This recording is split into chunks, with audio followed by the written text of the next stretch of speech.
Let's just say it wasn't pretty. Written and read for you by Diane Keaton. This book is for all the women who can't get to right without being wrong. Introduction: Wrong is Right. I've always loved independent women, outspoken women, eccentric women, funny women, flawed women. When someone says about a woman, "I'm sorry, that's just wrong," I tend to think she must be doing something right. Take Diana Vreeland, the legendary editor-in-chief of Vogue. Vreeland was many things, but a classic beauty wasn't one of them. Her mother called her "my ugly little monster." Guess what? That didn't get in her way. Oh no, Vreeland paraded around with a head of glossy, pitch-black hair until the day she died at age 85.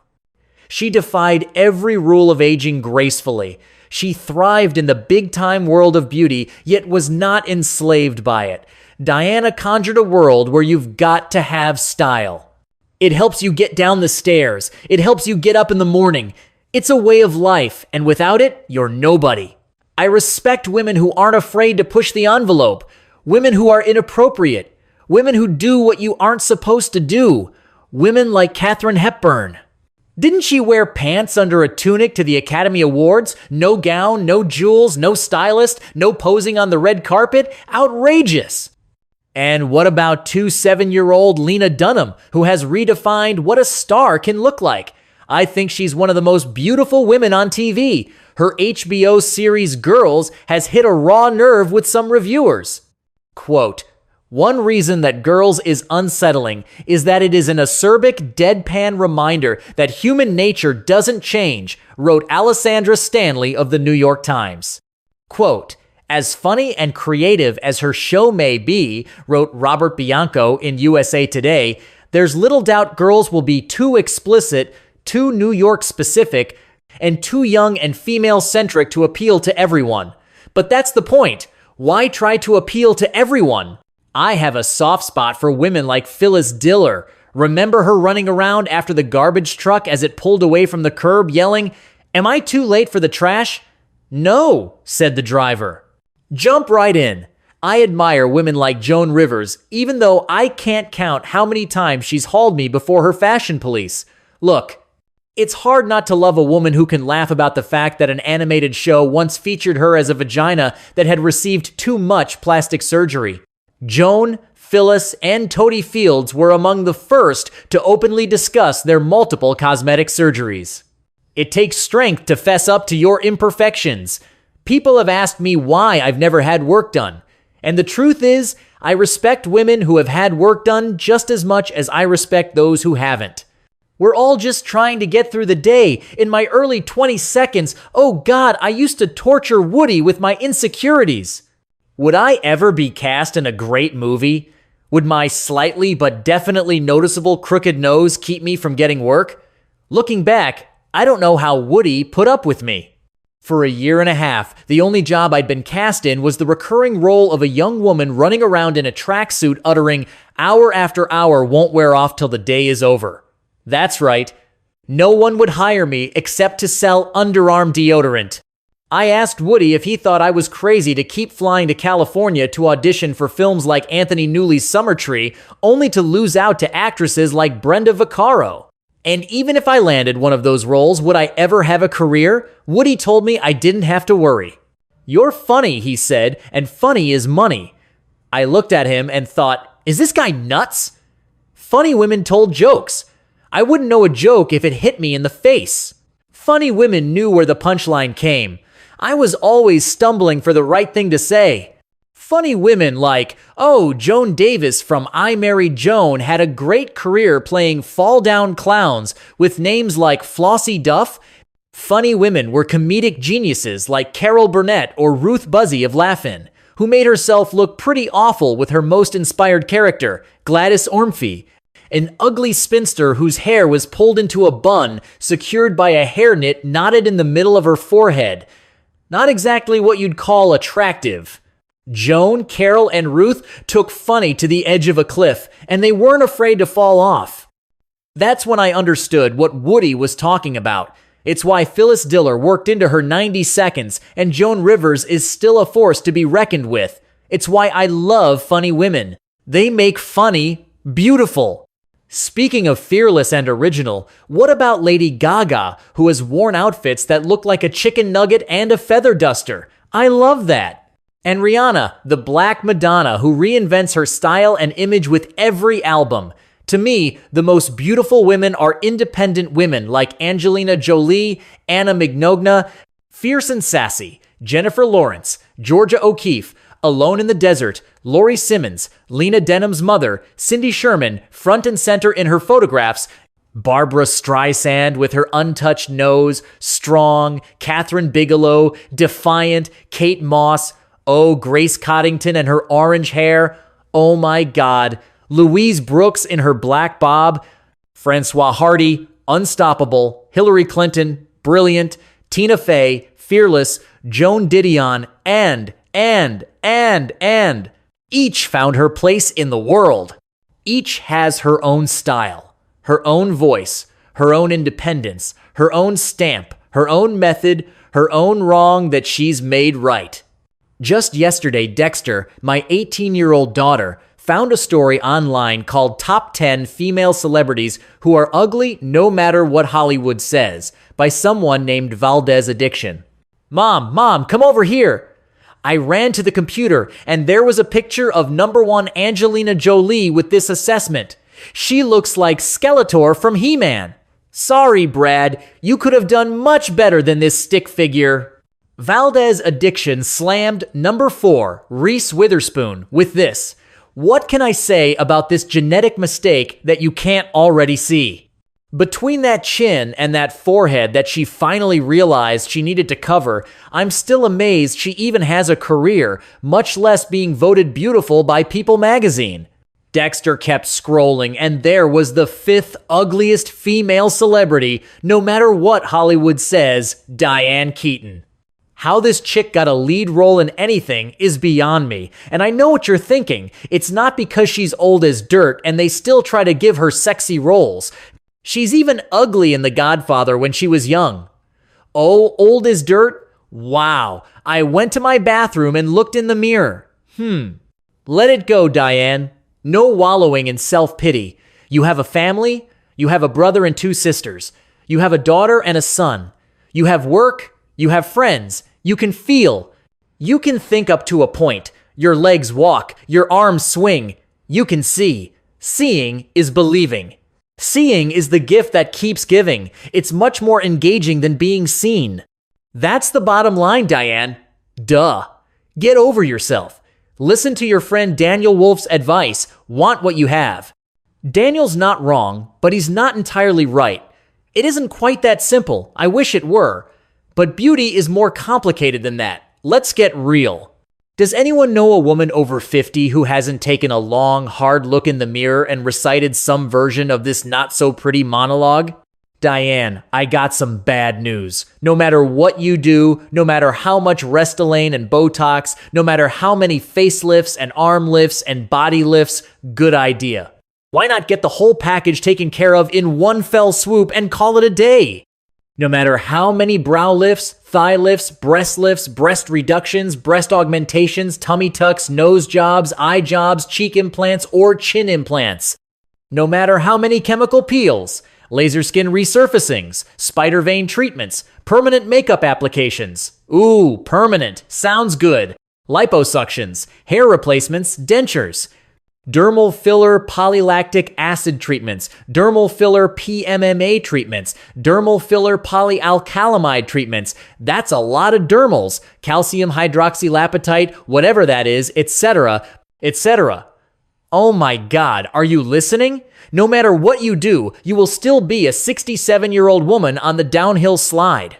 So what is beauty if it isn't Angelina Jolie and Reese Witherspoon? Why do we try to pin it down by categorizing it as absolute? Why limit it at all? Why is classic beauty the gold standard? And why is gold the gold standard? And what is classic? And what's precious about precious stones? Why are diamonds a girl's best friend? Don't tell me what beauty is before I know it for myself. These old as dirt days have one advantage. I've learned to see beauty where I never saw it before, but only because my expectations are more realistic. My favorite part of my body is my eyes. Not because of their color, and God knows, not because of their shape, but because of what they see. When I was in my 20 seconds and 30 seconds, I wanted my appearance to be more interesting than the beauty that surrounded me. It was a fool's folly. On my 15th birthday, my dad told me I was becoming a pretty young lady. Mom said I had a pretty smile. One of my teachers complimented me on my pretty new dress. I was old enough to understand that pretty was a poor cousin to beautiful. Pretty was the stuff of being friendly, but not being friends. Pretty was the right dress from Bullock's department store, not a beatnik tunic with black tights and a beret. Pretty was Sandra Dee, easy and light. Pretty fades. Beautiful was Natalie Wood, deep, like the ocean. I know this because on the cliffs of Laguna Beach, I cried from the sheer wonder of what I saw. Beautiful makes you want to come back for more. It makes you ask questions. It's vast, unknowable, and magnificent. That's part of its power. It makes you think about the experience it's giving you. That's when I knew what I wanted. I've been chasing it ever since. If we're lucky, we have a long time to consider what beauty means. One thing I know, there is no beauty without pain. Beauty flourishes on sorrow. It's enriched by the knowledge that life is fleeting, sometimes cruel, and often ends without resolution. And that's what makes beauty deep. Marilyn Monroe's insecurity explains her continuing appeal. It wasn't just her pretty face, it was the depth of her sad experience. Without living through the journey from orphan to goddess with a breathless voice, would she have become a legend? In the complexity of her suffering lies the universality of her appeal. How did Picasso come to see the scope of Marie-Thérese's riveting head and shape it? I'll tell you how. Through loving her, living with her, and seeing her as both ugly and magnificent. Because of his sculptures, Marie-Thérèse emerged as a symbol of unsightly, frightening, even hideous, but also, I have to say, complete beauty. When I was growing up, I had a hard time doing much of anything right. Dad was always harping, "Diane, how many times do I have to tell you don't stand in front of the open refrigerator? You're wasting electricity." Or, "Diane, use your noggin. That's what happens when you forget your lunchbox in the car. You don't get lunch, and every single night at the dinner table. For God's sakes, Diane, please keep your mouth closed when you chew." There was always something interfering with getting things right.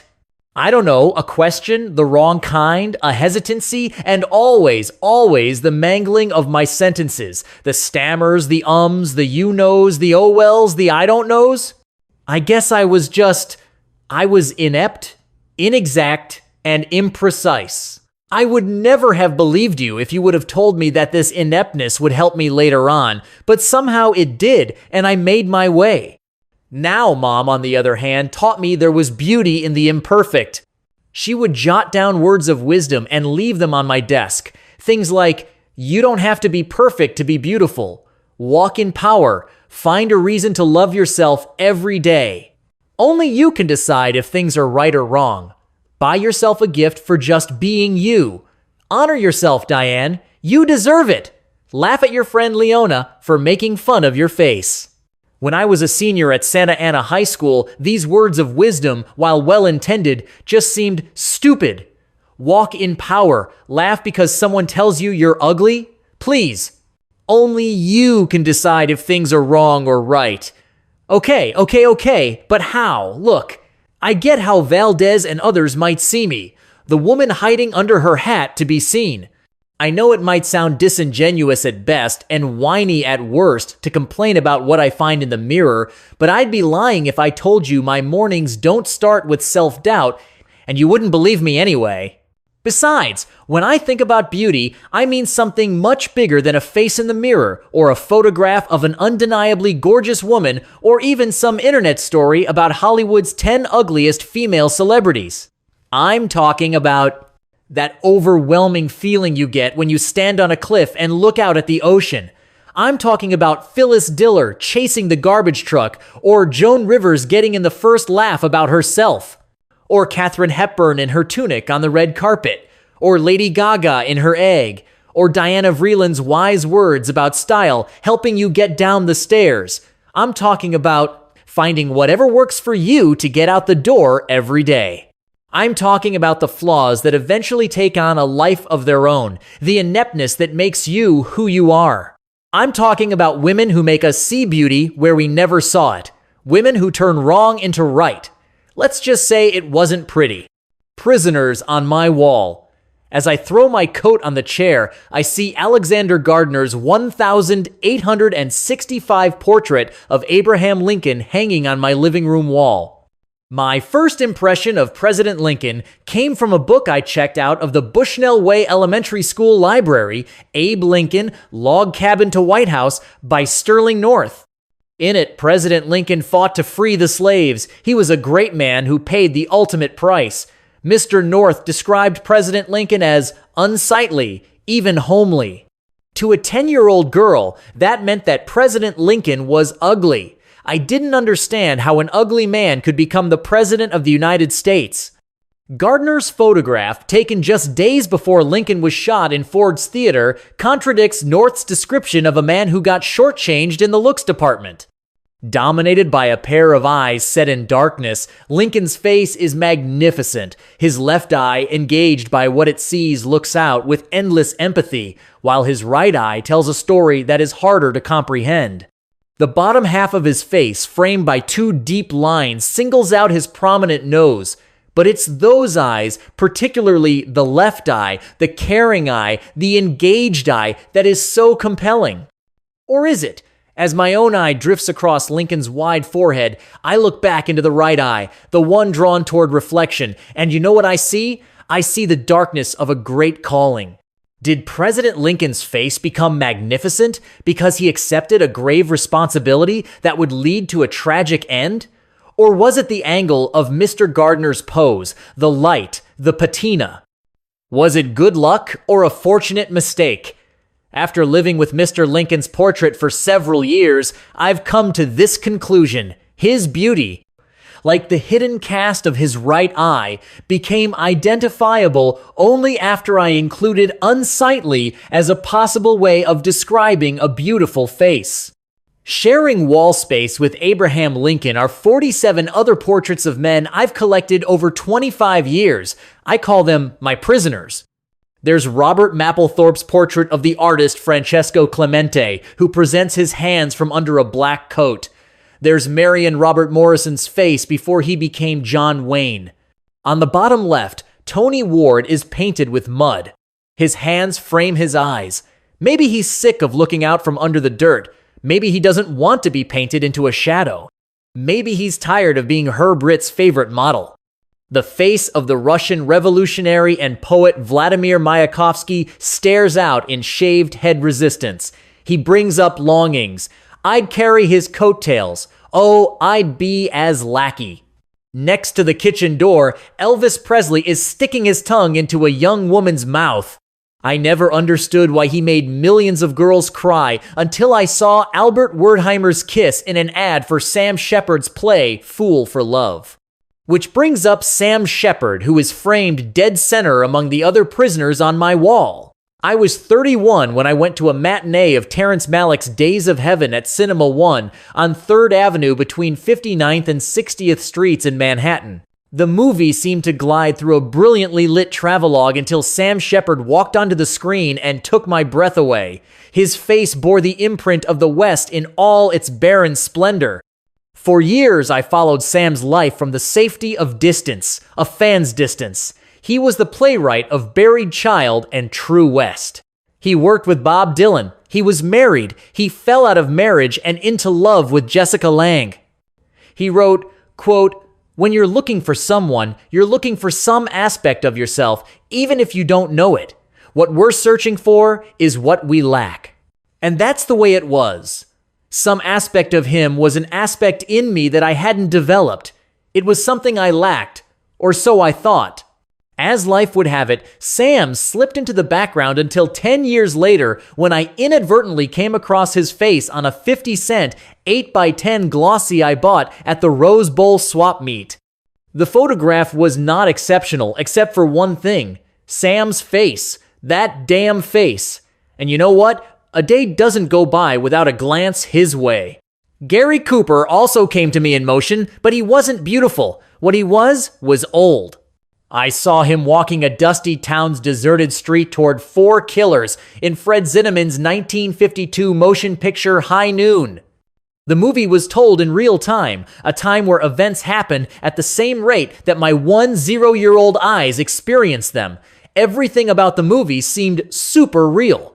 On Gary Cooper's wedding day to Grace Kelly, he had a choice. He could either ride into the horizon with his pretty new bride or stay and face the killers. As a girl, I didn't think about Gary Cooper's looks or the difference between Grace Kelly's age and his. I didn't care. Would he ever see her again? Would he die? Did he have to be so brave? I remember their goodbye. I remember Tex Ritter singing, "Do not forsake me, oh my darling." I remember crying. Looks weren't the issue, courage was. I didn't know that courage was a form of beauty, but I must have felt it. Imagine my surprise when I discovered Cecil Beaton's photograph of a 30-year-old drop-dead gorgeous Gary Cooper. Beaton did more than document the awe-inspiring good looks. He somehow captured Gary Cooper's awkward lack of calculation, his sweetness. Sometimes I compare the portraits of Gary Cooper and Sam Shepard. One photograph is of a man my age, still alive, still Sam. The other is an image of a legend I never met. Gary Cooper's photograph is the work of an artist. Sam Shepard's photograph is just another glossy 8x10. Both, however, set off memories of milestone moments in movie theaters. John Wayne's is the youngest, most irresistible face framed behind glass. It's ironic that he would become the ultimate symbol of the American male because there's no hint of aspiration in his expression. He seems almost perplexed by the idea that someone is taking his picture. How could a football player from Glendale have imagined donning a big old 10-gallon hat for some guy with a Roloflex dangling around his neck? But before Gary Cooper and Sam Shepard, it was John Wayne. The Duke, who would walk through the western landscape and into the heart of Joan Didion, who describes him best. Quote, "We went 3 and 4 afternoons a week, sat on folding chairs in the darkened Quonset hut, which served as a theater, and it was there that summer of 1943, while the hot wind blew outside, that I first saw John Wayne, saw the walk, heard the voice. Heard him tell the girl in a picture called War of the Wildcats that he would build her a house at the bend in the river where the cottonwoods grow. As it happened, I did not grow up to be the kind of woman who was a heroine in a Western, and although the men I have known have had many virtues and have taken me to live in many places I have come to love, they have never been John Wayne's. And they have never taken me to that bend in the river where the cottonwoods grow.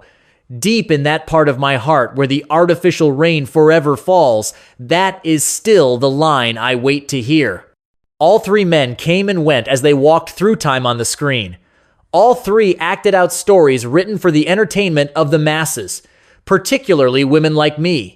All 3 are icons, and now they're incarcerated on my wall, where their beauty continues to evolve. Gary Cooper, John Wayne, and Sam Shepard still take me to Joan Didion's bend in the river where the cottonwoods grow. They still give me hope for a house that could never be. A home that exists only in my dreams. Warren Beatty is not one of the prisoners on my wall. He is a person I loved in real time, not real R-E-E-L, and not in a photograph.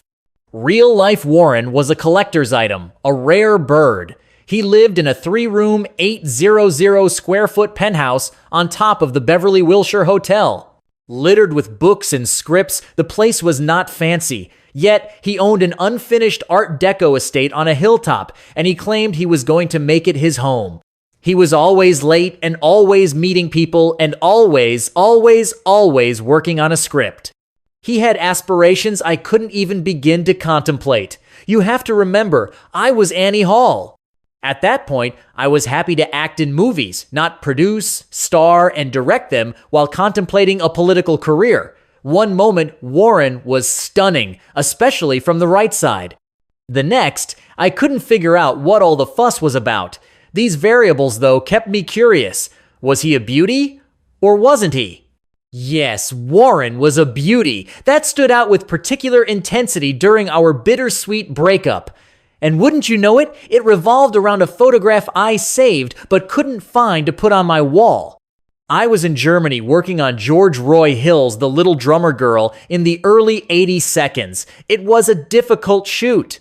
Picking me to play a British actress who finds herself embroiled in the Israeli-Palestinian conflict was bad casting. Okay, so picture the poster, a silhouette of Diane Keaton with unusually well-endowed curves leaning against a semi-automatic rifle. Today you can buy it on eBay for $1.99, which is just about what The Little Drummer Girl made at the box office. No matter how hard I tried to look butch holding an Uzi assault weapon or to master an English accent, I failed. To make matters worse, Warren and I weren't speaking. On my days off, I would wander around Munich feeling sorry for myself. One Sunday at a flea market, I came across a big picture book on the films of Warren Beatty. I bought it. Back in the hotel room, I cut out a picture of Warren from Bonnie and Clyde, folded it into little squares, put Warren in my jacket pocket, and brought him to work the next day. Before a particularly emotional scene, I took it out, unfolded Warren, and touched his face with my fingers when I put my lips to his. All those months of straining for a crumb of feeling came flooding back. That's what Warren's face on the page of a broken-down book printed on cheap paper did to me before I shot a scene from The Little Drummer Girl. At some point, I lost the photo. In a way, I'm glad I did. It doesn't really belong with my other convicts. Warren was not a fantasy to ponder. I knew him well. He was not a mystery to contemplate. Sometimes I wonder if he enjoyed his beauty. Did he like what the mirror reflected? He knew that his pretty face set on that masculine body, blessed with a great mind, would continue to seduce legions of women with incredible success decade after decade after decade. But did he know that, like all gifts, it came with a price tag? A question for Warren and all of my inmates. When did they begin to worry about time's effect on their faces, if they did at all? What was it like for 5 one-year-old Gary Cooper to see his close-ups in High Noon? What was it like for the Duke? Tom Cruise, who turned 51 recently, is on the eve of losing his looks. Brad Pitt is 49. Johnny Depp is 50. How are they dealing with the first signs of loss? Warren Beatty, now 76, and his pal Jack Nicholson at 71 have let it go. They're over the hump. Al Pacino, too. Maybe letting go is the only graceful thing to do. My face was never in the same league as my prisoners. There's nothing extraordinary about it. I mean, it's okay. It's not bad. Normal. I'm a pretty good-looking woman. In a way, my loss, though, has been a gain. Someone has to play the hopes and wishes of women in my generation. I was never a shocking standout like Warren. I was no Julie Christie. I was, as one person described me, a washed-out Ally McGraw. My daughter Dexter has never heard of Gary Cooper. She knows Jack Nicholson because I made a movie with him. I was a little surprised when my friends Sandra Shattuck and Lindsay Dwelly, both in their early 30 seconds, told me they'd never heard of Gary Cooper either.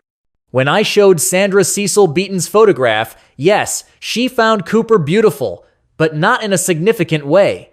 Lindsay agreed that Cooper had a kind of masculine appeal. Dexter shrugged when I showed her. I guess it's a question of how you see people, how you picture time and place. Maybe it's also a question of age. For example, on Dexter's list of the 25 hottest men, Taylor Lautner is 1, Justin Bieber 2, Zac Efron 3, and Robert Pattinson rounds off 4. She did throw in one oldie, 3 6-year-old Orlando Bloom.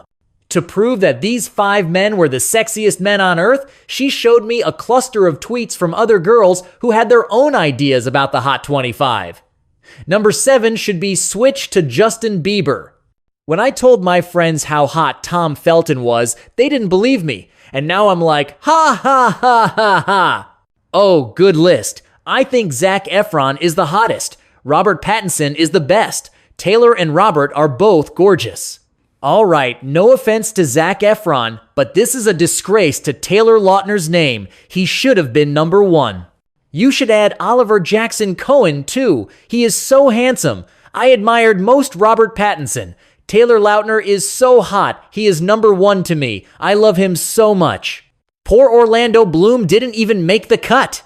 Once it was me looking at my #1, really neat, coolest ever man, Fess Parker, also known as Davy Crockett, wearing his coonskin cap on the back of a Kellogg's Cornflakes box. Later, it was a signed photograph from James Gardner, then starring in Maverick, and another from Ed Kooky Lend Me Your Comb Burns from 77 Sunset Strip.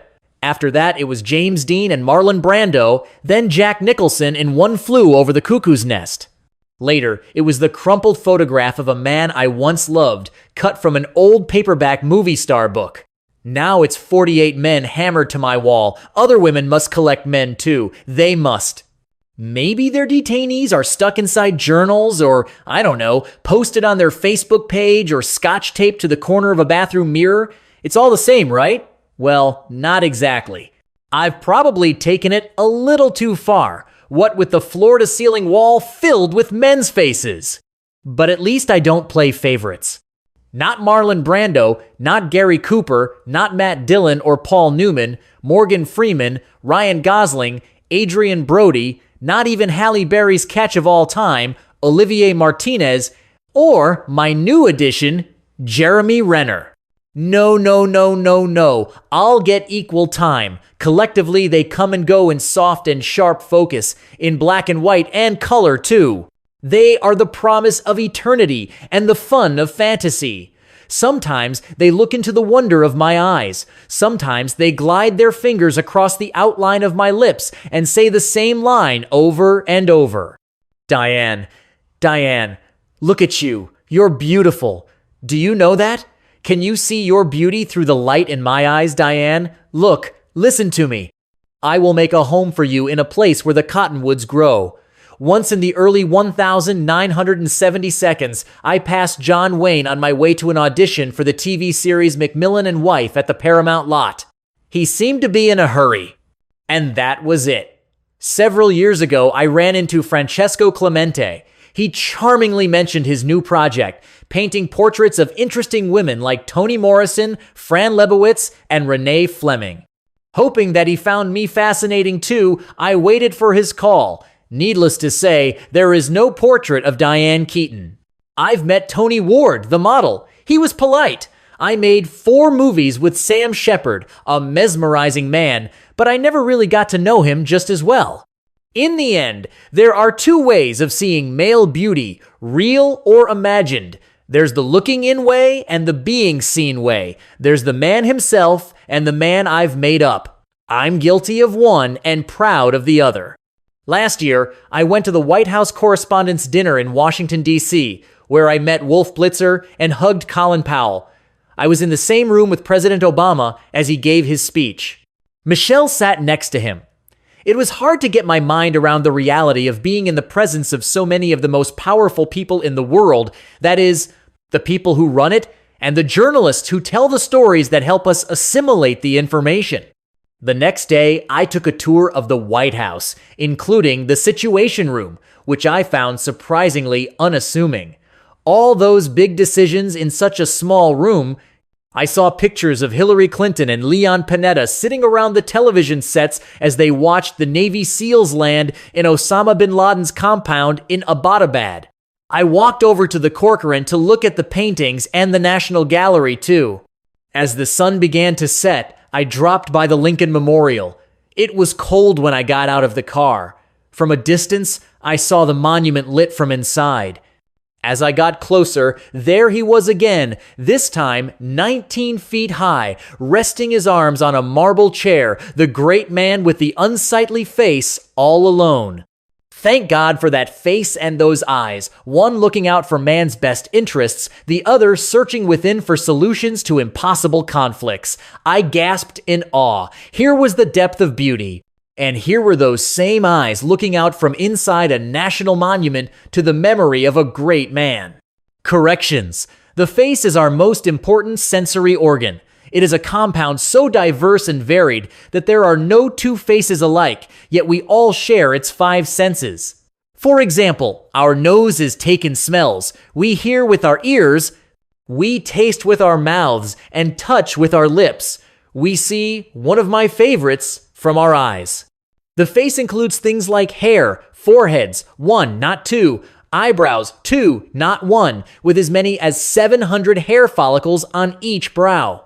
We have 1 pair of lips, 32 teeth for the most part, skin, a vital organ, and 1 chin. These make up the facade of the average human head. But the most amazing aspect of the face is its ability to show expression. More than anything, our face identifies who we are. I was 11 when I first looked into the bathroom mirror and felt disappointment. I couldn't exactly pinpoint my dissatisfaction. I wasn't ugly, but I wasn't Doris Day. Doris Day was my idol. She sang hits like Que Sera Sera and Secret Love, which won the Academy Award for Best Original Song in my favorite movie, Calamity Jane. Played by Doris Day, Calamity Jane was shiny and blonde. Pressing my face against the mirror, I tried to imagine what I would look like with yellow hair, and that's when my younger sister Robin, always annoying, started banging on the door. "Open the door, Dipes," she demanded, short for Dighty Diapers. "What are you doing in there?" "None of your business," I said. "Get out." "I need to use the bathroom now." I put my fingers in my ears, cocked my head in an attempt to mimic Doris Day's adorable mannerisms, and said, "This town ain't big enough, not for me and that frilled up, flirtin', man-rustlin' petticoat. Mom, Diane won't get out of the bathroom. Mom." Unlocking the door, I had a dim awareness that the best thing to do about wishing I was gun-toting, sarsaparilla-drinking Doris Day was just don't. Don't wish for something you can't have, but I did anyway. Every month or so, I ran to the mailbox to see if Mom's subscription to McCall's magazine had arrived. In its pages, I learned that Maybelline mascara was, in quotes, the first modern eye cosmetic for everyday use.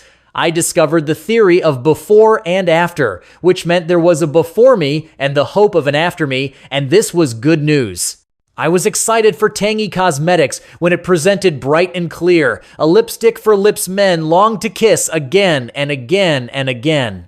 Testimonials from real women in real life confirmed that Bright and Clear went on easily and magically transformed into the perfect shade for you. I'll never forget the day our next-door neighbor, Laurel Bassendorf, said, "Diane, you know who you look like?" "Doris Day," I asked.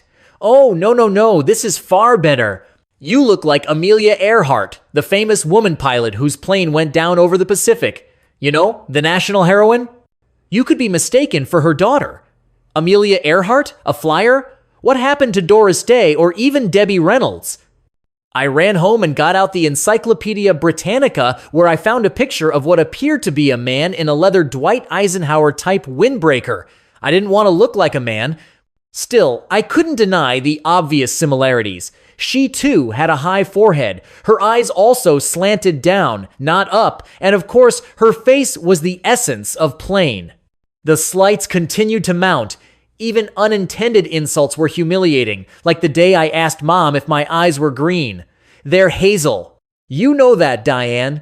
But next time I looked in Mom's magnified mirror, I discovered my eyes weren't hazel.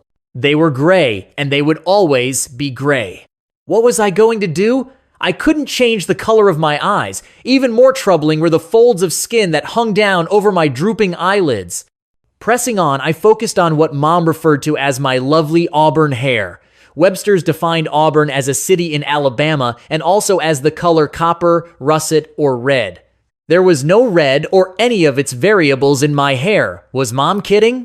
The more I looked at my face, the more determined I was to buy a Doris Day mask. But what if there was no such thing as a Doris Day mask? And besides, I couldn't wear a mask to school every day. What was I going to do? I'll never forget the day. I overheard Mom's best friend, Willie Blandon, discuss aging issues with Mom. With a Camel cigarette hanging from her red-hot lips, Willie inhaled deeply before saying these unforgettable words, "Dot, listen to me. The way to avoid bags under your eyes is to do eye exercises on a daily basis." Maybe that was it. Maybe that was the way to pick up my sagging eyes. I admired Willie, not just because she had a million tips like always, style your hair with a curl that flicks either up or under, and believe in pink. Like Betty Davis, Willie also had a high forehead. Her solution? Bangs. She tried to convince Mom to cut hers as well, claiming that they would give she always called Mom a more youthful appearance. Mom would have none of it. For me, though, the opportunity to reduce the square footage of my forehead seemed brilliant. The problem, Mom was holding the scissors that cut my bangs. The results, tragic Think Depression era bowl cut, think Mo of Three Stooges. What little hair I had, and I didn't have a lot, had been destroyed. Mom's response? Diane, stop complaining and be proud. You have a lovely forehead, like Betty Davis. Betty Davis? Sorry, but enough with Betty Davis. Oh, and just to reiterate, Willie wasn't wrong about bangs. To give credit where credit is due, it was Willie who introduced me to the idea of corrections. I was 14 when I first jotted down a few in my Dear Diary. It was the 8th of August 1960, and this is what I wrote. Number 1, sleep with a bobby pin stuck on top of my nose. Tilted to the left where the bulb is fat, and by fat I mean swollen to the extreme. If pressed on a regular basis, the bulb will eventually be squeezed out of existence. Number 2, spend time practicing a series of smiles. Part of smile time must be attended to by exercising the sincerity of my feelings. The best location is in the back seat of Mom's station wagon, where I can see myself in the rearview mirror, free from Robin's dim-witted remarks. 3, exercise my eyes for 30 minutes a day. Open them as wide as possible, then shut them tight at least 24 times every 60 seconds. In addition, swing them back and forth faster than the speed of light. This kind of to and fro, which McCall's magazine describes as swing, will make them appear wider set apart. By combining these two exercises, my eyes will actually become larger. Don't forget to try exercising in civics class, where Mrs. Clark is frequently distracted, but watch out for Mr. Barnett in Spanish too. He's no fool. Number 4.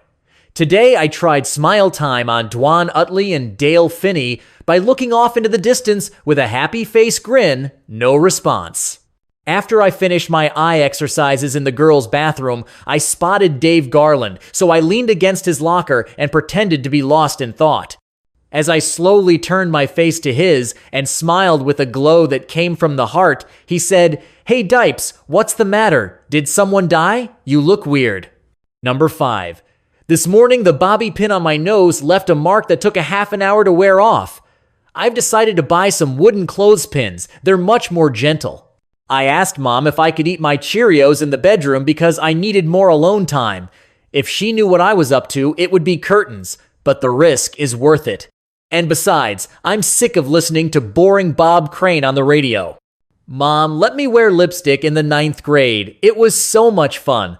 But one day, Willie Blandon took a long, hard look at my face and said, "Diane, listen to me. Now that you've started wearing lipstick, you can never go back. I'm not staring you wrong. Those lips of yours are going to dry up and disappear into nothing more than slits unless you have an ever-ready supply of lipstick in your pocket. Welcome to womanhood, young lady." She scared the hell out of me until Maria Guzman, Willard Junior High School's only female janitor, commented on how pretty I looked and inquired about the color of my lipstick. Thrilled, I thought of Willie in gratitude and vowed to never leave the house without a tube of lipstick in my pocket. In her honor, I shared my knowledge of Tanguy's many, many colors with Maria. I also suggested that Maria might consider the new set of Revlon's frosty colors for women with darker complexions. Now, eye makeup was a different story. Willie supported it. Mom was firm. No eye makeup. How ridiculous. I mean, come on. It was $1,960. Models like Twiggy, Jean Shrimpton, and Penelope Tree never appeared on the cover of fashion magazines without plenty of eye makeup. Plus, the shrimp, Vogue's face at the moment, was only a few years older than me. Mom finally caved in during my junior year and allowed me to spend my salary from Newberry's 5 and 10 cent store on a Maybelline eye kit. Sitting in my bedroom, I read the entire Maybelline eyeliner application pamphlet.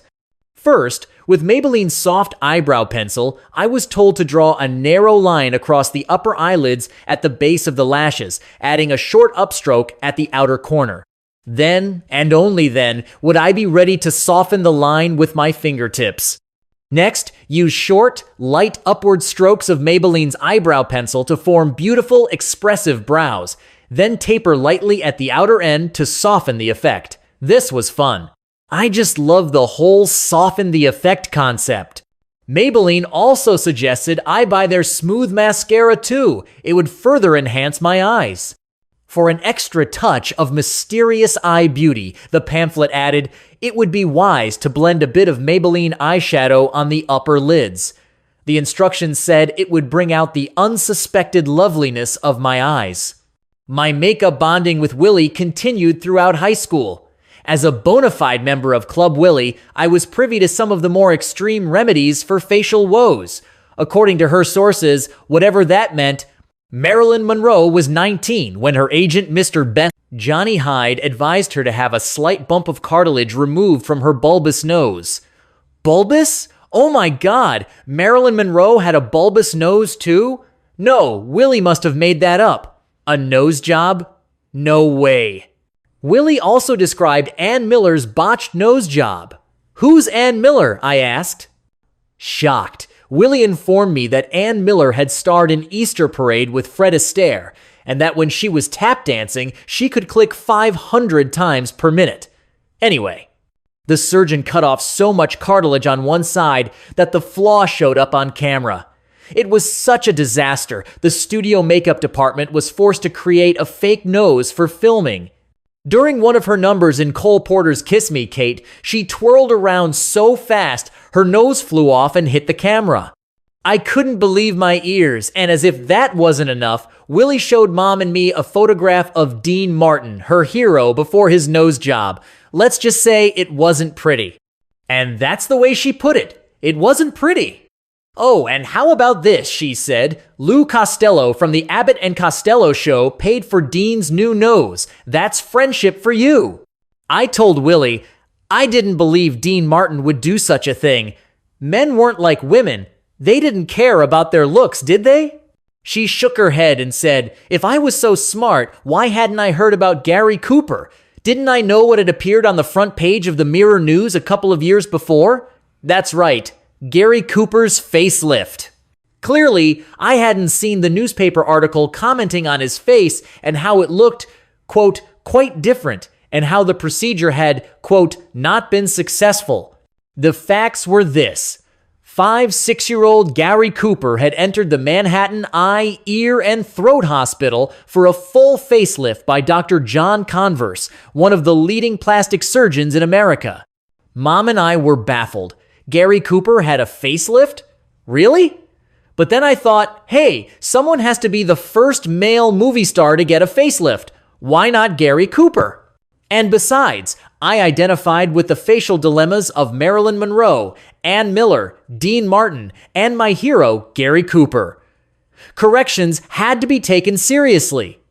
The bobby pins on my nose, the endless adjustments to my face in search of the right smile at the right angle, the swinging eye exercises, the celebrity pink lipstick, and the acquired skill of displaying my deepest feelings as if it would improve my countenance were only the beginnings of a determined will to right my wrongs. I'm sorry to say the corrections didn't do much, nor has their failure stopped me from trying out solutions to innumerably more serious issues, mainly medical. There's my skin cancer regimen, which requires monthly visits to Christy Kidd, who freezes off keratoses, that is to say, fledgling skin cancers. There are the endless varieties of creams and lotions like Renewal Plus and Solar Rays Gel and every imaginable sunscreen. This has made my skin so sunblocked, I don't even need to tint the windows of my car. There's the mouthguard worn every night to keep my teeth in place and the Happy Brightening Gel to make them almost white. I won't go on. The truth is, this is only the beginning of a long list that isn't about beauty. It's about survival. As far as my face goes, the question is, how far am I willing to go, particularly at this age? And what would the results give me? With every choice, there's a possible gain, but also a loss. I can't exactly say why I haven't turned to surgery or fillers, at least not yet. But what does it matter, particularly now? I mean, why the hell not? Who cares? Maybe I don't want to change my everyday me because I can't picture what I will look like, nor can I imagine what effect it will have on myself or others. I tell myself to hold on to authenticity, but am I authentic? I'll tell you one thing. I'm authentically confused by what authentic is. For example, is it authentic for me to seek out attention by wearing eccentric clothes with a lifetime supply of hats? Or is that a look I insist on repeating because it's a habit that has come to define me? Is it because I admire the unusual? Is it because we're only here once, and why not take things as far as you can? Even if it's self-centered, what does it matter? Aren't we biologically self-serving animals? Was Georgia O'Keeffe inauthentic and self-consumed when she left Alfred Stieglitz to go live by herself in the desert to paint and pull her hair back and wear Indian jewelry and live her life her way, not the highway? I don't think so. Even if it's narcissistic, is that always such a bad thing? I mean, somebody has to be Joan Rivers, just as somebody has to be Hillary Clinton. Authentic? Inauthentic? Honestly, I have to laugh. All I know is I'm sick of worrying about my authenticity. If I want to be prettier, yes, fillers and Botox and a neck lift would help. You know, I look at my contemporaries who've had good work. Are they any less authentic? No, and neither are the women who've had procedures that went awry. And yet, why haven't I had work done? I still might, though I guess it's borderline too late. Like most women, I've had some serious disappointments. We each deal with them the best we can. We slather, we dab, we rouge, we nip, we tuck, we ignore, we dream. I don't regret that the face I present to the world is the same I was born with. I've been banged up a bit. I'm older. Well, actually, I'm a senior citizen. My nose is still my central sense organ, and the bulb? Oh, I still hate it, just not as much. I hear with my ears. I eat, speak, and breathe with my mouth. My face includes hair. My forehead is high. I have eyebrows, eyelashes, and 2 eyes that see. That's my favorite thing about my face. I can see trees and sunsets. I can see Dexter's oval face and the color of my 3-year-old son, Duke's eyes. They're chocolate brown, not gray. I can see shadow and light. I can see paintings and portraits on a wall. I can see the ocean from a bluff. I have 2 ears and 2 cheeks with 1 mouth, 1 set of lips, 1 chin, and lots of skin. That's still a working vital organ. I'm not complaining. I know from experience how lucky I am, but the most thrilling aspect of my face is its ability to express feelings. All of my feelings and all my emotion come out on my face, my 6-7-year-old face. You see, my face identifies who I am inside. It shows feelings I can't put into words. And that is a miracle, an extraordinarily ordinary miracle, one I will never change. Bad hair days. I woke up knowing this. I had a dream. In my dream, I was bald. The rest was unclear. According to the Dictionary of Dreams, when a person dreams of hair loss, she is concerned with getting older. No shit. She's also concerned with losing her sexual appeal. I mean, I'm 67. What are we talking about? What sex appeal?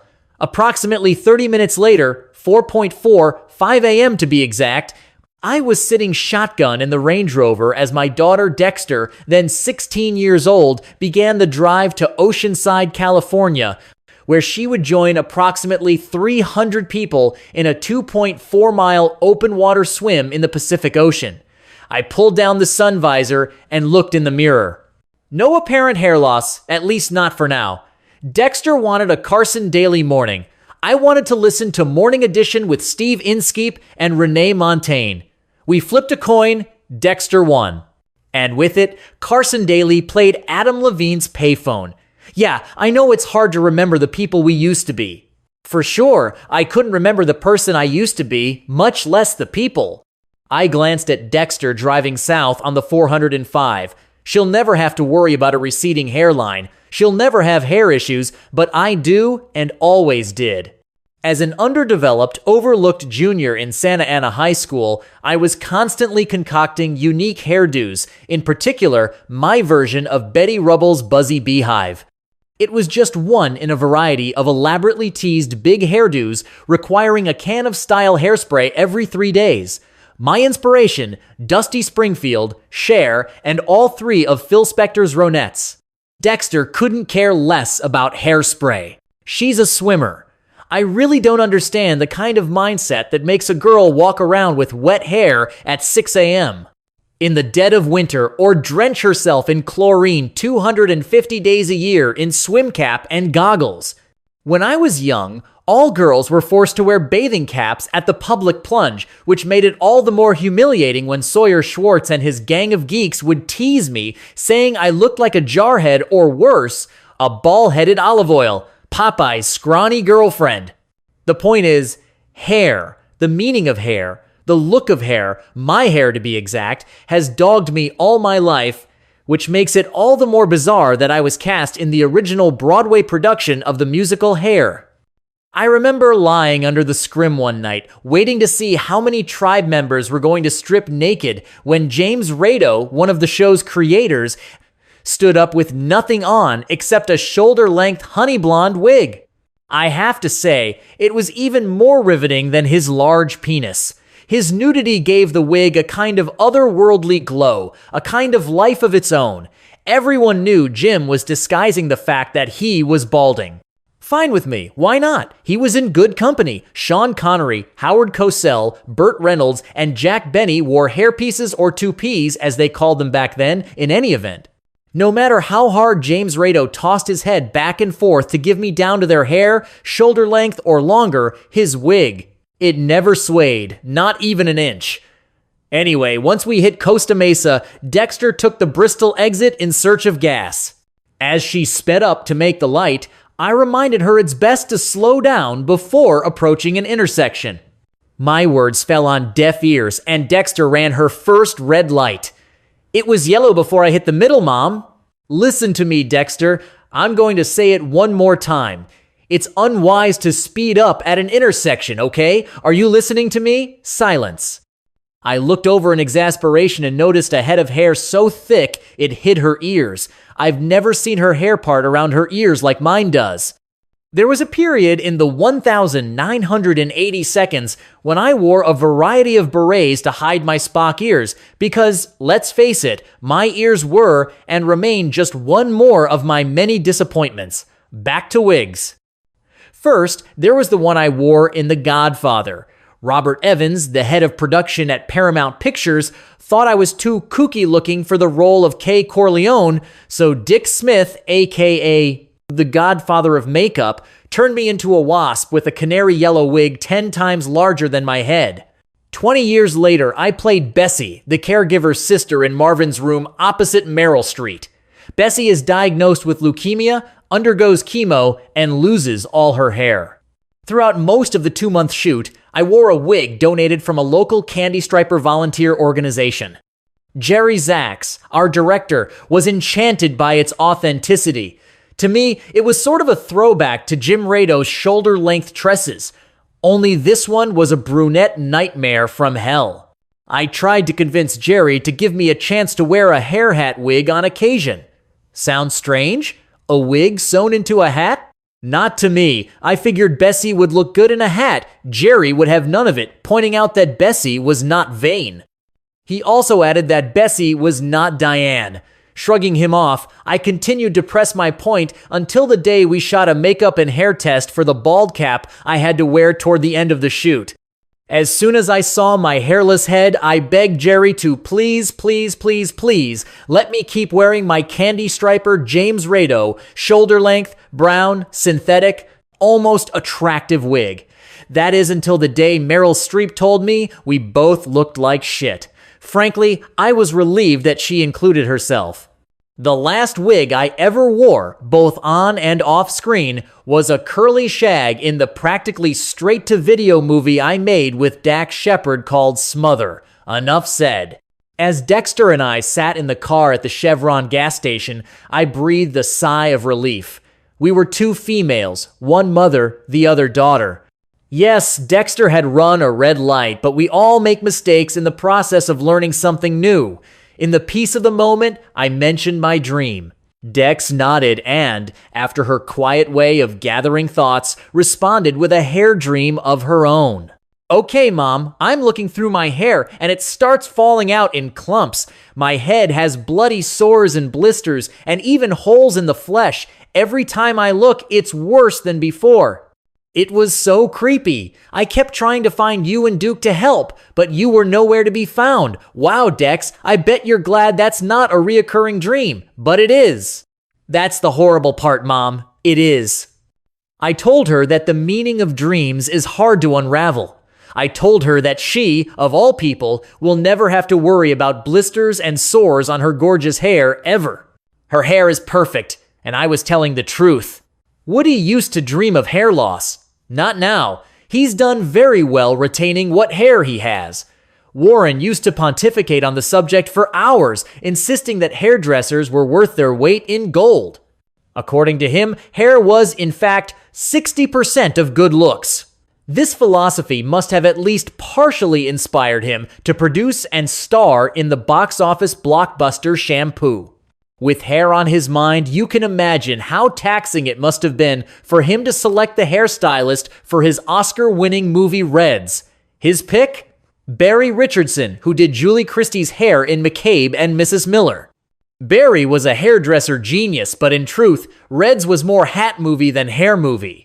I wore a variety of broad-brimmed hats, several variations on the beret, a number of cloches, and in one pivotal scene, a peasant scarf tied at the back of my neck. It was all so perfect, I couldn't have been happier. During the weekends, I roamed through London's Portobello Road, my favorite flea market. One Sunday, I found a high-crowned black hat with a wide fur trim wrapped around its circumference. I put it on and... oh yeah, let's just say I bought it on the spot. Later that afternoon, a man with long curlicues dangling on both sides of his face walked past me wearing the identical hat. Shaking his head, he glared at me in an unfriendly manner. When I got back to the hotel, I looked at the label written in Yiddish. Duh, it's what's called a strammel. Strammel hats are worn exclusively by married male Hasidic Jews, not 30-something female actresses. What the hell was I thinking? And tell me, what was I thinking when I tried to seduce Nancy Myers and Charles Shire into letting me wear a couple of hats after I was cast opposite Steve Martin in Father of the Bride? Nancy reminded me that it was 1,991, not 1,976. I was playing the mother of the bride, she said, not Annie Hall. During those 15 years, I let my hair grow halfway to my waist. Nancy let it be known I needed to get a haircut, so I did. I got back, though, because every day at lunch, I would don my bowler hat and join Steve, Marty Short, Kimberly Williams, and Steve's wife at the time, Victoria Tennant, for a plate of spaghetti and some good times. After a couple of weeks, Victoria said, "Is every day a bad hair day, Diane?" I wanted to respond with my own personal philosophy. Victoria, my hair is my hat, and my hat is my hair. But of course, I said nothing. Sometimes I wish I was joined at the hip to a great hairstylist like Frida Aradotir or Jill Crosby, who did my hair for the cover of Ladies' Home Journal. It's a shame insecurity doesn't bring out my best behavior, but it was a cover, so I felt justified in having a little chat with Jill before the shoot. I began with the bad news. Ladies' Home Journal would not let me wear a hat on the cover. I told Jill I was worried about my hair. It needed more volume. I told her that no matter what the editors might say, I wanted it in my face, all of it. I told her the truth she already knew in spades. My hair, euphemistically speaking, was unreliable, capricious, erratic, and faithless. I wondered what she could do to help remedy these problems. On cue, Jill got the extensions out of her bag. As an expert, Jill wanted to set me straight as well. Number 1, if you glue extensions to the top of your head, they will pull off what little hair you have. 2, extensions can be seen for the fake hair they are unless placed in the right location. 3, If you set the extensions as high as possible on either side, it will give the hair on top a better chance to appear full, messy, fabulous, and in your face because, as with most things, a foundation is essential. The cover couldn't have come out better, especially since Brigitte Lacombe, the photographer, didn't care about hairdos. She cares about the moment. So much so, she may have overlooked the obvious. My left eye was covered by hair, and my right eye was hidden behind blue-tinted glasses. Another bonus of more hair? Less face. I will say this. The disadvantage of wearing extensions outweighs the advantages. The painful ordeal of removing them takes much longer than putting them in, and they hurt. They really hurt. There are aesthetic problems as well. Extension hair is chunkier and always superior to the less prevalent real hair. Plus, the good hair, formerly growing out of someone else's, then head won't do what the bad hair mine insists upon. The whole thing is an endlessly time-consuming folly. Oh, and to make matters worse, it turned out Jill didn't want to be attached to my hip. At 6.3, Dexter parked the Rover in the lot next to the pier where we saw the registration booth. As we walked toward the gathering swimmers, I had the great misfortune to come across my reflection in the window of Johnny Rockets. Let's just say the news was not good. My hair is thinning, and it's not my imagination, nor am I in the middle of a dream I can't remember. It's a fact. I'm losing my hair. Not to complain, but why me? Why not my sister Dory or my other sister Robin? Why do all the women in my life have to deliberately flaunt their gorgeous locks? In the beginning, it was Mom with her shoulder-length, chestnut-colored hair, which I love to touch. Then it was Robin, who still has a massive mop, and then Dory, whose hair is even thicker than Robin's and more unruly. My business partner Stephanie has an ungodly mane. It was the first thing I noticed when I interviewed her for the position not long after I'd finished filming Something's Gotta Give. While she rattled on about her qualifications, all I could think was, do I really want a brown-haired, brown-eyed junior Cindy Crawford flaunting her blown-out hair in my face 5 days a week? Do I need to be reminded of my wispy flyaway strands as her fingers shake out her cascading locks day after day? Forget it. Then I tried to imagine. I didn't know what to do. I tried to imagine what her hair would look like on my head. One word came to mind. Good. That's what it would have looked like. G-O-O-D. Then there was Dexter. Sure enough, as she grew, her hair grew too. Now it's even more abundant than Stephanie's. Why do I have to be surrounded by women whose hair seems to swish past me as if they're frolicking in a Prel shampoo commercial? The only relief comes when they bitch about, I don't know, a bad cut. Once Dory went temporarily nuts after she gave herself a Jane Fonda shag trim. I tried not to enjoy her pain, but come on, give a woman a break, goddammit. Look, bottom line, I really would like to wish good thoughts for everyone who's made me feel self-conscious and miserable about my hair. I'd like to stop complaining and stop comparing. I'd like to be less envious. I'd like to change. I'd even like to put a smile on my face and be grateful for what I have. All I ask for is this. No disappearing hair follicles, no alopecia, no female pattern baldness. That's all I want. Nothing more. That's it.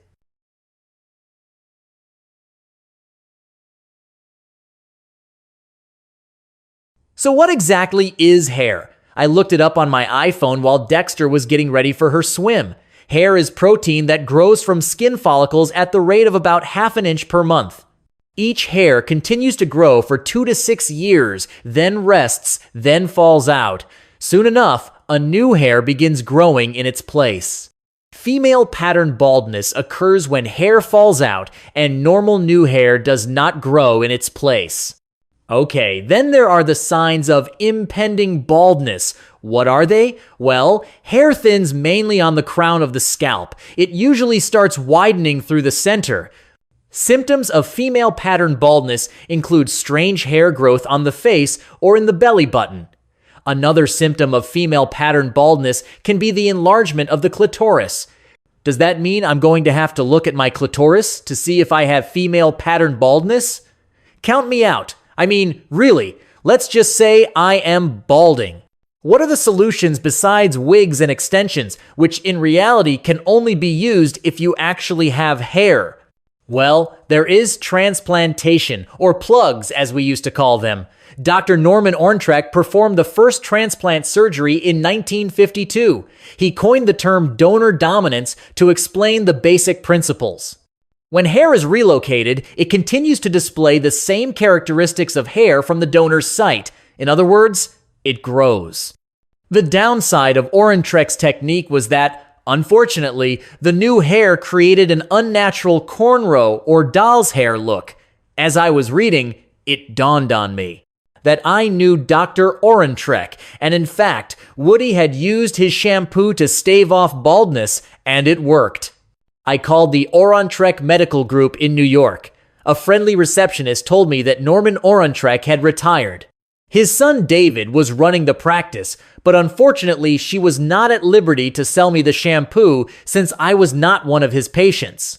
I called Woody, and a week later, of course, the shampoo arrived. From Woody Allen, care of Stephanie Keaton for Diane Keaton. It's been a year since I started using Dr. Orntrek shampoo. I still have hair, but the jury remains out. Dexter was now in the ocean, swimming through the surf with the Team Santa Monica bathing cap on her beautiful head. She wasn't worrying about her hair. She was swimming nearly 2.5 miles. Imagine that. Amazing. I pulled myself together, but not long enough to stop myself from thinking about the only other hair loss prevention left, Rogaine. But it turns out that Rogaine can be absorbed through the skin and cause side effects, some of which included unwanted weight gain, hairy face, difficulty breathing, and other symptoms that require calling your doctor. That's when I thought, oh my God, forget the labels, the various signs, the definitions, the causes, and the preventions. Face it. Every day is a bad hair day, and it always will be. The day before the swim, I went to see my agent, Harvard Law School graduate Nancy Josephson, at her office at the William Morris Endeavor Talent Agency. I was determined to wear my hair as a hat, not a hat as my hair. Still, I wanted to be prepared for the worst, so I tossed one of my hats in the car. Earlier, I looked in the magnifying mirror and given myself a little heart-to-heart. Diane, you're not allowed to wear the hat today, and here's why. At this point in your highly privileged life, your hair doesn't matter to anyone but you. Sorry, but you're fast becoming a caricature of yourself. How long do you think you can hide under the brim of a hat? How long? I got in the car and turned on Morning Edition. I was doing just fine, but as I got closer to WME, I started feeling anxious and pulled over.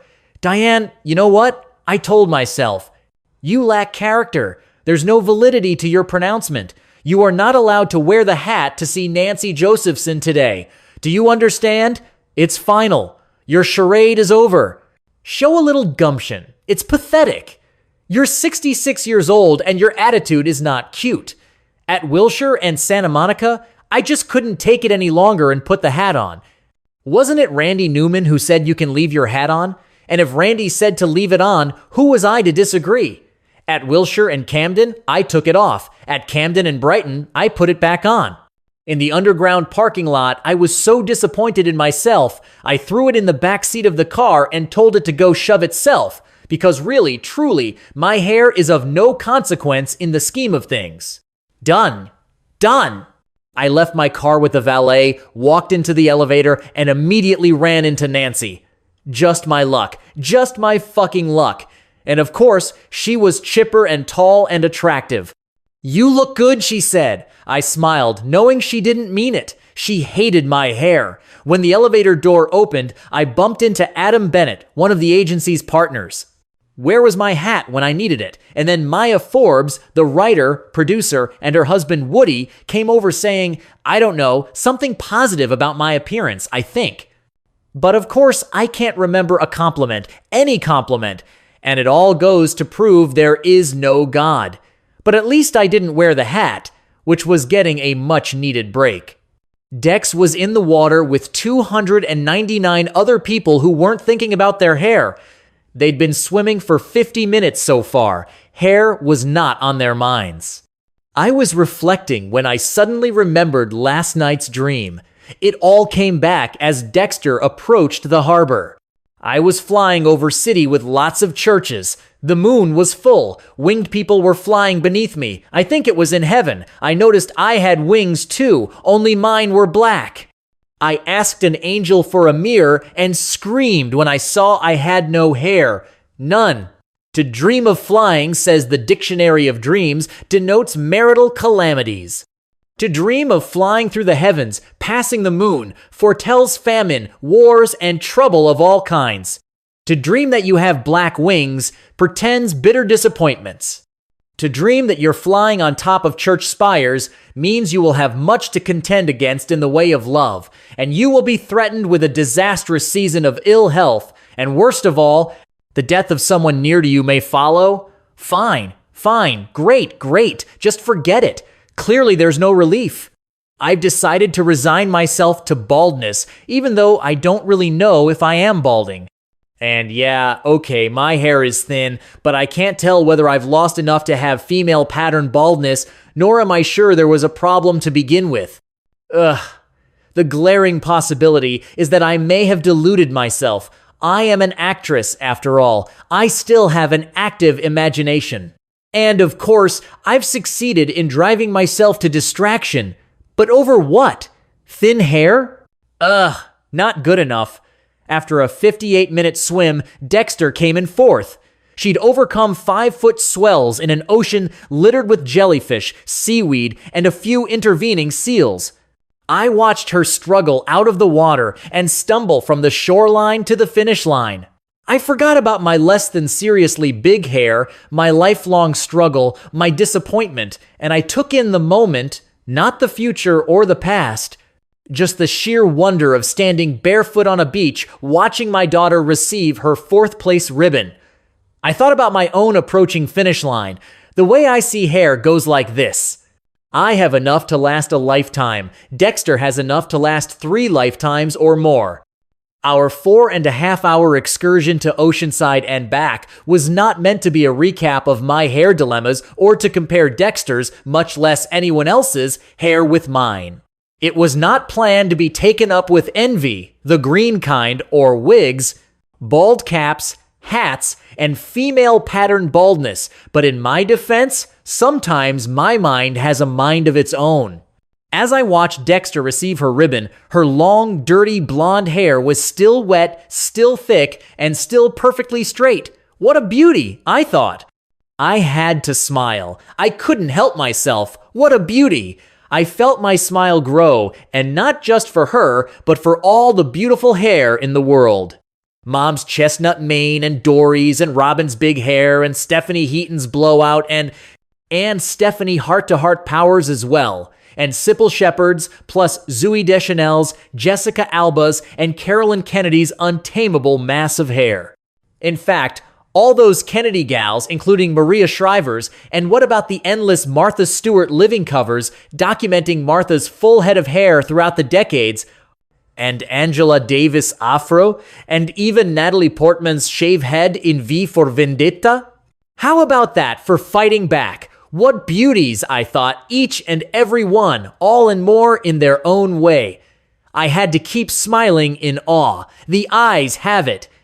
If you're like me, always looking for a way to understand how your father played into who you are, warts and all, it makes sense that you'd look to where he spent much of his life. For me and my father, that's the ocean. I found myself sitting on a bench, staring at the Pacific, with my old dog Emmy and her friend Speed, a hang dog basset hound, both of whom soon took off after a rabbit. It was 8 in the morning. I'd already dropped Duke and Dexter off at the bus stop for school. The ocean spread below me from the Santa Monica Pier with its Ferris wheel dressed up in Halloween lights all the way up to the edge of Malibu. During the last years of his life, Dad lived on Cove Street in Corona del Mar in a 3-bedroom oceanfront board and batten cottage with his wife of 47 years, Dorothy. When he sat on his deck under a Pottery Barn umbrella, he was separated from the ocean by 10 feet of concrete decking atop a weathered seawall. I was separated from the water by a sliding cliff. Dad's view of the ocean was in his face. Mine was an all-encompassing panorama below me. Dad and I didn't have too many things in common. Well, that's not true. We did have one thing in common: the shape of our eyes. Dad never spoke to me of my eyes, his eyes, or the nature of what eyes see. He spoke to me, not of me. Okay, Diane, I want to know what the hell you were thinking when you crashed your mother's Buick station wagon into my work car, which happens to be the property of the city of Santa Ana. Or, Diane, pause. If you want to hone your math skills, you need to pay attention, for God's sake. He pontificated on important life lessons like, by failing to prepare, you are preparing to fail. Or, if you don't know where you're going, then how the hell will you know when you get there? And his ever-popular Diane, I've told you a million times, look before you leap. Staring into Dad's eyes was like going before God. Even when I wasn't in trouble, they had a do not enter aspect that kept his vulnerability as far away as the horizon line separating the ocean from the sky. When I was a little girl, Dad's eyes were blue, bright blue. When I was a big girl, Dad's eyes had plans. They had ambitions. They seemed to look to the future for an answer. When I was in my 22nd, Dad's eyes sloped down from the weight of various skin cancer extractions. I wondered if living with all those scars had an effect on his relationship to the sun. Mom worried that his blue eyes were fading. He needed sunblock. She asked him to please wear dark glasses. At the beach, he would have none of it. When Dad turned 50, his eyes seemed to have stretched out like the elastic in an old pair of pajama bottoms. Could it be that they were falling from the weight of so many responsibilities? There was no explanation for their shape.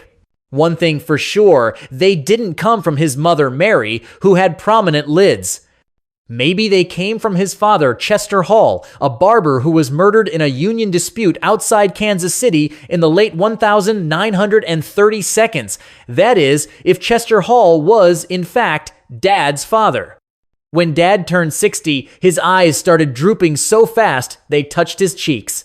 I doubt he was happy about it, but he was a man, and men didn't have vanity issues. At least that's what Dad said. To him, his eyes just were, and that's all there was to it. Not so long ago, I found a snapshot of Dad at age 67. I compared it with a photograph of me at the same age pinned on Duke's bulletin board. While Dad's eyes look out in truth, mine are hidden behind blue-tinted, black-framed glasses.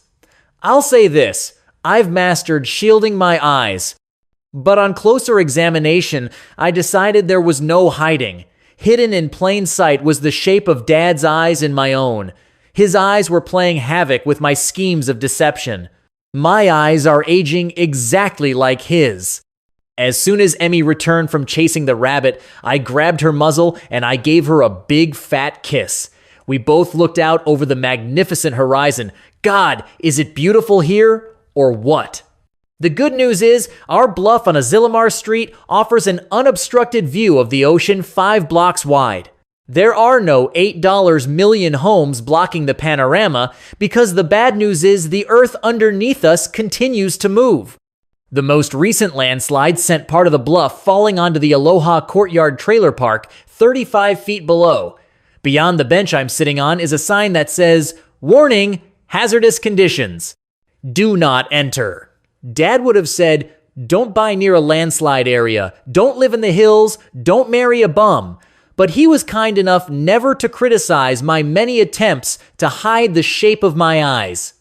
The insults began backstage during a matinee of Woody Allen's Broadway play, Play It Again, Sam.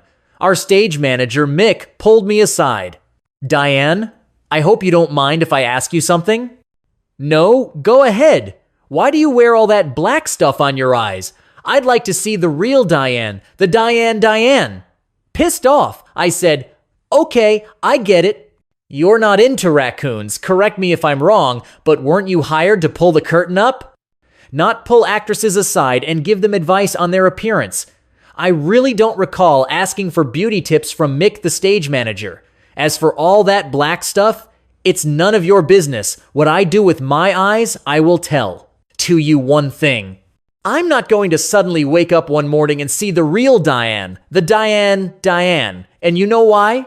Because I am the real Diane, and the real Diane's intention is to flaunt her eyes in smoky blackness for as long as she can.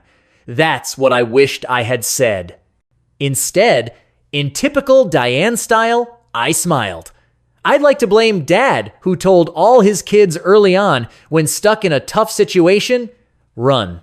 I bet that's not what Chester Hall the barber would have done. But then, Dad never knew Chester Hall, who may or may not have been his father. There was no father to help Dad man up. That was left to Grammy Hall, who was part man anyway. Dad did the best he could. He ran, and so did I. I ran too. I ran to Los Angeles as soon as I got a call from my agent telling me the producer of the new Rock Hudson series called Macmillan and Wife wanted to see me for a role. I was 24 years old. The meeting turned out to be a giant love fest. The producer adored me. He even wanted me to come back for a makeover.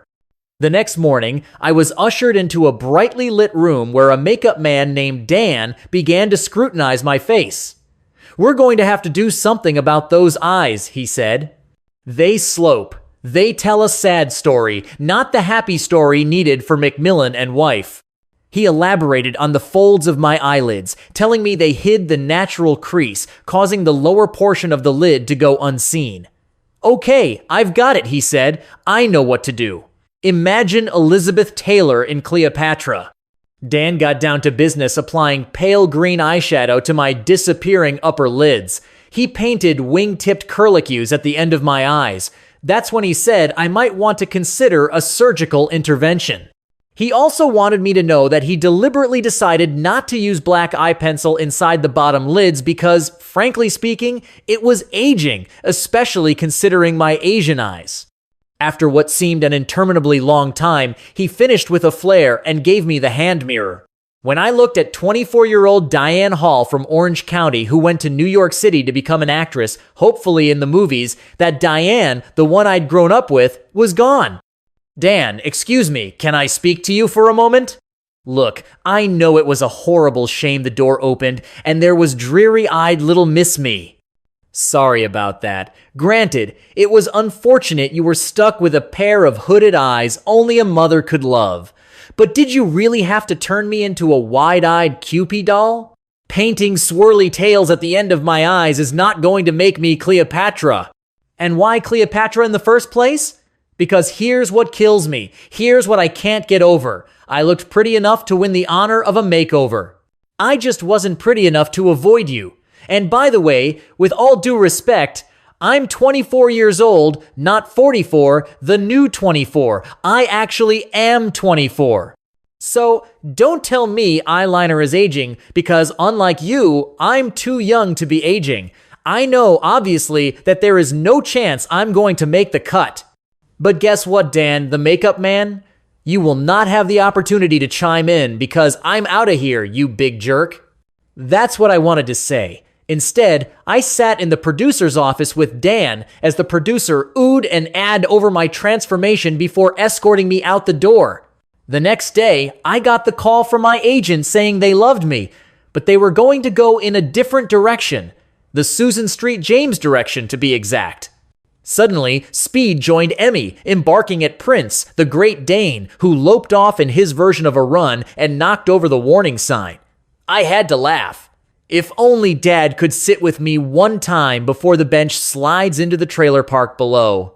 If he were here, I could open the conversation with something harmless, like how funny Speed's ears looked dragging through the dirt. Or wasn't it a shame it took so long to wax our Hobie surfboards back in the day? And whatever happened to Boomerang, our first speedboat? That might be nice. I'd be sure to leave out the summer I got burned in another way, the summer I saw my first penis. I say burned because after that initial glimpse, like in the Alicia Keys song, this girl was on fire. All I did was walk into our tent, and there was Dad's friend Jim, lying. With his organ exposed, it happened so fast, I couldn't take in the details. I mean, I wanted to, but despite the current unpopularity of Sigmund Freud and his even less popular theory of penis envy, I have to say the power of his penis struck an envious note in me. Even though I've had some long, hard looks inside Taschen's The Big Penis book, the picture of Jim changing out of his swim trunks looms, like Goya's black landscapes engorged with screaming monsters. Hell, fire, and damnation. For me, the penis will always be a source of wonder and fear. But of course, Dad and I could never talk of such things, partially because he had one, partially because he was my father, but mainly because it was a risky conversation for two people who didn't know how to speak to each other, even though we shared a pair of identically shaped eyes. Our love didn't include hugs and kisses, and I remember only a few times when I held his hand like other girls did with their fathers.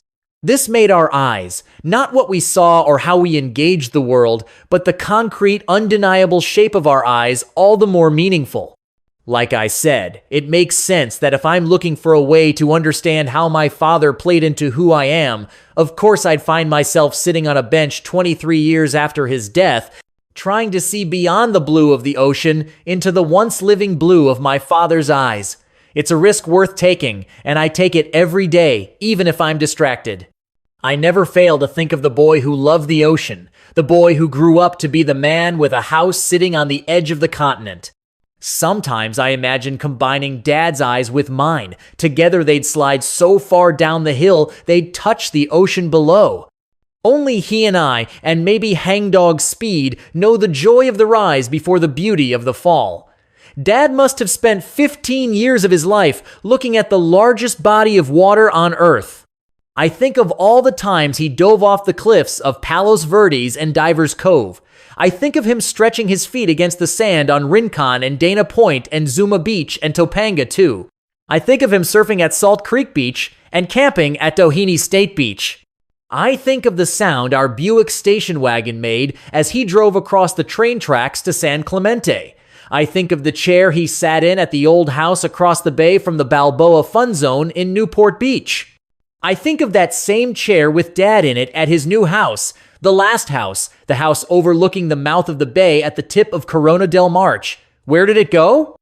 Dad didn't leave a record of what he saw or the way he saw it, yet nearly 1/4 of his life was given to the art of looking.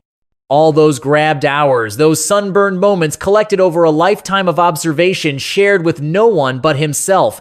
He must have known that the ritual would disappear when he did.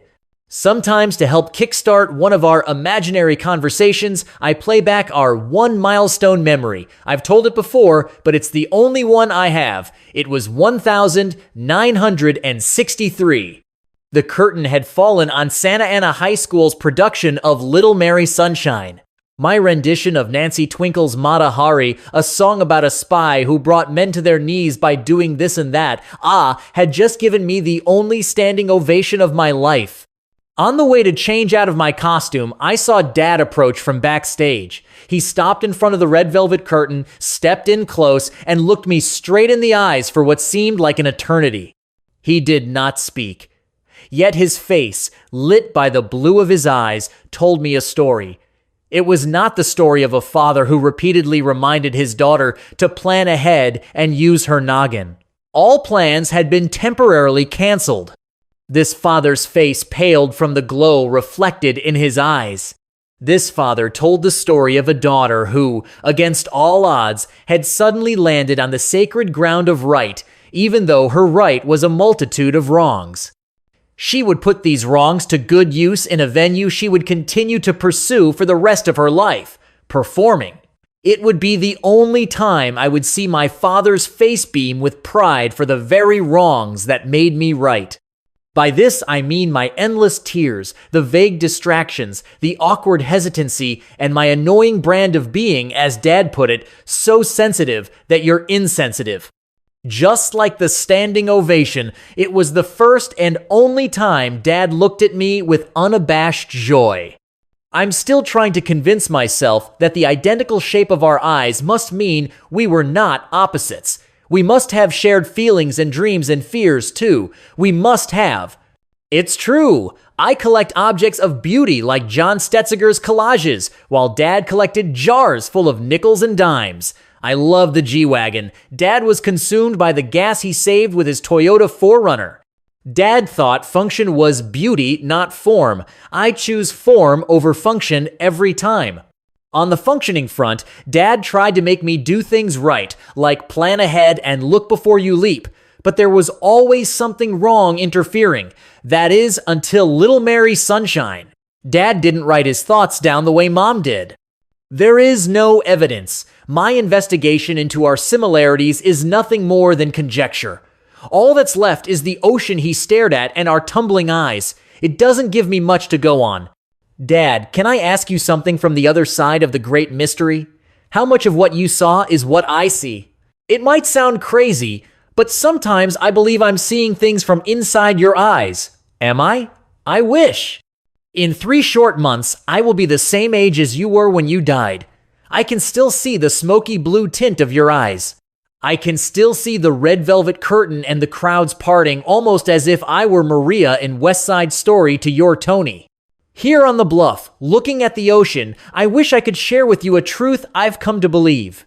It's all in the eyes. Our eyes, yours, and mine. Turtlenecks and ties, bikinis and bras.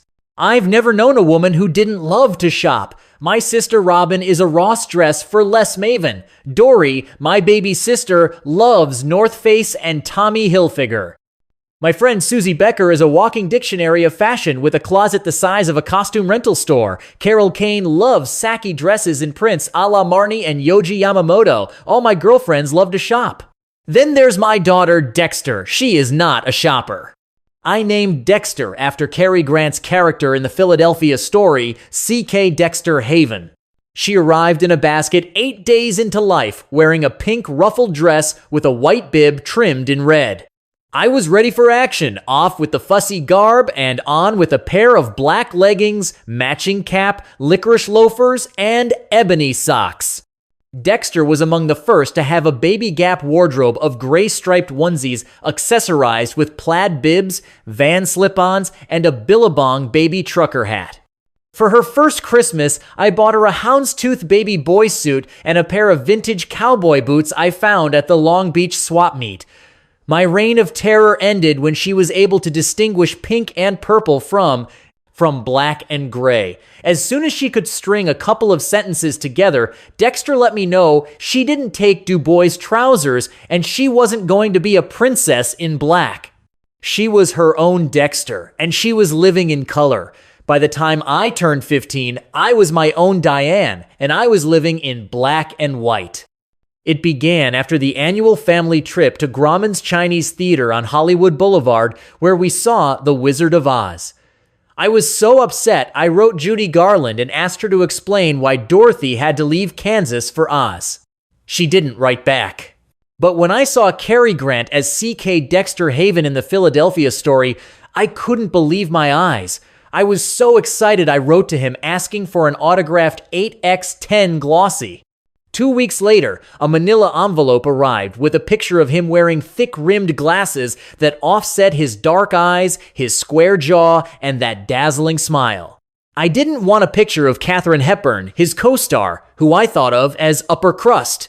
Plus, I didn't cotton to her long gowns or her shoulder-padded suits with A-shaped skirts. In fact, I felt sorry for her and could never have dreamed that one day she would be one of my heroes. She probably had to wear corsets every day in order to have an hourglass figure. Big deal. The last thing I wanted was to be hemmed in by a 21-inch waist. Katharine Hepburn must have been terribly uncomfortable. Maybe that's why she stomped around the Lord family mansion with a snooty sense of entitlement while Cary Grant skipped through the stuffy atmosphere in double-breasted pinstripe suits with black loafers and white socks. He wore things like white cardigan sweaters thrown ever so casually over his shoulders after a game of tennis, or a tuxedo with a white bow tie for afternoon tea just for the fun of it, old man. My Things and Stuff scrapbook was crammed with pictures of him in turtleneck sweaters under crisp striped shirts and herringbone jackets over tweed pants. He wasn't afraid of a polka dot tie or handkerchief. He wore gray worsted suits with wide lapels, a waist button, a white shirt, and his collar up. I also wrote down several of Mr. Grant's fashion tips. For example, he knew that the proper look of a tie lies in a taut knot. If not executed to perfection, the knot loses the necessary spring to arch out from the collar. He believed every man should own a variety of ties, adding that he preferred the relatively wide sort while never venturing near what might be considered over the top. I wrote down two of his famous quotes. He's one, "Clothes make the man." And number two, "I pretended to be somebody I wanted to be, and I finally became that person." I had no doubt I could be the person I wanted to be if I applied Cary Grant's concept that clothes make the man. Or in my case, clothes make the woman. When Dexter turned 15, she received a $200 gift card to Victoria's Secret. I had to drag her into their store on the 3rd Street Promenade in Santa Monica, where we were welcomed by aisles of boy shorts with messages like, "Life of the party," and "Unwrap me" printed on the crotch. We passed hipster panties spelling out "no peeking" and "let's go skinny dipping on the butt." At the $1 million fantasy bra display, Dexter informed me she'd recently become a C-cup. Slow down. Wait a minute, AC, when did that happen? Just yesterday, she was a solid B. Was she going to become one of those breast implant gals who fear she'll never be big enough? Surely she didn't want to become an oversized Dexter cow with a couple of udders dragging on the floor. Dex kept insisting she was a C-cup, I kept insisting she was a B, and that was it. End of discussion. She marched off to find a sales lady. Left alone, I couldn't get over the evolution of underwear at Victoria's Secret. Everything was so friendly. Except for those few years in the 1,970 seconds when I didn't wear one, I never thought of bras as anything but a necessity one had to address. Occasionally, I come across pictures of myself from the braeless days. What the hell was I thinking? So unattractive, and my poor little breasts, they must have been confused. At a party recently, I reminisced with my old friend Elliot Gould, who said, "Oh yeah, I remember you from the 70 seconds. You had those low-slung tits."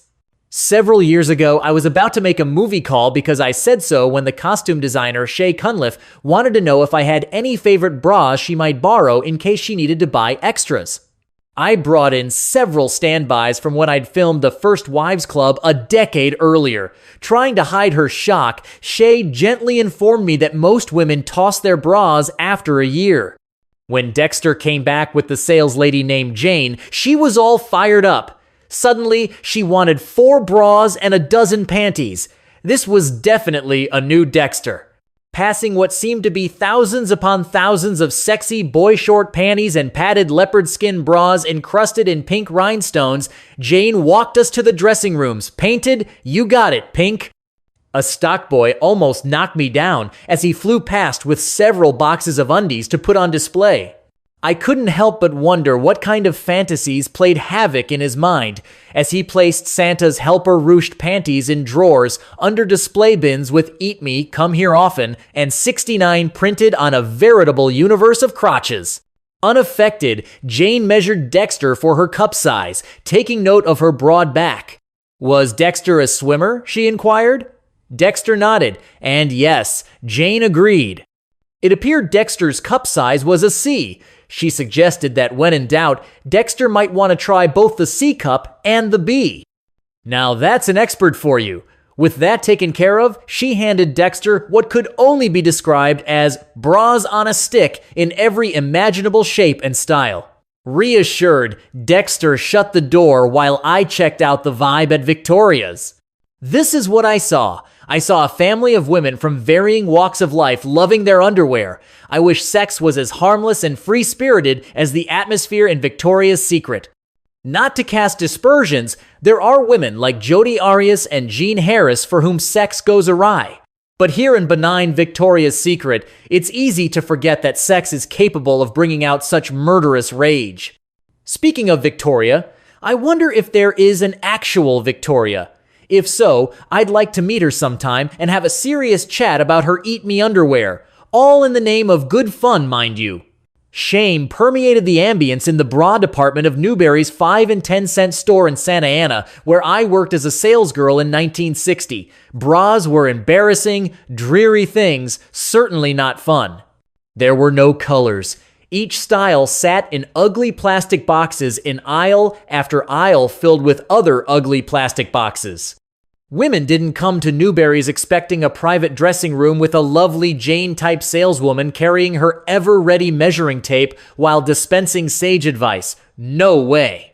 Buying a bra was like buying Kotex. The unattended cotton Maidenform bras had names like Snoozable and Sweet Dreams, Hardly Dangerous, and Hardly Sexy. After hours of folding them neatly before placing them into containers, I felt nothing if not embarrassed, but also secretly curious. One day, I got caught red-handed placing a 32B padded Wonder Bra over my sweater to see what it would look like. My God, you'd think I committed a crime. Mr. Olson, the assistant manager, immediately downgraded me to a cash register in the hardware department. He didn't understand I'd been compelled to feel the cushioned fabric that made one's breasts a wonder. According to my friend Leona Kramer, if you dare to wear a Wonder Bra, you not only became a girl who has intercourse with boys, gets pregnant, and has a baby, but you also become a liar for life. As much as I told myself I was not the kind of girl who would ever buy a padded bra, I did. Just once, I did. I snuck over to Penny's department store where I purchased the ever-so-evil Wonder Bra and wore it to school the next day. At lunch, my longtime crush Dave Garland poked his finger into the left 32B cup where it stuck like glue to my flat chest. Mortified, I ran home, promising myself I would never lie again. Meanwhile, in Victoria's Secret, I was surrounded by a lot of happy women enjoying the fun of being sexy. The experience was downright wholesome. I was beginning to feel like Victoria had invited me to her colorful, light-hearted home. After a while, Jane breezed down the hallway and knocked on Dexter's dressing room door. Dexter peeked out and showed Jane how she looked in the 34C bra. Jane took a long, hard look at Dexter's breasts and nodded yes to the 34C. Perfect. The next step? Bra style. Dexter lined up her 3 favorites. Pink's Heartbreaker Push-Up Plunge Bra, Pink's Wear Everywhere Lightly Lined Bra, and her favorite Pink's Campus Push-Up Bra. Thrilled though she was, Jane also suggested that Dexter might include Pink's Yoga Push-Up Bra with mesh, a more natural everyday after-swimming sports bra. Dexter nodded her head. Victoria's marketing genius was simple. She gave women the right to choose their own underwear.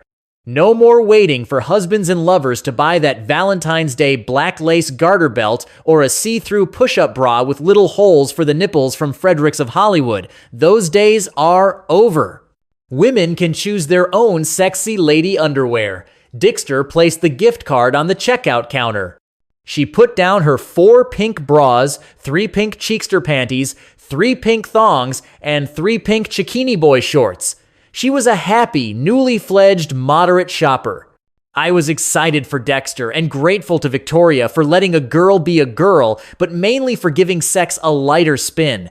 Nevertheless, the world in pink was beginning to wear thin.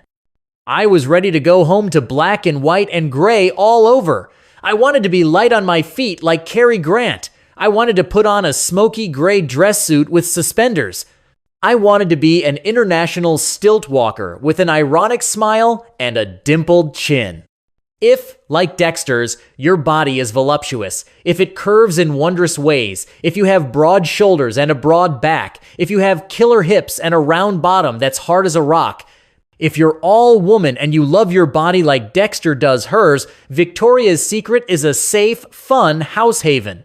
But if your favorite word when you were little was tomboy, and if you ran to the arroyo to climb trees and pretend you were Davy Crockett, the king of the wild frontier in a coonskin cap, then where the hell do you shop when you're a grown-up looking for a little fun with the menswear? Look, where's the equivalent of Victoria's Secret complete with merchandise? Like Life of the Party Boxer shorts written on a different kind of crotch, where's the shop for those of us who want to play around with part-time gender bending? All in all, just about every female celebrity has dabbled in men's clothes, even if only for a photo shoot. Think Marlene Dietrich cross-dressing in a man's tuck. Think Amelia Earhart in pullover sweaters and khakis. Think Ellen DeGeneres in a vest with a casual white shirt underneath and a pair of Paige jeans and white tennis shoes. Come on, where's that store? What's it called? I got it. How about Ellen's Crossing? I'd shop there. Who wouldn't? I promise you, it would be just as mind-expanding and fun as Victoria's Secret, even for the accessories alone. The hats, the fingerless gloves, the turtlenecks, the socks, the shoes, the scarves. Come on. Ellen loves a scarf now and then. Why doesn't every city have an Ellen's Crossing with its own delicious secret? Victoria had one. I always thought feminine meant delicate, frightened, and helpless. Because of Cary Grant's allure and the thought of dancing through life in black and white, I've always been drawn to men's clothes. Now that I'm 67, I'm aware that fear is not gender-based. You could call a good 2/3 of my wardrobe an impenetrable fortress. And by this, I mean the hats that hide the head and the gloves that hide the fingers and the long-sleeved turtlenecks that hide both the arms and the neck, the leggings that hide the legs, and the boots that hide the feet. Let's take the turtleneck. Turtlenecks are particularly underrated. Buy one, I dare you. Give one a try. Turtlenecks cushion, shield, and insulate a person from harm. Never let a turtleneck's collar sag. Get smart and sew stays at both side seams. It will keep your turtleneck gravity free. Make sure the fabric isn't too bulky unless you want a linebacker's neck. If you take my advice, trust me, your head will be framed to perfection. Buy one. Be brave, and if it turns out you begin to wear turtlenecks as often as I do, and you're my age, and you're not Cary Grant, you will run the risk of receiving a fair amount of criticism. Even though turtlenecks worked well for my costumes in Something's Gotta Give, there was an implied criticism when Harry Sanborn, played by Jack Nicholson, says, "I just have one question. What's with the turtlenecks? I mean, it's the middle of summer." Erica, played by me, replies, "Well, I guess I'm just a turtleneck kind of gal." Harry says, "You never get hot?" Erica says, "No." Harry says, "Never?" Erica says, "Not lately." And it's true. I never get hot. At this point, no one criticizes Dexter's choice of pink underwear. She's not a Victoria's Secret model. She isn't wearing her Let's Party Pink Boy shorts on display. Online recently, I saw a paparazzi picture of myself under the headline, "Diane Keaton and her daughter." We were on the streets of Beverly Hills. It was a study, in contrast.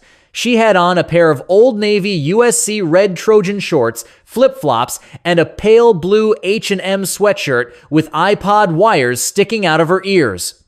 True to form, I was duded out in black leather platform boots, gray and black plaid ski pants, a black Uniqlo Jill Sander coat, with a 4-inch wide belt clenched around my waist, a white shirt, polka dot gloves, and the ever-present wide-brimmed hat. It was 78 degrees outside. I did not look like Cary Grant, and Dexter did not look like Stephanie Seymour.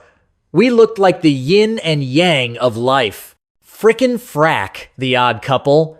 No one would assume we were mother and daughter. Not only was the age difference working against us, but so was the choice of how we present ourselves to the world. That was the truth as documented in a paparazzi photograph posted online. Underneath the photograph was this comment, quote, "Actress Diane Keaton stepped out wearing yet another one of her Annie Hall-inspired ensembles to go Christmas shopping in Beverly Hills." However, as the 65-year-old confidently strutted ahead, her young daughter Dexter trailed behind, possibly in embarrassment. What the photographer did not capture, and what the commenter missed, was this. Under Dexter's casual running shorts and hooded sweatshirt was the exuberant world of a private imagination at play. As for shopping, think big, think small, think different, think beauty outside, beast inside, American by birth, rebel by choice. They make the most of now because you're worth it when the world zigzags. Decry complacency. Think outside the bun. Have it your way. Just do it. If you've got it, flaunt it. Does she or doesn't she? The United Colors of Benetton. We're not liberal America or conservative America. We're part of the United States of America. You're you. I'm me, and Dexter's Dexter. It's just as okay to be the old flamboyant as it is to be the young casual. It's great to be the mind behind J. Crew and Ralph Lauren and Quicksilver and H&M. It's fantastic to have an imagination stimulated by diversity. It's a world of style influenced by Coco Chanel and Mucha Prada and Paul Harden too. It's Rihanna and Beyonce and Nicki Minaj. It was thrift store Barbara Streisand in the 70 seconds and Madonna's street-smart layered look of the 80 seconds. It was Romeo Giggly in the 90 seconds. Now it's Paul Smith's classic schoolgirl look and Tom Brown's Mad Men suits. It's Anna Wintour's hatred of black teamed up with Grace Coddington's love of orange.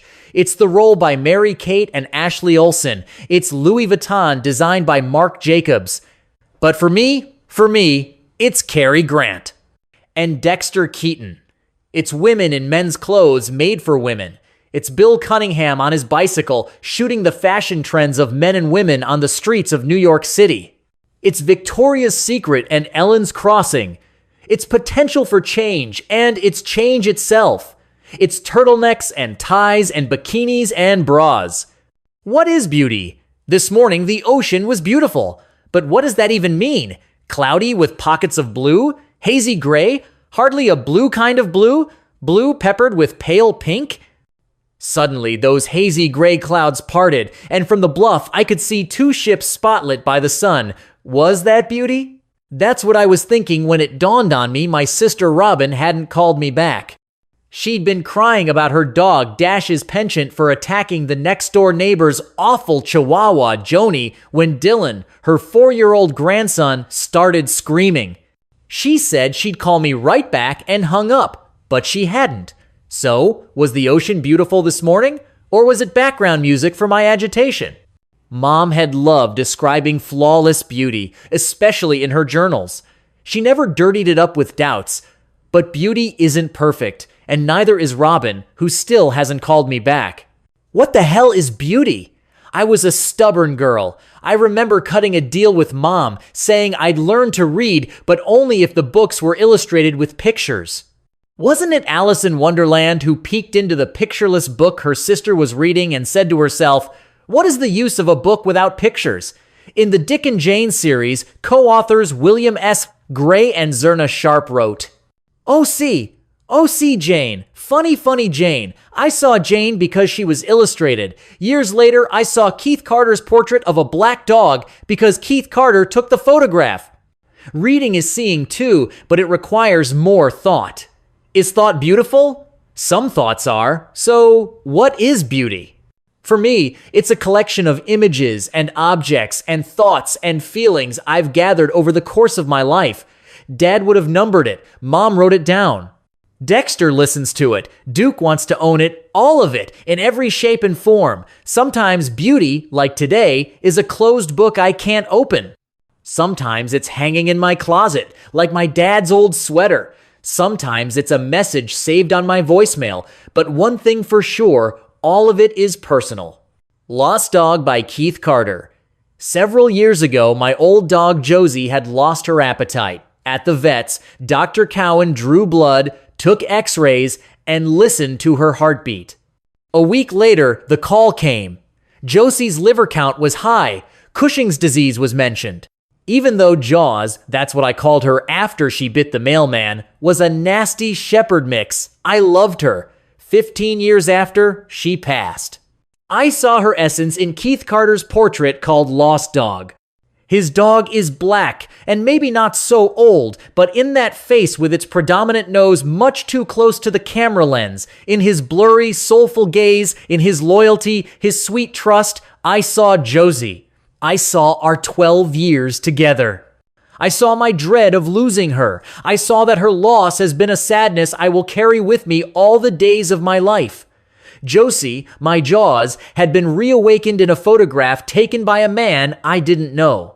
The subject was a dog I'd never seen. Keith Carter wrote this. For me, a portrait is something that has a certain weight, a certain seriousness to it. These days, I treat everything as a portrait, whether it's a safety pin hanging from a string in a woman's bedroom or a man witching for water in a field. They're the same. They are all equal. I try to give them the same weight. Wendy, the Madame Alexander doll. One day Mom drove me to my friend Mary Lou's house. It was on the other side of the 110 freeway. That meant one thing: her house would be shabby and small. When our station wagon pulled up, I saw I wasn't wrong, and the inside was no better.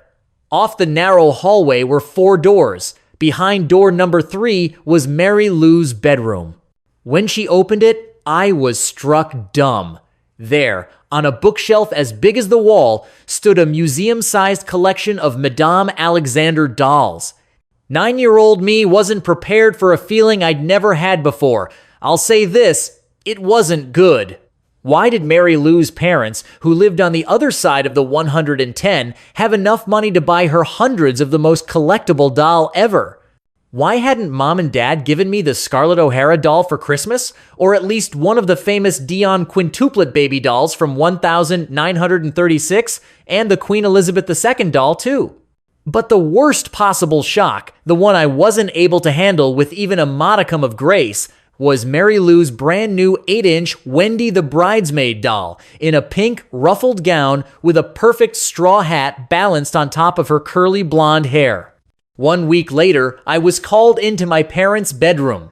Mary Lou's mother, Nancy, had phoned our house on the party line wanting to know if I'd unintentionally taken the Madame Alexander Wendy doll. That's when I understood that beauty could be evil. It could make a perfectly good girl like me turn into the devil. So, what is beauty? When I was 9, it belonged to someone else and I made it mine, consequences or not.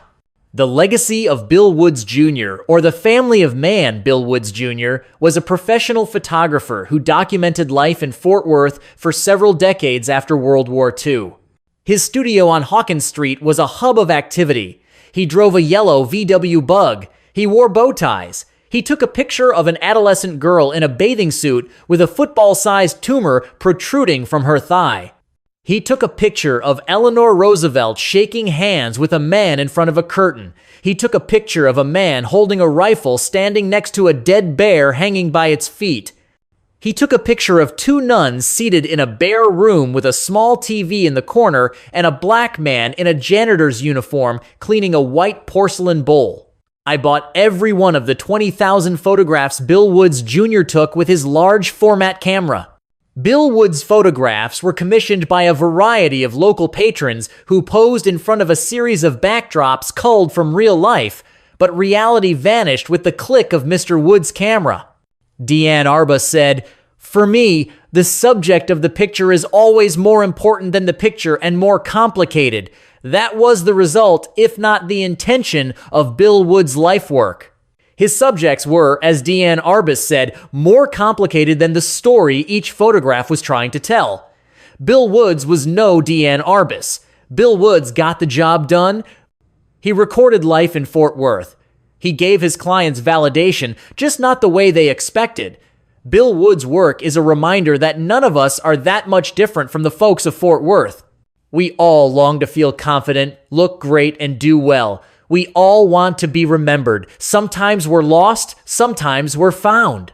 But one thing's for sure, no matter how much control we have over our appearance, we're all awkward, laughable, ugly, and beautiful at the same time. The only difference between Bill Woods' patrons and me is this: my life has been documented by more than one photographer. Like others, to the best of my ability, I've tried to create a Diane Keaton I want the future to see. A snapshot of Dorothy Hall laughing. I woke up in the middle of the night 5 hours after my mother's body, draped in a purple cloth, had been wheeled out of the kitchen on a gurney. I woke up knowing there would never be another person to replace her. I would have to rely on myself. I knew that the days of little high-foreheaded Diane O'Holly had been wheeled away with Dorothy. Life keeps moving forward as if following a predictable timeline.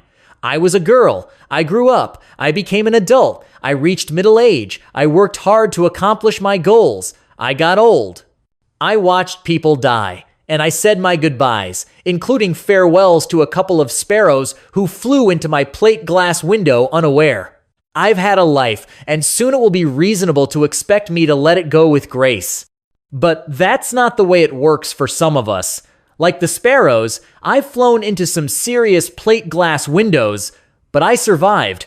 On the way, I learned a few things, namely this: beauty's a bouquet gathered in loss. The sad part about my bouquet is that it keeps growing. Now that mother is gone, darkness is spreading across my fading petals. Light is beautiful, but darkness is eternal. I live with the beauty of regret and the memory of love. I feel it when I feed cheddar cheese to Dexter's rats, Ludacris and Nala. I watch them hold the orange strips in their almost human hands as they trim the cheese with delicate precision. I see mother's hands. I see her fingers throwing breadcrumbs to the pelicans on the seawall. I believed in mother's permanence. I believed in the radiance of her face. In the photograph Dad took of her, with her head thrown back in laughter. And when I try to make her photograph laugh in 3 dimensions, I feel the sorrow of beauty lost. I feel it. And I am convinced that beauty, more than anything else, is a feeling.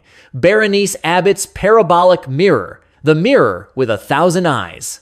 There's a bird's eye view, a gleam in the eye, and a roving eye. There's a sight for sore eyes and a worm's eye view too. Don't forget, all eyes are on you. That's a favorite, or an eye for an eye, or don't bat an eye, or especially be in the eye of the storm. I love bedroom eyes, and I can't take my eyes off of you, but I don't want a black eye. I'd give anything to be eye candy and more than meets the eye. There's always the old standby, don't try to pull the wool over my eyes.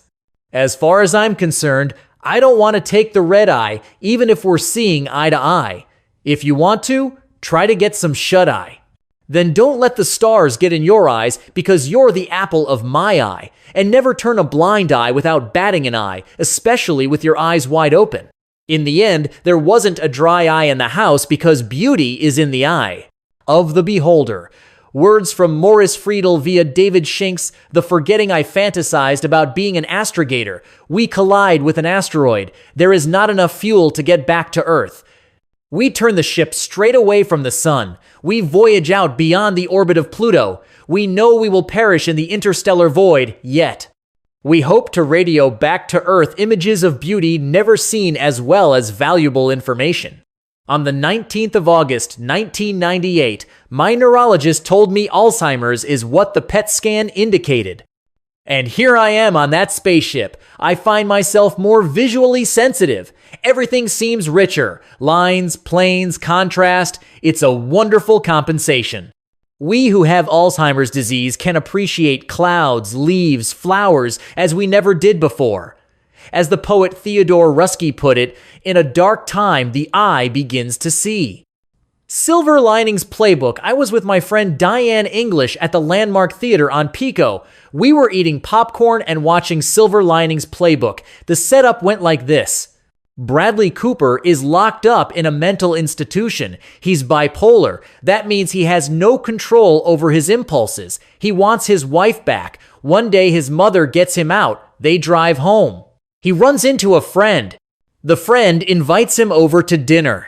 Bradley Cooper meets Jennifer Lawrence. They lock eyes. That's when the movie stopped cold, and that's when my heart went into my throat. Bradley Cooper says, "You look nice." Jennifer Lawrence says, "Thank you." Bradley Cooper pauses, then says, "I'm not flirting with you." Jennifer Lawrence says, "Oh, I didn't think you were." Bradley Cooper says, "I just see that you made an effort, and I'm going to be better with my wife. I'm working on that. I want to acknowledge her beauty. I never used to do that. I do that now because we're going to be better than ever." It was like the line Montgomery Clift said to Elizabeth Taylor in A Place in the Sunday. "I love you. I've loved you since the first moment I saw you. I guess maybe I even loved you before I saw you." That was the subtext. That was the moment. It was like Renee Zellweger when she said, "Shut up" to Tom Cruise and Jerry Maguire. Just shut up. You had me at hello. It was better than every great kiss I've ever seen or been given. It was flawed beauty, fucked up beauty. It was bigger and better than life. It was art. It was sex. And it was love. Bradley and Jennifer didn't know it. But that was the moment we became a threesome. Even now, months later, I can close my eyes and look into Bradley's eyes, knowing he's seeing me and Jennifer. I can look into Jennifer's eyes and know she's seeing his and mine. I know what he's hiding. I know what she's afraid of. I own their comings and goings. I'm the third wheel of a beautiful moment on film, and it's all in my head. A photograph of Duke. His curly blonde hair is suddenly brown. His angelic baby face is adolescent. He still hugs me. I'm still his cheeks. But the most remarkable thing is no matter how much Duke hates my nagging about his homework more detail, Duke, no matter how much he screams when I tell him we're watching the documentary Poor Kids on PBS instead of Jersey Shore, from which he's memorized quotes like, "Get your wiener cleaner" and "Work blows shit" for Skittles. No matter how much.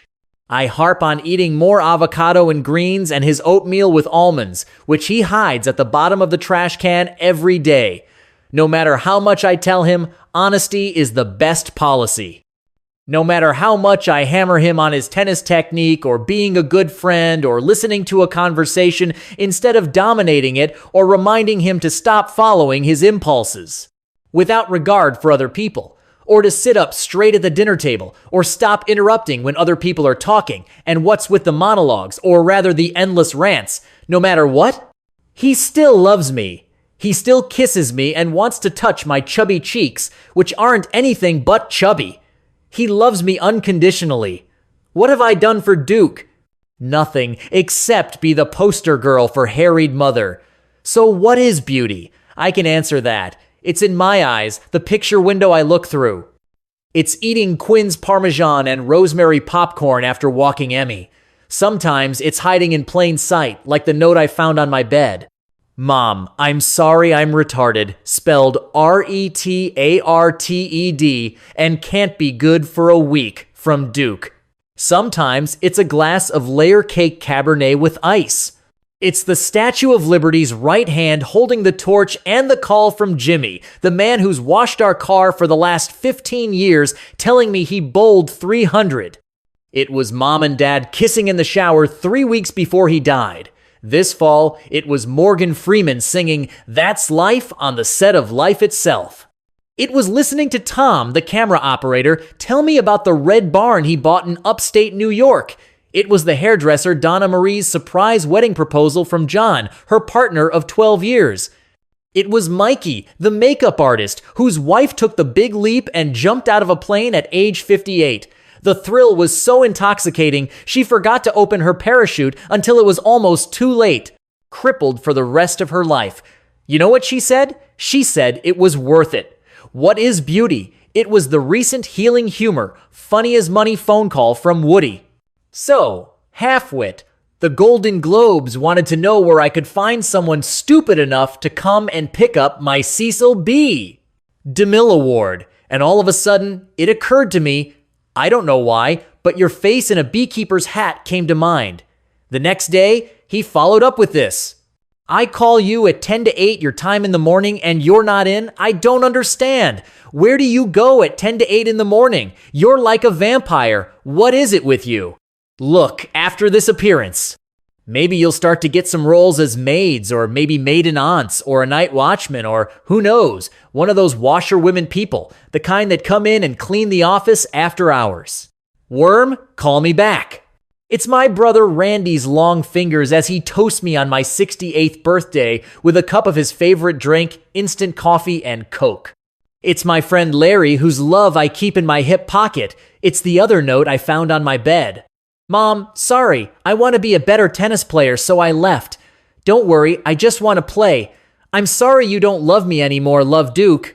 It's a knock on the door I don't answer. It's the 2 candy hearts I pick up off the floor that say, be mine. These are the sum of beauty's parts. Diana Vreeland said she'd spent a lifetime looking for something she'd never seen. Yeah, that's not a bad pursuit.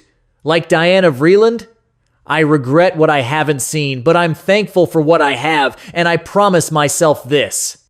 I will try harder to look for what I don't see when it's staring me right in the eye.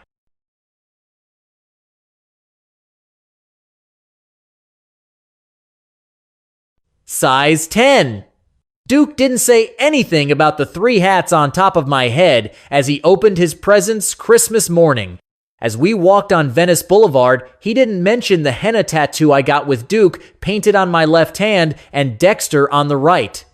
At his birthday party in Woodland Hills Sky High Sports Trampoline Center, he didn't mention my Rosie the Riveter ensemble with red bandana, hoop earrings, and big belted khakis rolled above my black Converse tennis shoes.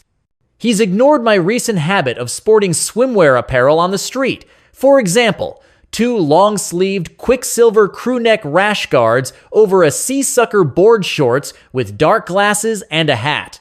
Every day I drive Duke to the bus stop with my Calvin Klein men's pajama bottoms peeking out from under my black North Face Triple C full-length downcoat. Every day my hair is in rollers. Duke has nothing to say about that either. These are my save the best for the last, rebel without a cause days. These are my go for broke, grab anything you want to wear, because why not days. Recently, we went to dinner at Toscana to celebrate Dexter's passage from learner's permit to driver's license. I wore a pair of men's extra-large ski pants. Duke ignored them. He didn't care when I kicked off my 6-inch Yves Saint Laurent platforms, and when we toasted Dexter with Orangina in wine glasses, I bet Duke $5 I could pick up my Visa card with my bare toes under the table. When I did, Duke went on an it's so unfair Cheeks rant. Cheeks, my cute little pie, he said, my precious, my only squeaky in the whole wide world. You cheated. You did. You stuck your hands under the table and put the Visa card between your toes. That's cheating, Cheeks. I told him he was crazy. His response? Totally predictable. This is a mom cheek fighting to cheat day. Admit it, cheek cheater. You cheated. I knew I was breaking one of the cardinal rules one day when I walked barefoot down the hallway of UCLA lab school. But what the heck? I always wanted to feel the white speckled linoleum floor beneath my feet. I wondered if I could still grip a spoon off the floor with my toes and put it in my mouth like I did when I was a 10-year-old wannabe contortionist. It would be tough, but I was convinced I could do it until I saw Judith Cantor, the librarian, heading in my direction. I immediately put on my concerned parent face as I rushed over asking her about Duke's recent reading choices. What did she think of Rick Riordan? I asked, hoping she wouldn't glance down and see my Sally Hansen plaid toenails. Judith immediately launched into the pluses and minuses of Riordan's popularity. She paused for a second, then recommended Jack Ganto's Dead End in Norvelt. I kept up with a lot of, oh yeah, right, of course, yeah, right, that's such a great idea, absolutely. Judith excused herself, saying she would email me a list of other recommendations. As if that wasn't enough, Norma Silva, the principal, suddenly waved, hello! I waved back and made an immediate right turn into the janitor's closet where I counted to 60 before going back out. I hurried to the Redwood Forest playground where my toes rejoiced as they crunched through the redwood mulch.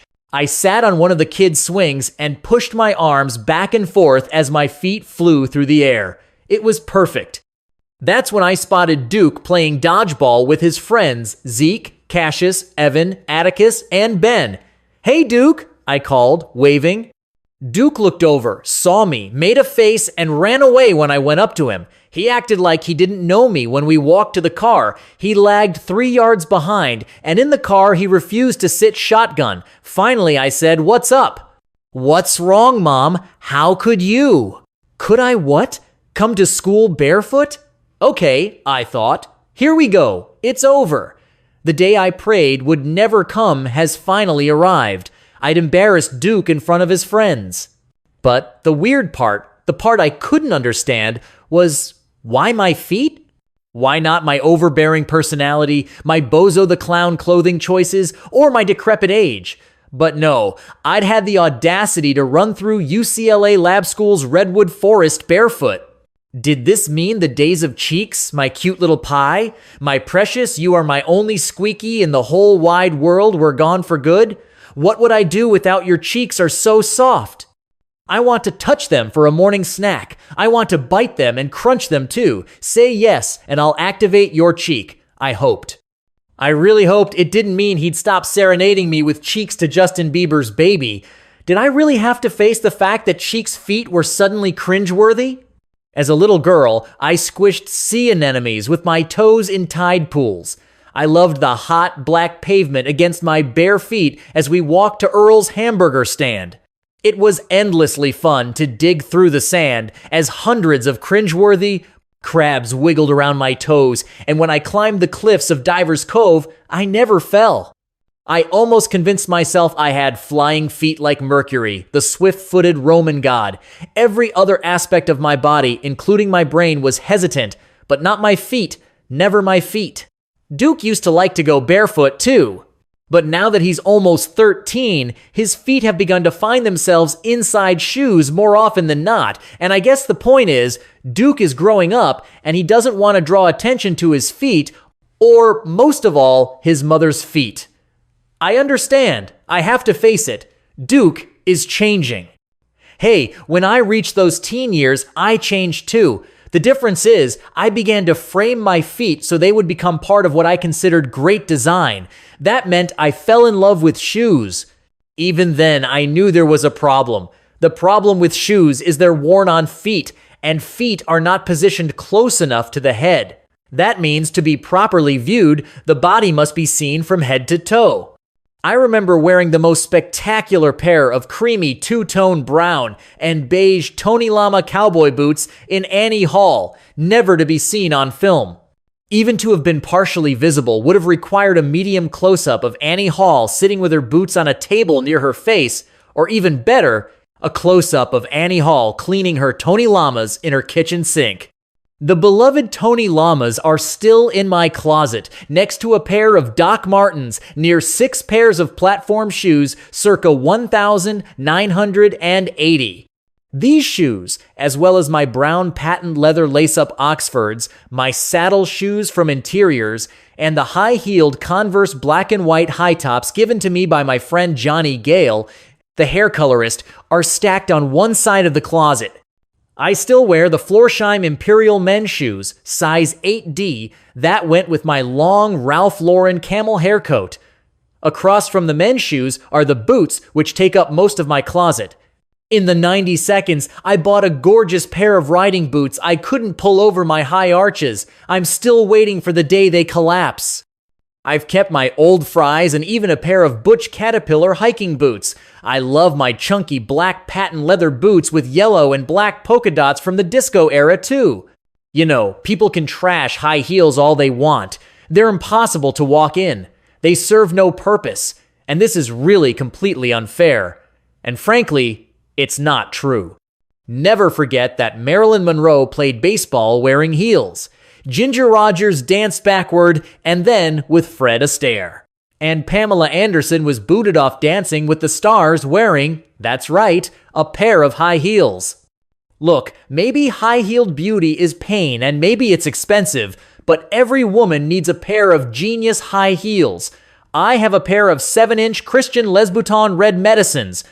That's what I call them, because that's what they are. They're red medicine. They're like a great glass of layer cake Cabernet with ice. When I wear them, I'm a contender. I'm a 6'2" still walker, not some 5-7-inch excuse for a woman. Once in a while, a gal owes herself this kind of fix. In 1997, I remember I saw a pair of orange herringbone Prada pumps in vogue. I had to have them. As everyone knows, a pair of Prada anything is not cheap. So take my advice, slow down, way down before you swipe your credit card. One more piece of advice, okay? Don't be impulsive. Here's another. When in doubt, stick with black. Black will never disappoint. And always remember to accessorize. Don't be timid. Paint those toenails and sticker them up. Embrace your arches. Don't shy away from toe rings and ankle bracelets either. Learn to take compliments. I haven't, but you should. You know why? Because compliments linger. Someone once compared my legs to Lucille Ball's Great Gams, like I cared. She was old. Now it's my turn to be old. If someone said the same thing to me today, I'd be overjoyed. One more tip, save your shoes. Save them all. Mark my words. You'll revisit wearing them sooner than you think. Plus, they're stimulants. Like music, they can take you back to certain moments, certain people, certain memories. I remember Dad's arches lifting into the air as he dove off the cliff at Dana Point. I remember seeing Pina Bausch's barefoot dancers pound a stage covered in dirt. Once, I subscribed to Charforce's sexy High Arches website to see its celebrities' assorted slideshow honoring Meryl Streep's and Kate Hudson's and other actresses' outstanding high-arched feet. I wish I'd made the cut. These days, I'm not making the cut with Duke either. He'd never once said a word about my shoes or my feet, for that matter, not one thing until that fateful day in the Redwood Forest. Was his humiliation provoked by Zeke or Atticus and the rest of his gang of 6? It's hard to say. Was it because I broke a school rule? Was that it?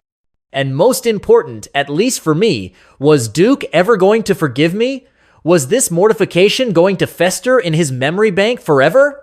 A week later, I asked Duke if he wanted to go for a Sunday evening jog around Drake Stadium on the UCLA campus.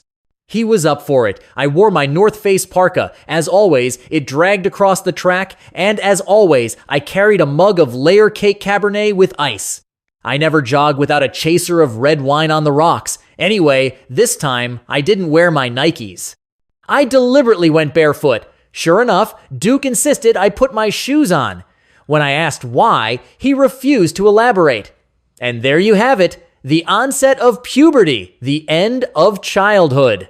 I guess it's time to say goodbye to my bare feet, at least in front of Duke. My podiatrist, Dr. Hakim, has also informed me that my barefoot days are over. If I choose otherwise, he assures me I should be prepared for more broken toes and ankles and bruises and sprains. He threatened me with stories of nails lying in wait, and worse, far worse, staph infections that could lead to my demise. Of course, he had no idea I'd been a wild child on the cliffs of Laguna Beach, a pioneer rolling down the sand dune banks of Death Valley.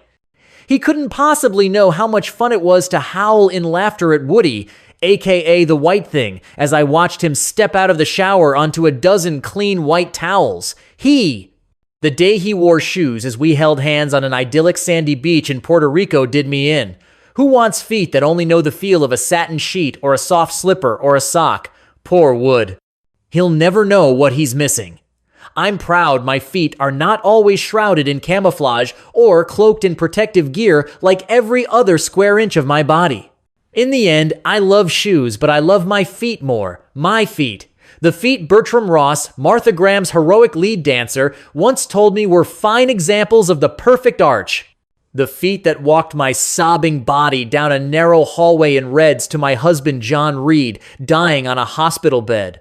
The feet that recently stood on our neighborhood bluff as the Space Shuttle Endeavour passed overhead on its final flight. The feet that tingled in fear as I stood holding my 9-year-old Duke as we looked over the edge of the observation deck at the Empire State Building. Oh, Duke. Your only chubby roll of cheek dough, Mom, hopes you'll remember how much fun it was to jump into our swimming pool feet first. I hope you won't forget running barefoot through the waves as you, Dex, and I stood on the beach witnessing Laguna's Hurricane Force storm of 2007. Maybe you'll remember our screams of laughter laced with fear as a 9-foot wave hit our feet on the deck of the old wooden lifeguard station in Fisherman's Cove. I wonder if you'll remember me running barefoot in the mulch of the old redwood forest toward you, my only son. If so, maybe you'll forgive me for embarrassing you with a shrug of the shoulders and a laugh. Because it was life, right, Duke? Right? It was 2 feet transporting my body to you.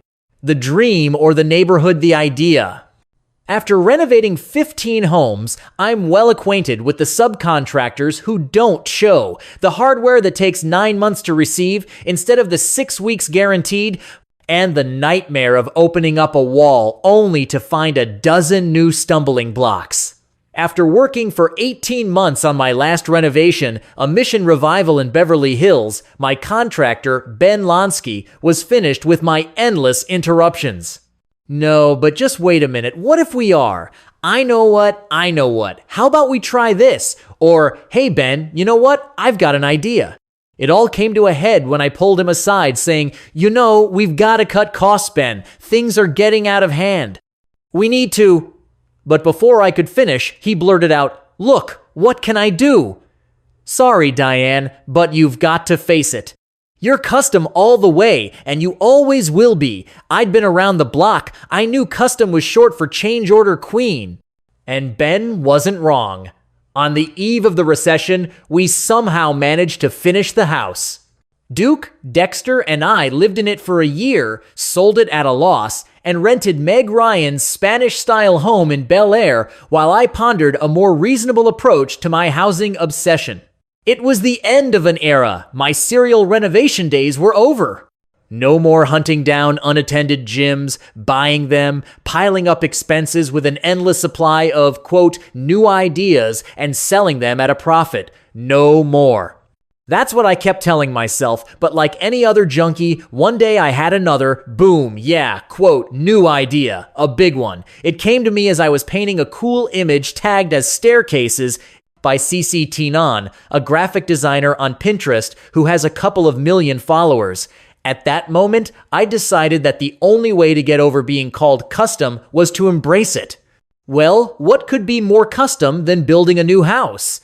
I justified the fantasy by telling myself I would be taking on a housing experience that demanded a practical approach. It would be a how-to learning experience. And maybe in the end, if I did my homework and stuck within the budget, if I minded my P's and Q's, whatever that means, I could build a sensible dream house from the ground up for the three of us. So I bought a half-acre lot on a street called Riviera Ranch Road in Sullivan Canyon.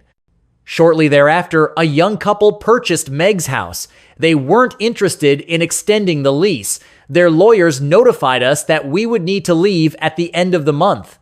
Oh, in a panic, Eileen Kimura, my broker, and I looked at dozens of long-term rentals and every house on the market.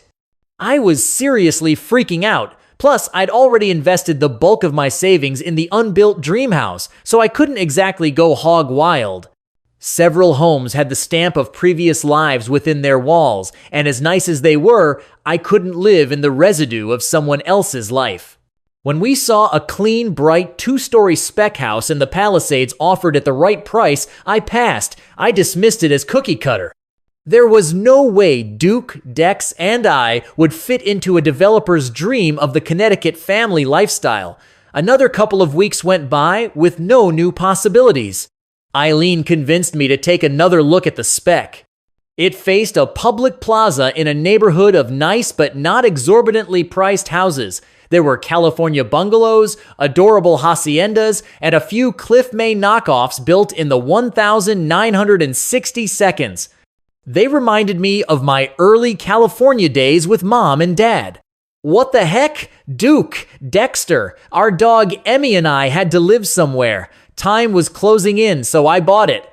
I did. I bought the brand new opposite of custom Connecticut farmhouse 1 block away from a sliding bluff that overlooks the Pacific Ocean. The neighborhood we moved onto Winola Street across from Almar Plaza 8 months ago.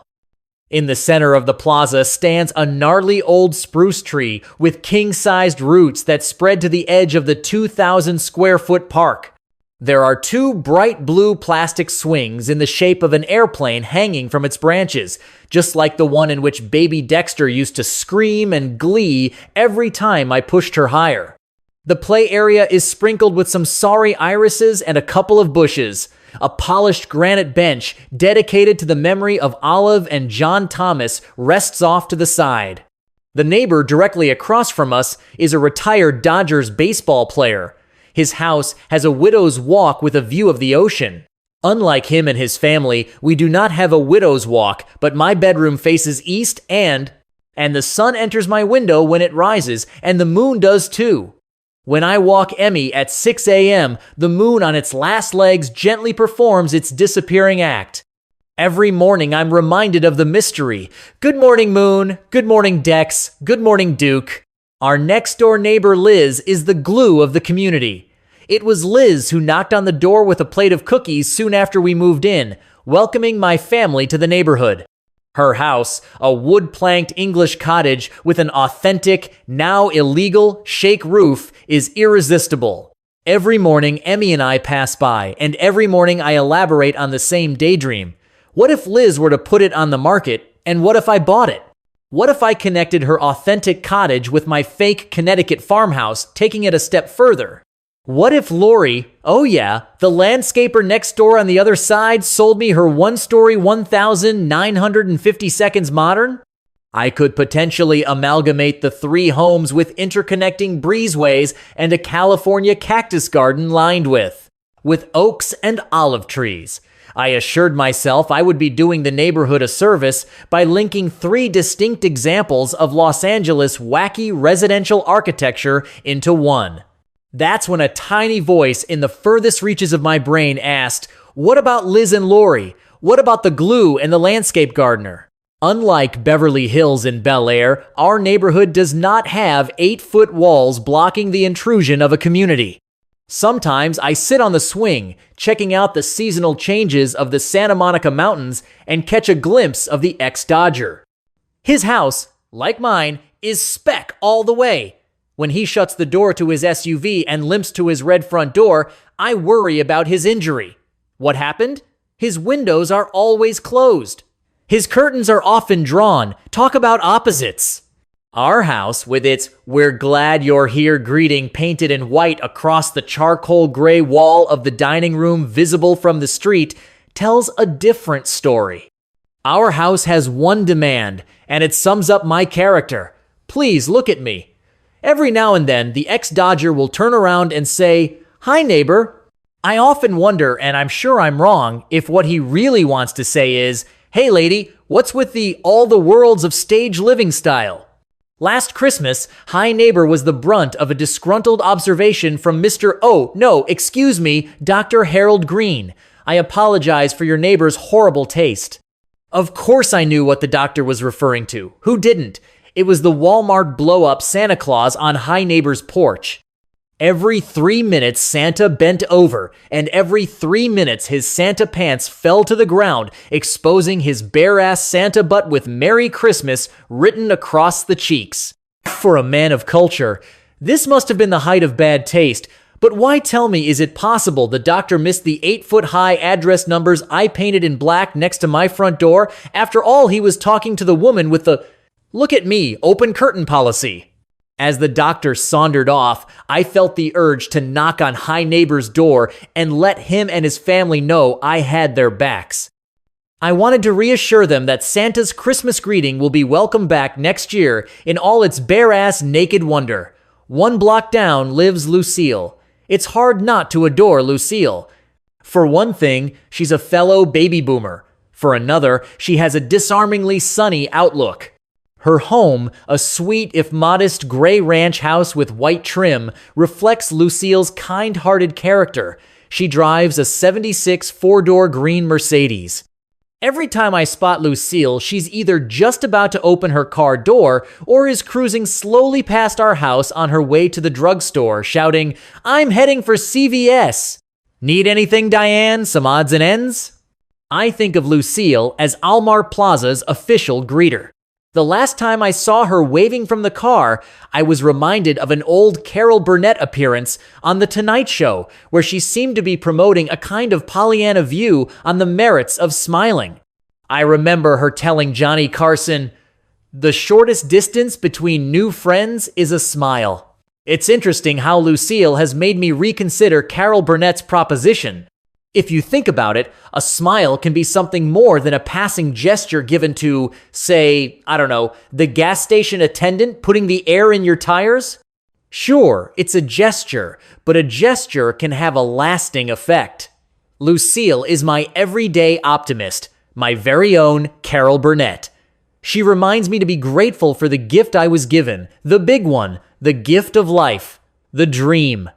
When I was a girl, my Sunday school teacher told us that if we believed in Jesus, we'd live in a beautiful mansion in heaven. I believed her. At first, I thought God would give me a castle made of stone like in Walt Disney's Snow White and the Seven Dwarfs. A little later, I changed my mind and wanted a replica of the Hearst Castle. When I was 12, Dad began taking me on tours through model homes in Orange County. Once we drove all the way to Costa Mesa, where we saw a high-end tract development called Vista del Rey Estates. Estates was a new word for me. I liked it. I wanted an estate too.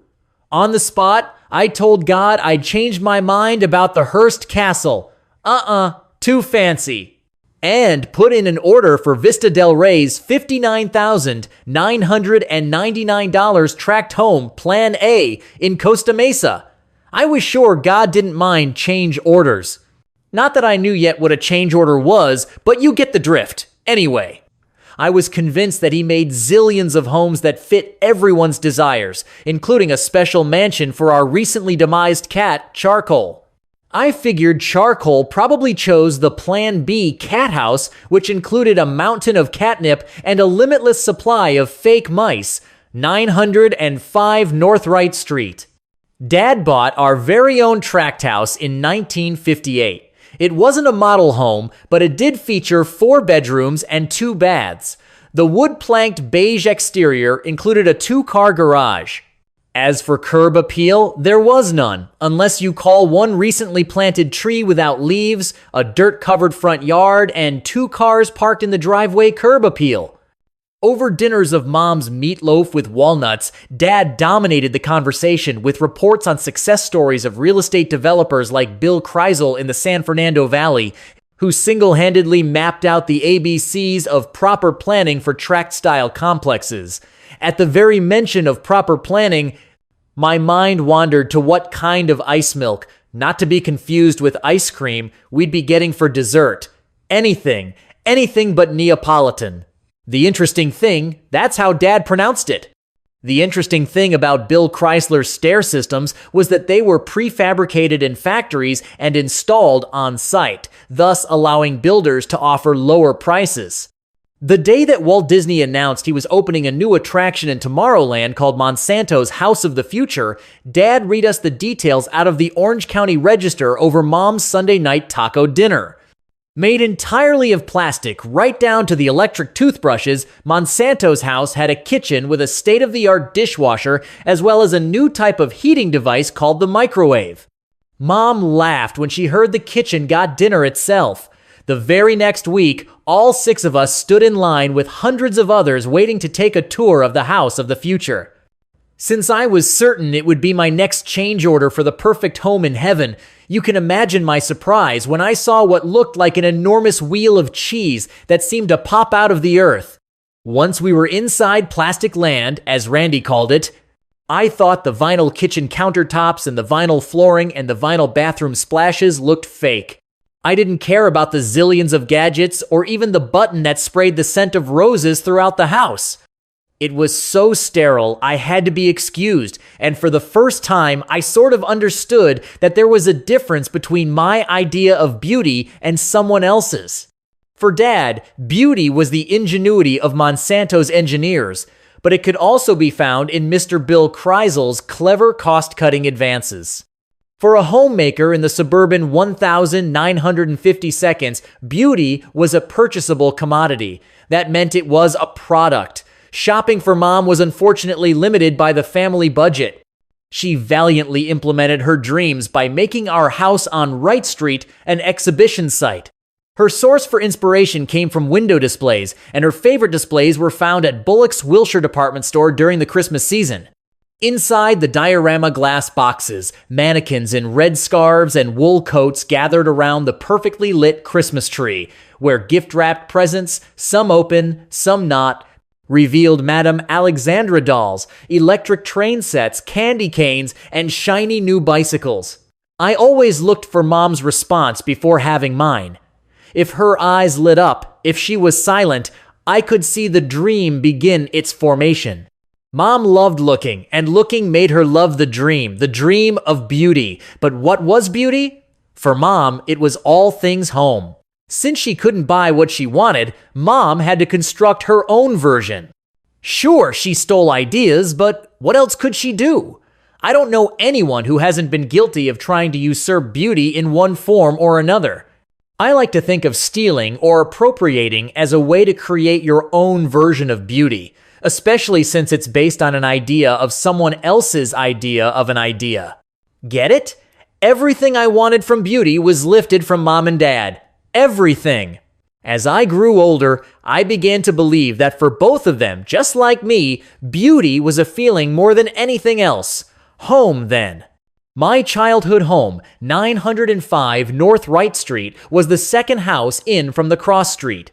Judy Reed lived on the corner. Judy and I played with our Barbies well over the designated stop age of 12. Judy was an only child whose father was the principal of Santa Ana High School. One afternoon, Judy and I got caught in the closet, dressed up in her mother's clothes. "Mister," Reed took my hand and marched me over to our house, where he told Mom point blank that he thought it was strange that two girls aged 12 were in a closet together. He didn't use the L word, but he implied that there was something highly fishy going on. I was never again allowed in Judy's house. Rocky Lee lived way down at the end of the street. He was Randy's best friend.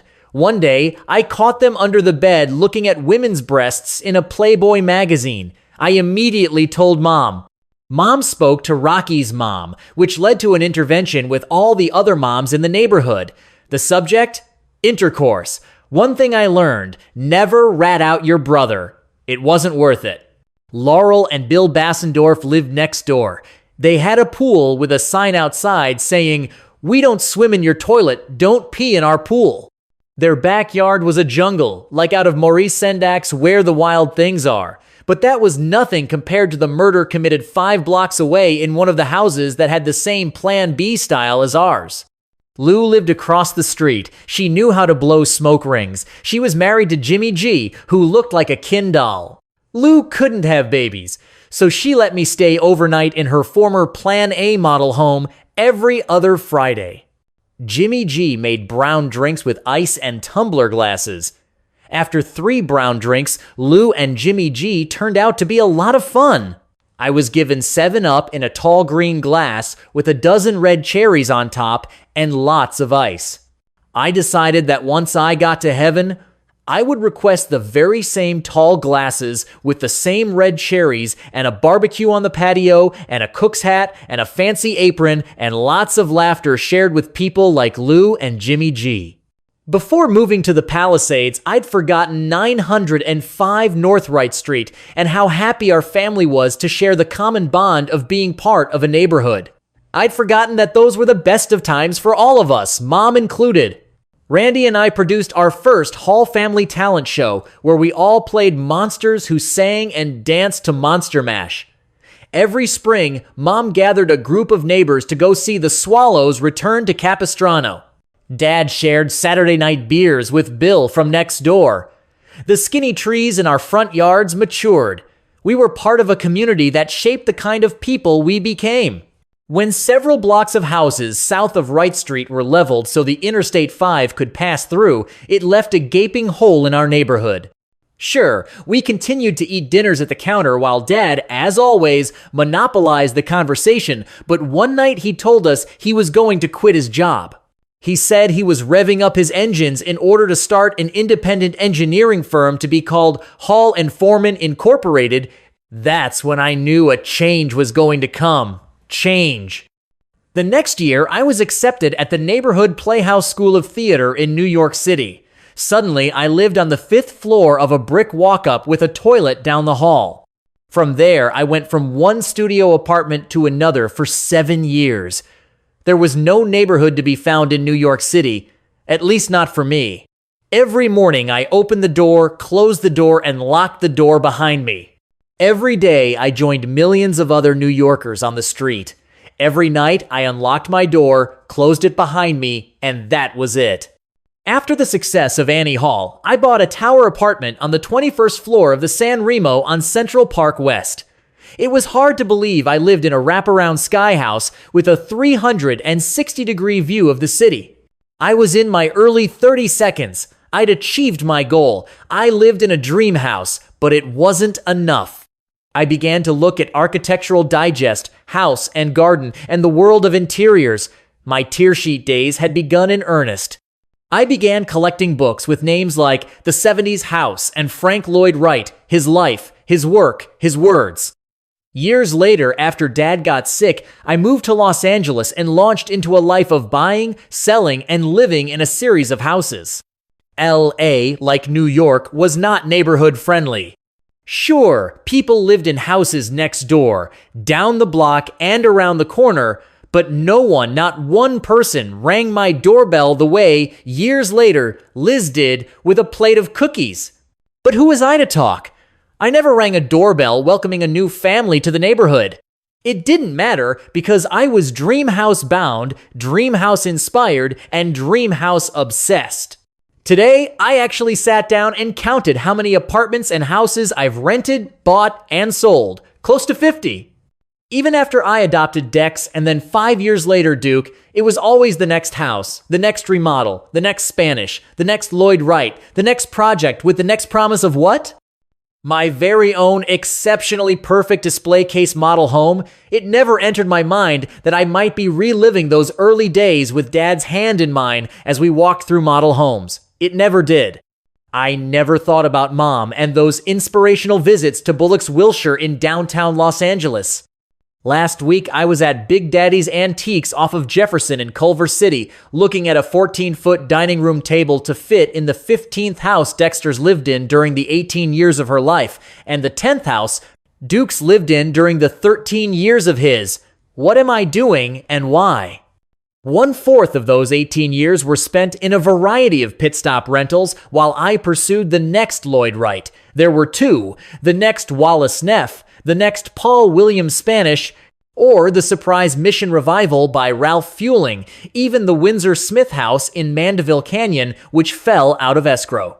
Behind and in front of my back, people have called me a serial renovator, a serial flipper, even a wannabe Ellen DeGeneres. The moves, all 15, centered on the dream of a beautiful life lived in a beautiful home. As with all addicts, I found that each house fell short. Sure, they were the homes of my choice, the homes of Little Duke and Dexter, who would become Big Duke and Bigger Dexter.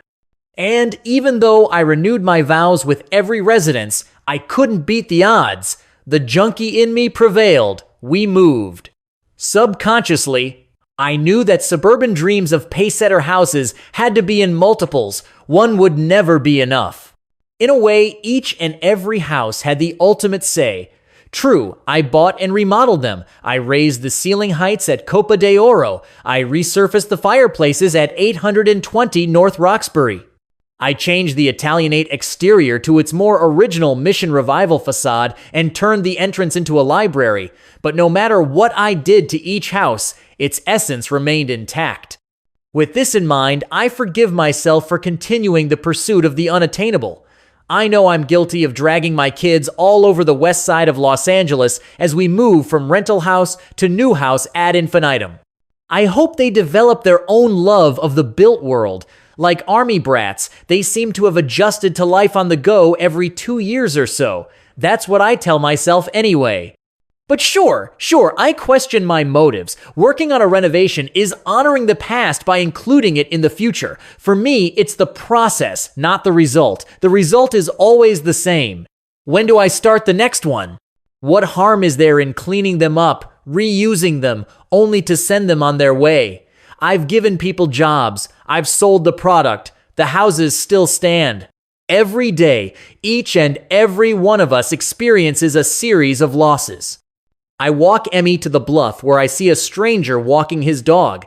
We pause and smile. Our dogs chase tennis balls. I never see him or his dog again. In my car on Sunset, I notice a woman putting on lipstick as she texts on the phone while driving. She's gone before I can honk my horn. I have a meal at Giorgio Baldi. I order the exact meal 2 weeks later, but it's not the same. Nothing is ever the same. Nothing is permanent. Nothing can be trusted to be there. Nothing is safe, including home. Why lie to yourself? Every day we leave something, someone, some observation behind. I've faced the truth. No dream can live up to its expectations. Ownership is brief. In fact, it's a fiction. And beauty? Beauty is a discovery that diminishes the truth of reality. So keep looking. The dream or the neighborhood? The point is, I'm not sure what I'm going to do. Should we move out of the neighborhood after the dream house is built? In a year, Dexter will have graduated from high school, and Duke, oh my God, Duke will be in his final year of middle school. Emmy will be 14 years old. Where does it all go? Come on, Diane, you've got to give up something. What's it going to be? The dream or the neighborhood? A few weeks ago, Heidi, who lives on Muskingum Place, knocked on my door to tell me that 57-year-old Michael, with the 2 black dogs and the 12-year-old adopted boy, had died. He'd collapsed in his home, that's it. You wake up one morning, everything is normal. Everything is taken for granted. Your wife and son are in the kitchen eating breakfast while you're dying in the bedroom? The terms are incomprehensible. Enjoy the tragedy of your life, Joseph Campbell said. Do I have to? What if I die before the dream house is built? Will I regret the unbuilt dream I left behind? Or is death the end of regret? When my friend John Burnham was robbed at gunpoint in the carport of his home, one thought came to my mind. Why hadn't he spent all his money?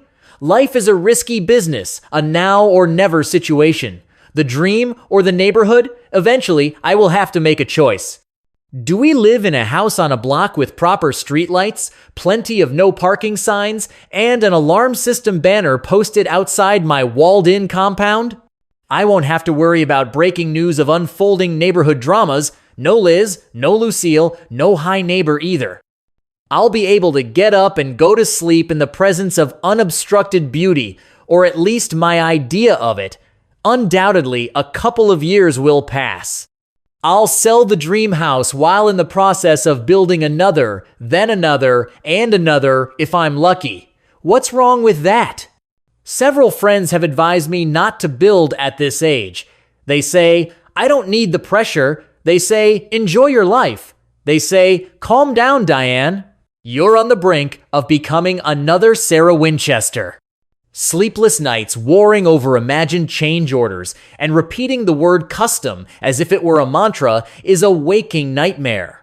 But I'm determined to live in the result, even if it turns out to be one more ridiculous folly lining the streets of Los Angeles. Hey, you know what?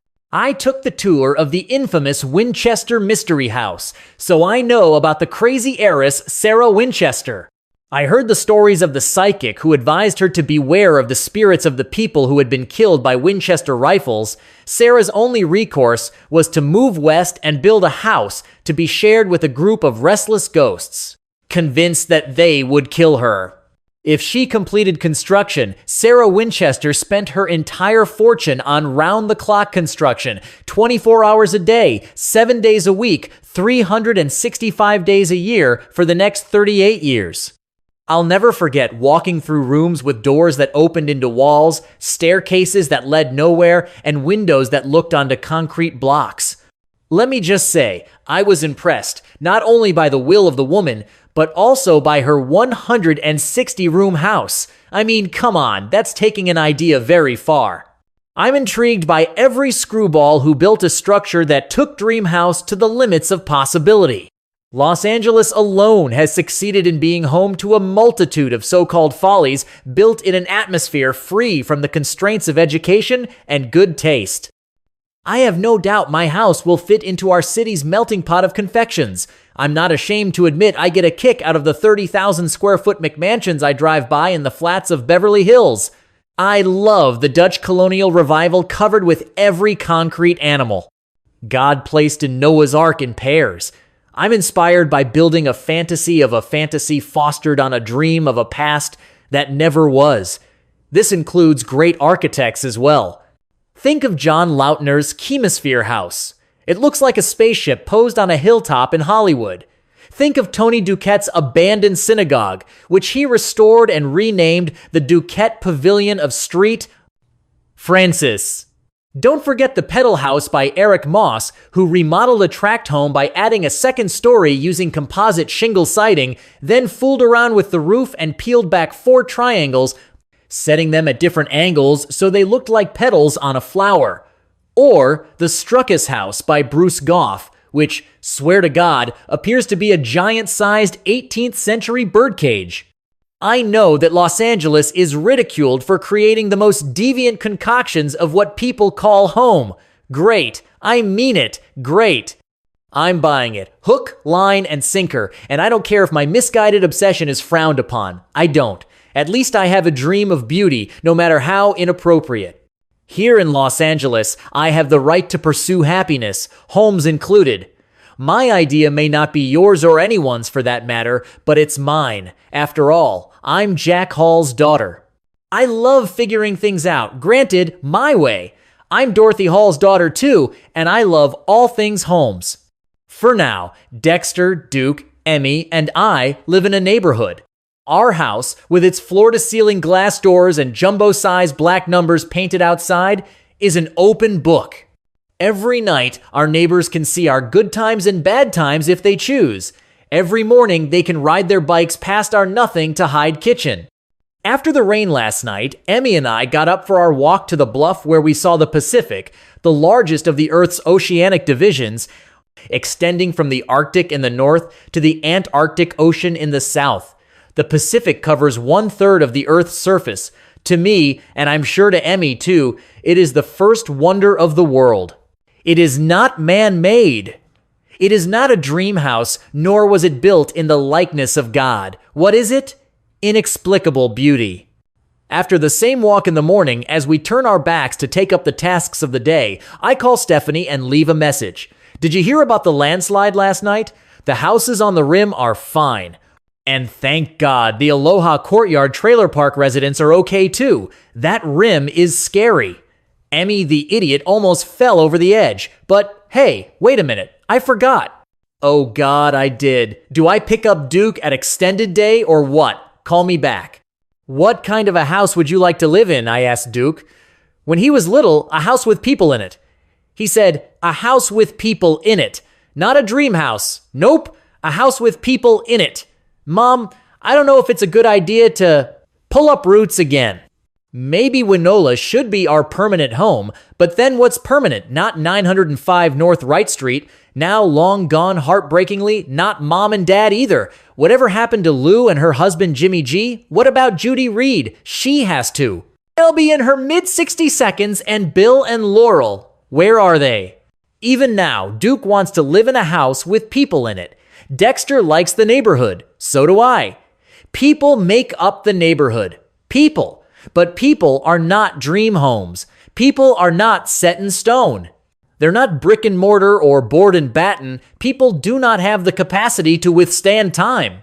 Emmy and I are looking at Lori's new lawn when Janice, who owns a prefab in the Aloha Courtyard Trailer Park, passes, saying she's not worried. The bluff will stand firm, she tells me, at least for now. I nod and think, risk taker? That's what she is, a risk taker living at the edge. Aren't we all? When I get home, I put the dog leash away, rinse out my coffee cup, and see Lucille at the door. She's got the Pilates brochure she was talking about a few days ago. I smile, my best greeter smile, not as big as hers, and think irreplaceable. The woman is irreplaceable. As my smile widens, I know it's a beautiful life in the moment, especially on Winola Street. There's no chance we're leaving, at least not for now. Old is gold. Last summer, I was making a movie in Bridgeport, Connecticut with Rob Reiner and Michael Douglas. I had the day off and decided to take the train into New York City to see my friend Catherine. When I got out of the shower, I made the mistake of glancing in the mirror. My body, the whole kit and caboodle, as my Grammy Hall would have said, is falling. I've been aware that it was collapsing since Fiona Lewis, a fellow actress and the wife of producer Art Linson, scared the shit out of me back in the late 1980 seconds when she confronted me at the Chateau Marmont about the way my butt had dropped. She pointed to hers, saying she was heartbroken. Not being a booty aficionado, I had no idea mine had taken a plunge, nor did I care.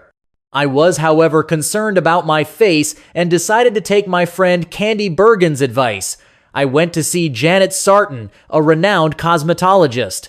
When I opened the door to her private consultation room, I found a gurney in the middle of what looked like the set of Frankenstein, the old one, the one starring Boris Karloff, complete with microscopes, smoking jars, and chemical compounds.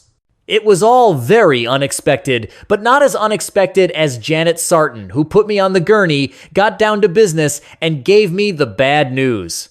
I looked a little worse for the wear. That's how she put it. The multitude of scars on my cheeks from basal cell carcinoma treatments didn't help. I had dangerously dry skin, she said, and my eyes were drooping. With that, she began massaging me with jolts from some sort of wand. I didn't remember having made an appointment for shock therapy. As if that wasn't enough, when I left, I looked just as tired as when I arrived. The friendly ticket agent at the Stamford train station recognized me and smiled, and I smiled too, saying I wanted a ticket to Grand Central Station and gave him a 20. He handed me back $12 along with the senior Medicare discount stub. Only a few days before, I'd bought a ticket for Brad Pitt's World War Z and had been given a senior discount as well. That's 2 in 1 week. I suppose it wasn't the worst thing in the world, but it sure did feel like it. Standing on the platform waiting for the express made me nervous. What if I got on the wrong train? I was afraid to ask the woman next to me. She must have been in her late 50s. Her mouth turned down at the ends, not exactly inviting, and her hair was bottled black. I wondered when she'd gone hard. When was the moment her face became set in stone like Grammy Hall's?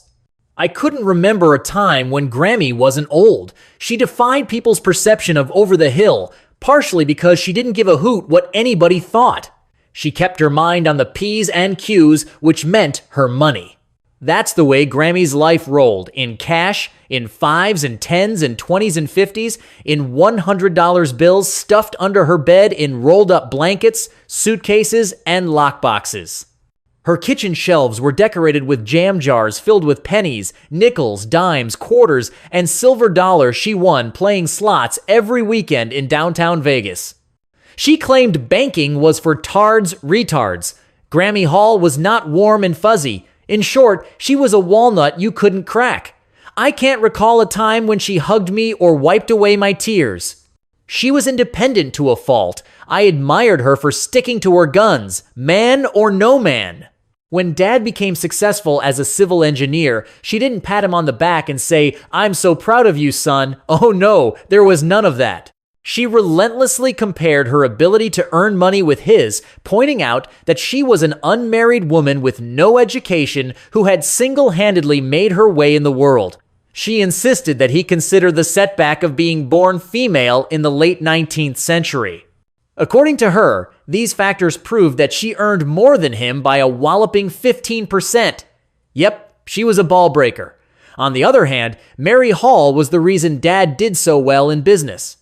She knew the truth early on. Money is power. Money buys you independence. To her, what beauty there was to be extracted from this weird old world was green and wrinkled.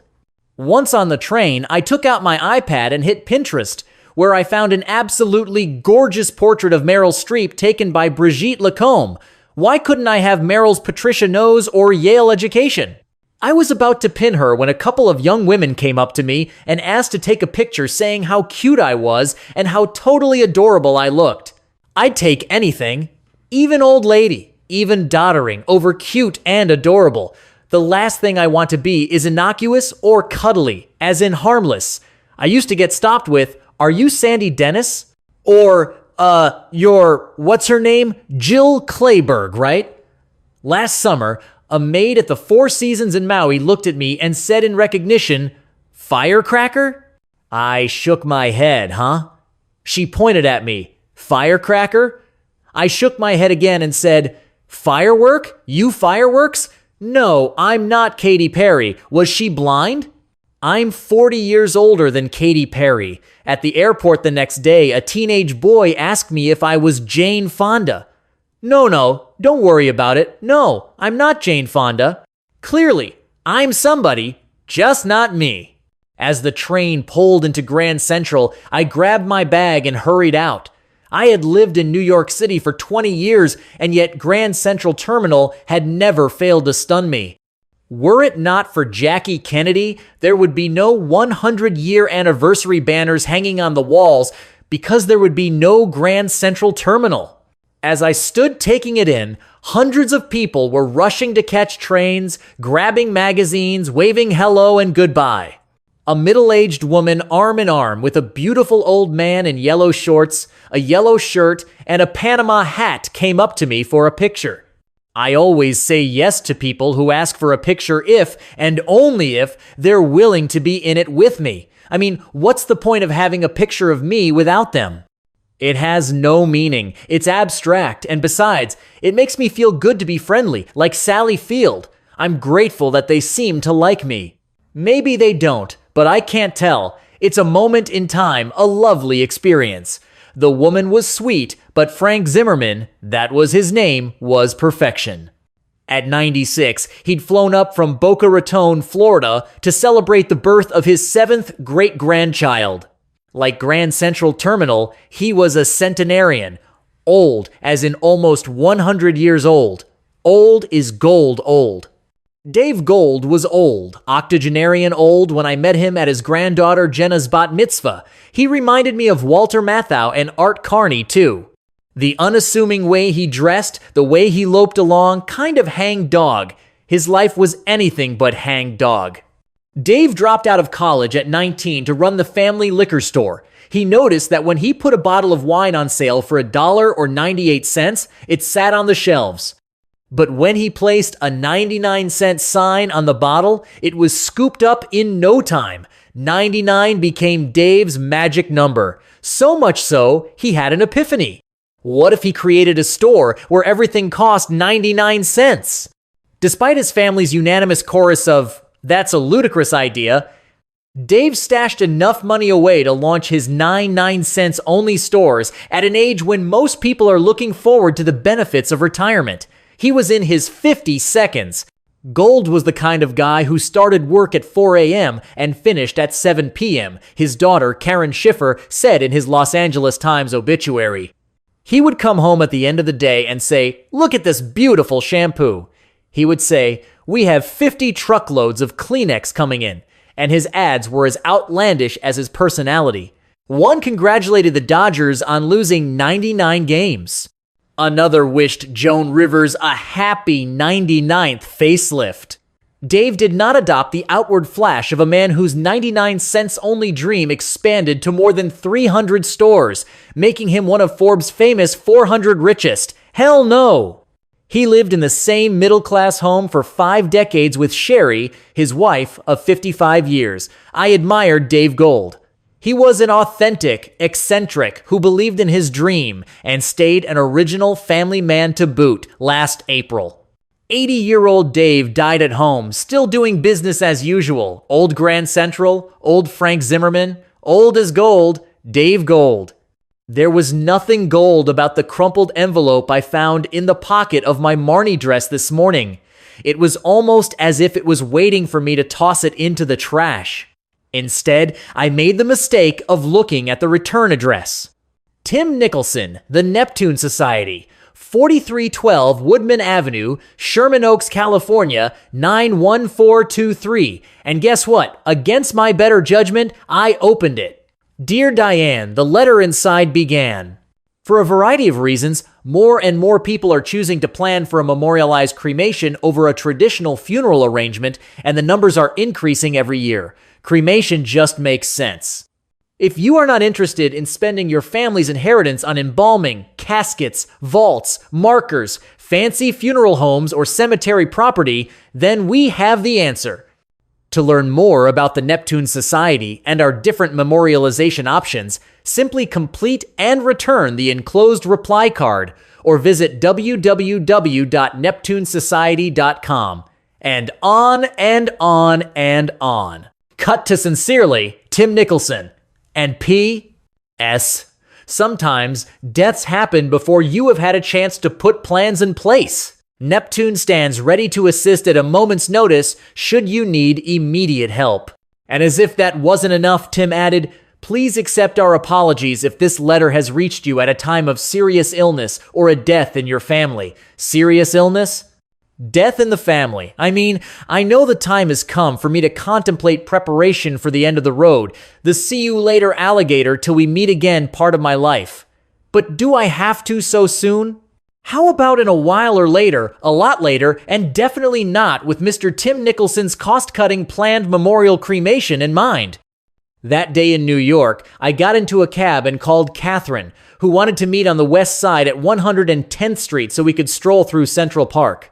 As we walked arm in arm past the newly refurbished Charles A. Dana Discovery Center, people greeted us with, "Beautiful day!" and "Great weather, huh?"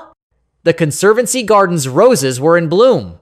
On Fifth Avenue, we saw the Museum of the City of New York's red brick Georgian building and decided to go inside, where we found ourselves in front of A Beautiful Way to Go, an exhibition celebrating the 175th anniversary of Greenwood Cemetery.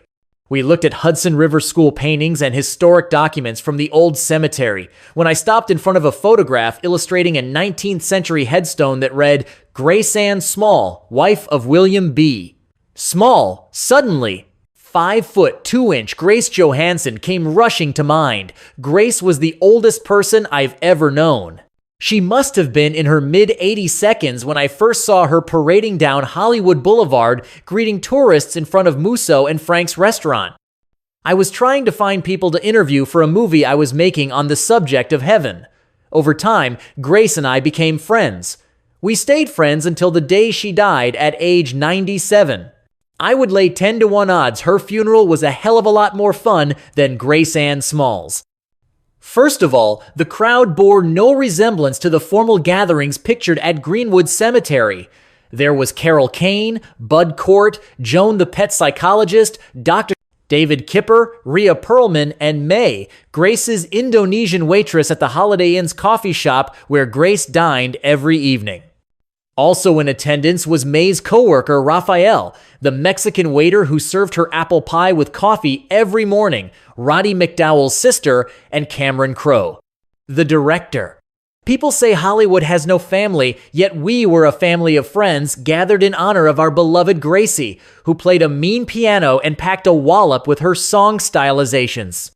In the chapel at the Hollywood Forever Cemetery, the light shone on Grace's casket as we sang "Ain't She Sweet?" Raphael stood up and spoke extemporaneously on the details of Grace's morning hot apple pie with coffee and cream. May talked about Grace's irrational fear of earthquakes and her love of Jean Naté perfume. Carol told a couple of Grace's favorite jokes. "What's a honeymoon salad? I don't know. Let us be together. We're a peach of a pair. My heart beats for you." A 6-minute video montage was projected onto an old-fashioned pull-up screen where a pulpit should have stood. There were snapshots beginning with young Grace all decked out at the piano. Then, one on the day she married Al, her husband of 50 years, and another of her playing the slots in Las Vegas. Her favorite city. Then came the photographs of Grace with her extended family, us celebrating a series of birthdays at the top of the Holiday Inn's famous revolving restaurant. Toward the end, there were photographs of 96-year-old Grace wearing her new black acrylic wig, the same wig she wore as she lay dying in her hospital bed at the motion picture home. I remembered holding her hand. It seemed as if she was working hard to live through dying. No more Jean Naté for little Gracie. No more Jean Naté, no more Grace. Outside the chapel, we walked behind a vintage black hearse to the mausoleum, where Grace's simple green casket was draped with red roses. The grass was brown, the wilting palm trees slumped, and the little road winding its way through Hollywood forever needed repairing. The mausoleum skylights were missing sections of stained glass, and yet there was something compelling in the disarray. It felt like we were in a post-World War II Fellini film gallivanting through the ruins. What is it about abandoned buildings and overgrown cemeteries? What is it about the beauty of collapse? Is it something more than meets the eye? Maybe. Is it beauty caressed by loss? As the sun faded and Grace was laid to rest, I couldn't help but see her face as she spoke to me before she died. This is what she said. She said she saw a miracle in the sky, a genuine miracle. Then she got serious and she shook her head back and forth saying, "I saw a cross in the sky." It was a real cross, but nobody looks up at the sky anymore. Nobody looks up at the sky anymore. In honor of Grace, I make it my business to look up at the sky on occasion. To date, I haven't seen a cross, but I do think life is a miracle. At this point, I'm sure of one thing, and that's this. I know nothing. I would venture to say some of my friends would agree. At least I'm pretty sure they would concur that life is far more impenetrable than we imagined. This isn't Disneyland, it's Wonderland. Most of us over 60 have come to the point where we recognize that our accomplishments are diddly squat in the grand scheme of things. I guess I have to admit that I'm in preparation for the incomprehensible end zone of life. I don't know if I have enough courage to stare into the spectacle of the great unknown. I don't know if I will make some bold mistakes, go out in a blaze of glory, unbroken by my losses, defy complacency, and refuse to face the unknown like the coward I know myself to be. But I hope so. On the way, I intend to deepen my laugh lines and enjoy the underrated beauty. Ease of humor like Grace. I don't want to be afraid to crack a joke after all. It's only a can of people thinking of Grace. I told Catherine I wanted to go to Cafe Sabarsky for a double espresso in a glass with whipped cream and some apple pie. Fifth Avenue was swarming with people. I love Los Angeles. I lived there, but I missed the energy of a city that houses 8.3 million people on an island, 2 miles wide and 13.5 miles long. In front of the Guggenheim, I heard someone calling my name through the crowd. I looked over to see a stunning woman getting out of a limousine. "Diane, it's Ricky!" "Oh my God, Ricky, you look great!" And she did. Ricky Lauren, Ralph's wife, looked great. No, Diane, no, you look great, but I didn't. I looked like a woman my age. Cher once said, "There is only value to having the look you have when you are young and no value to the look you have when you are older."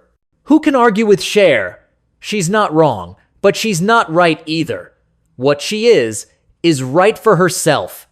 Diana Vreeland claimed she approved of plastic surgery, noting that none of her friends could understand why she hadn't done it herself.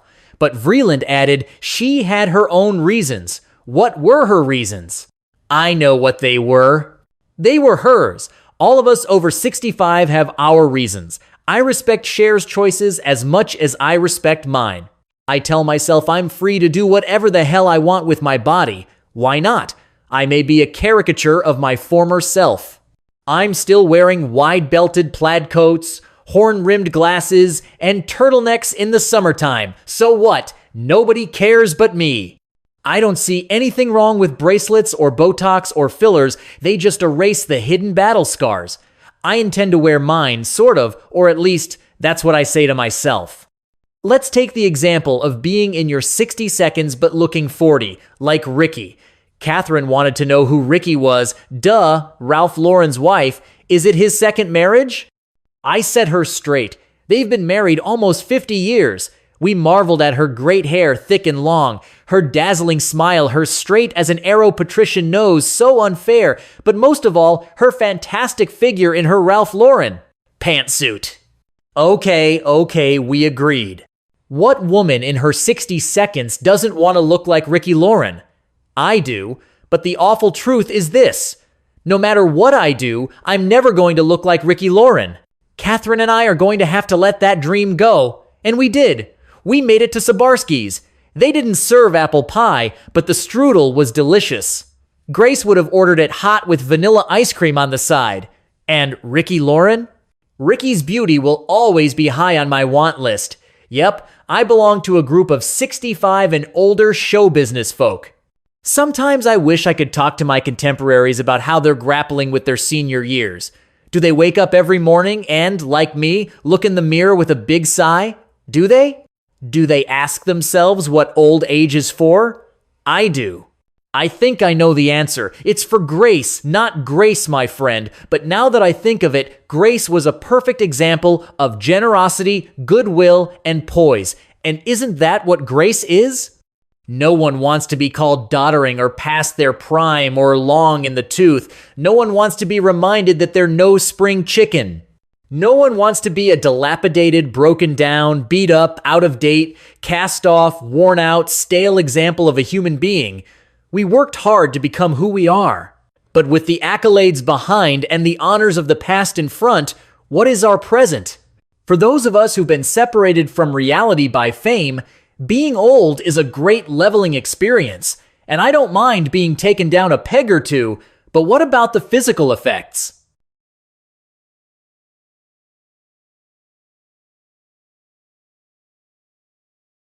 Each and every one of us is going through bodily decline. We're less active. We have wrinkles and liver spots. Most of us, I would venture to say, have tried to remedy these unsightly problems, and why not? Our hair color has changed from black, brown, red, and yellow to gray and white all over. In most cases, that too has been rectified, with the exception of Michael Douglas, who is one silver-haired fox. I am a sorry example of the truth that women as well as men are losing their hair. Not only do we have reduced circulatory system function, but we're losing lung capacity too. It's all pretty tragic. Our immune systems are shutting down, and I don't know about anyone else, but there are changes in my vocal cords that seem to be producing a strange old person voice, which I hate worse than my envy of Michael Douglas's hair.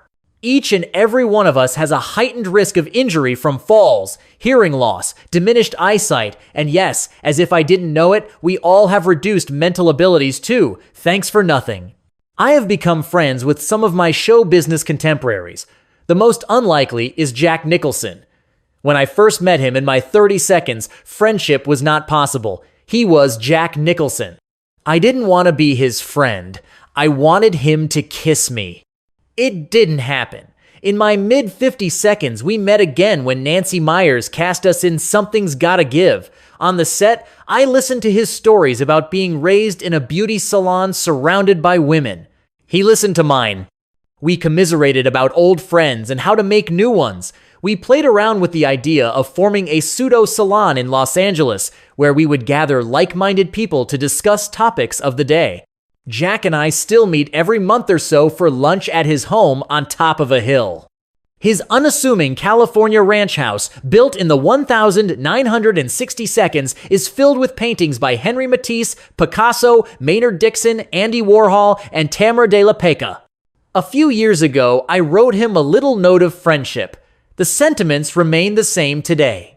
I've been thinking about you and friendship, it began. Here's what it means to me. It means from down here at the bottom of the hill to way up there at the top of the mountain, I'll be watching your back. I'll be looking out for you. Think of me as your Palisades rep, your gal Friday on the west side. Unlike me, you are not a person who resides in the world of right and wrong. You are not bound by moral platitudes. Your authenticity has been earned by the choices you've made. These choices show on your face. Your face, your great face, challenges standardization. Looking at you for as long as I have has made it easy for me to come to the conclusion that your face is the best face I've ever seen. Not only because you're pretty, and you are pretty, Jack, but mainly because over the years, your face has morphed into something magnificent. I believe that at the heart of this magnificence, one would not find the bad boy genius actor who has dazzled us, but the good man. You may not like hearing this, but you are a good man. In spite of all your fame, talent, wealth, and temptation, you are a good man. You are my good man. And even though words like good and decent have come to represent sappy Hallmark cards, they mean everything to me, especially now that I'm older. Based on accumulated evidence collected over years of watching both of us rise, stumble, fall, and get up again, you remain a friend. As we plow headfirst into the so-called golden years, I continue to think, rethink, and rethink you. It's been a great challenge. My interest in you will never decline. As the years go by, like I said before, I'll be watching your back, and, I might add, loving you from down here. Catherine had to get back home. I had a few hours to kill, so I took a chance and called Woody. He was about to leave for France to make a movie, something he's done virtually every year since 1965. What could we do together before he headed off? I asked him if he wanted to take a walk on Madison Avenue like we used to. We started on 70th Street. We didn't hold hands like the old days, but I swear he wore what must have been one of his beige bucket hats from Annie Hall. I had on my Marnie dress sans the Neptune Society letter from Tim Nicholson over a black long-sleeved turtleneck and leggings along with Prada boots, a big fat cross dangling around my neck, and the requisite wide-brimmed black hat. We looked in the windows of stores starting with the Ralph Lauren complex on 72nd. We passed the Whitney, we took in the people, they took in us as well. When we reached Campbell's mortuary, we looked at each other. He was 77, I was 67. Where did the time go? We walked into a corner deli where he bought me a vanilla ice cream and a chocolate milk for himself. Around 79th Street, we ran into Paul McCartney and his wife Nancy. People gathered around us. It was almost like it used to be, only sweeter, because I knew it couldn't last. Paul waved goodbye as we headed back. I could almost hear Jimmy Durante sing. Oh, it's a long, long while from May to December, but the days grow short when you reach September. We're there, Wood. We're in September. I didn't say it. He would have told me I was a dim-witted cretin and a worm to boot. I dropped him off at home, took a cab back to Grand Central Terminal, preserved for us by Jackie Kennedy, and rushed alongside fellow commuters to get on the train. Every day I wake up, at least so far, every day I wash my face in front of the mirror, and every day for the last few years, I have a little chat with myself. Okay, Diane, your hands still wash your face. You can still feel hot water. See's Candy's peanut brittle is still your favorite dessert. The wild parrots on the telephone wire outside your bathroom still sing to you every morning, and just like them, you're still a live animal. Be grateful for what you have, you big jerk. That said, it's still hard to wrap my mind around the fact that I'm a post-World War II demographic. I'm one of 76 million American children born between 1946 and 1964. That's right, I'm a baby boomer. Major corporate boards require us to resign at 65, yet 42% of us are delaying retirement. Some 25% of us claim we'll never retire, and all of us refuse to acknowledge our coming demise. You can be sure that Steven Spielberg, Sly Stallone, and Rob Reiner at 66%, Goldie Hawn, Bette Midler, Steve Martin, and Cher at 67%, 68-year-old Michael Douglas, Joni Mitchell, Sam Shepard, and Robert De Niro at 69%, David Geffen and Harrison Ford at 70, Paul McCartney at 71, Al Pacino at 73, 76-year-old Warren Beatty, Jack Nicholson, and Robert Redford, and finally, 77-year-old Woody Allen are not retiring. Who cares if the US government has proclaimed us old? We're not letting go. This past year, the Social Security Administration informed me that my retirement age was 66. I tell myself not to feel bad because my life expectancy is 86, which means I have 19 more years of life. I'll tell you one thing, I'm going to try to make the best of those 19 years. After all, I'm part of a group of 75 million American baby boomers who are in the beginning stages of learning to let go. The requirements for a good ending are difficult considering my life choice. I'm a performer who chose my profession because I wanted to be loved by large groups of people. This sort of choice, actually more of an impulse than a choice, has led me here, right where I am today. On the way, I've learned to recognize beauty in the lives of role models like Dave Gold, the hardworking family guy who loved an idea and lived it.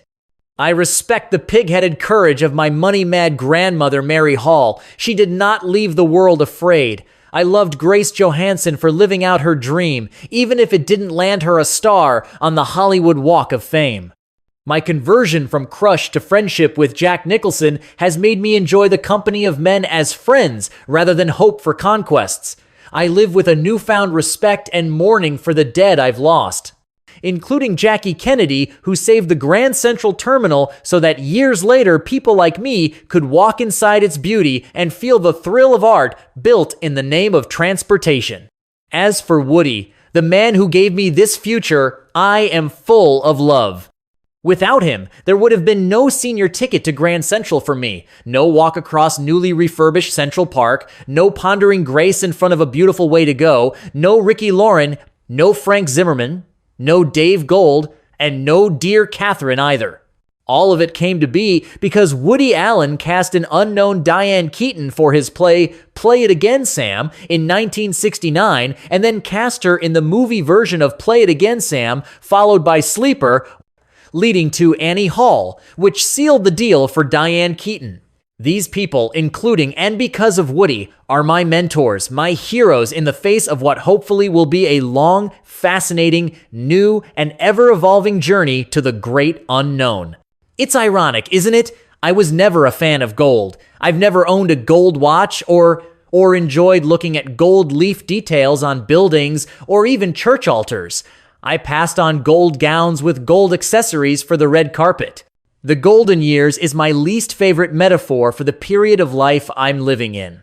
I have no interest in espousing the golden age of movies. I can't stand CNN's endless retirement commercials where two attractive elderly people smile at each other as they hold hands while walking into a soothing landscape, as if to say it's so peaceful accepting the autumn of life. Golden oldies, the golden rule, a heart of gold worth its weight in gold, gold schmold. The one saying that resonates through example, the one that has heart, the one that's worth its weight in gold, is simple and true. Old is gold. In one ear and out the other, it seemed like an ordinary morning. I heard the water splash in the sink. Emmy barked as I washed my face. I rushed downstairs to the Nespresso machine. I heard the pod puncture, the sound of hot coffee hitting the bottom of my favorite glass. I took the first sip, and I heard my throat swallow. The glass cup clinking on the tile counter gave me a chill, and for the first time in my life, I wondered why I take sound for granted. I've never considered the shape of my ears with any real interest. On occasion, I put my finger in one only to feel the gnarly protrusions that lead to a dead end. That's usually when Spock comes to mind, or Dumbo, the flying elephant, or Prince Charles, and I'm sorry to say Michael Phelps, too. That's when I remember Mom's best friend Willie telling me that Bing Crosby's ears were so big they had to be glued down. So much for the look of ears. Listening doesn't seem connected to ears. Listening reverberates from ideas that have no concrete existence. Listening requires attention. I'm very good at hearing things I want to hear, like Duke's rant this morning about TLC's My Strange Addiction, perhaps the most disturbing reality show on television.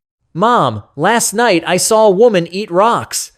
A man who eats drywall. But wait. Mom, the best was the fat man who buys ringdings from the 7-Eleven, then pours globs of tartar sauce over the chocolate topping, takes another ringding, crushes them together like a sandwich, and eats them. Disgusting, right, Mom? He's like really addicted to tartar sauce, right? But wait, Mom, the worst gross out was the woman who drinks bleach every day and takes baths in it too. Interesting, Duke, but I highly doubt she drinks it. Wouldn't she be dead if she drank bleach? Duke's observations are always entertaining. On the other hand, the nightmare of listening to 4-year-old Duke screaming, "Mom, Mom, Mom, Mom, Mom, Mom, Mom, Mom, Mom," at the top of his lungs has been the kind of torment that made me want to rip out my hair. Actually, I've heard that there are forms of torture that render the slightest sound so unbearably loud suicide seems the only relief. Not only have shrill sounds of wailing creatures been used to get information from prisoners, but some of the incarcerated have been tortured mercilessly by so-called sound bombs. In Guantanamo Bay, Neil Diamond's America and Bruce Springsteen's Born in the USA were used successfully. The euphemism for musical torture is called acoustic bombardment. One day a few years ago, a mild form of acoustic bombardment drove me nuts at breakfast.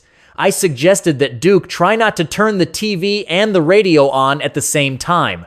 Perhaps, I added, he shouldn't give his tutor, Russell O'Connell, a hard time after school every day as well. Dexter, as we know, not a morning person, yelled, "Mom, Duke came into my room without asking, jumped on the bed, and woke me up at 6 a.m. "That's so not true," Dexter Duke yelled. "Oh, and P.S., Mom, guess what? Russell O'Connell said you're impatient." "Oh, wait, one little minute. Was I hearing right?" Where did Russell O'Connell get off criticizing me in front of my son, especially since I happen to be his employer? Hurrying past Dexter, I got another update.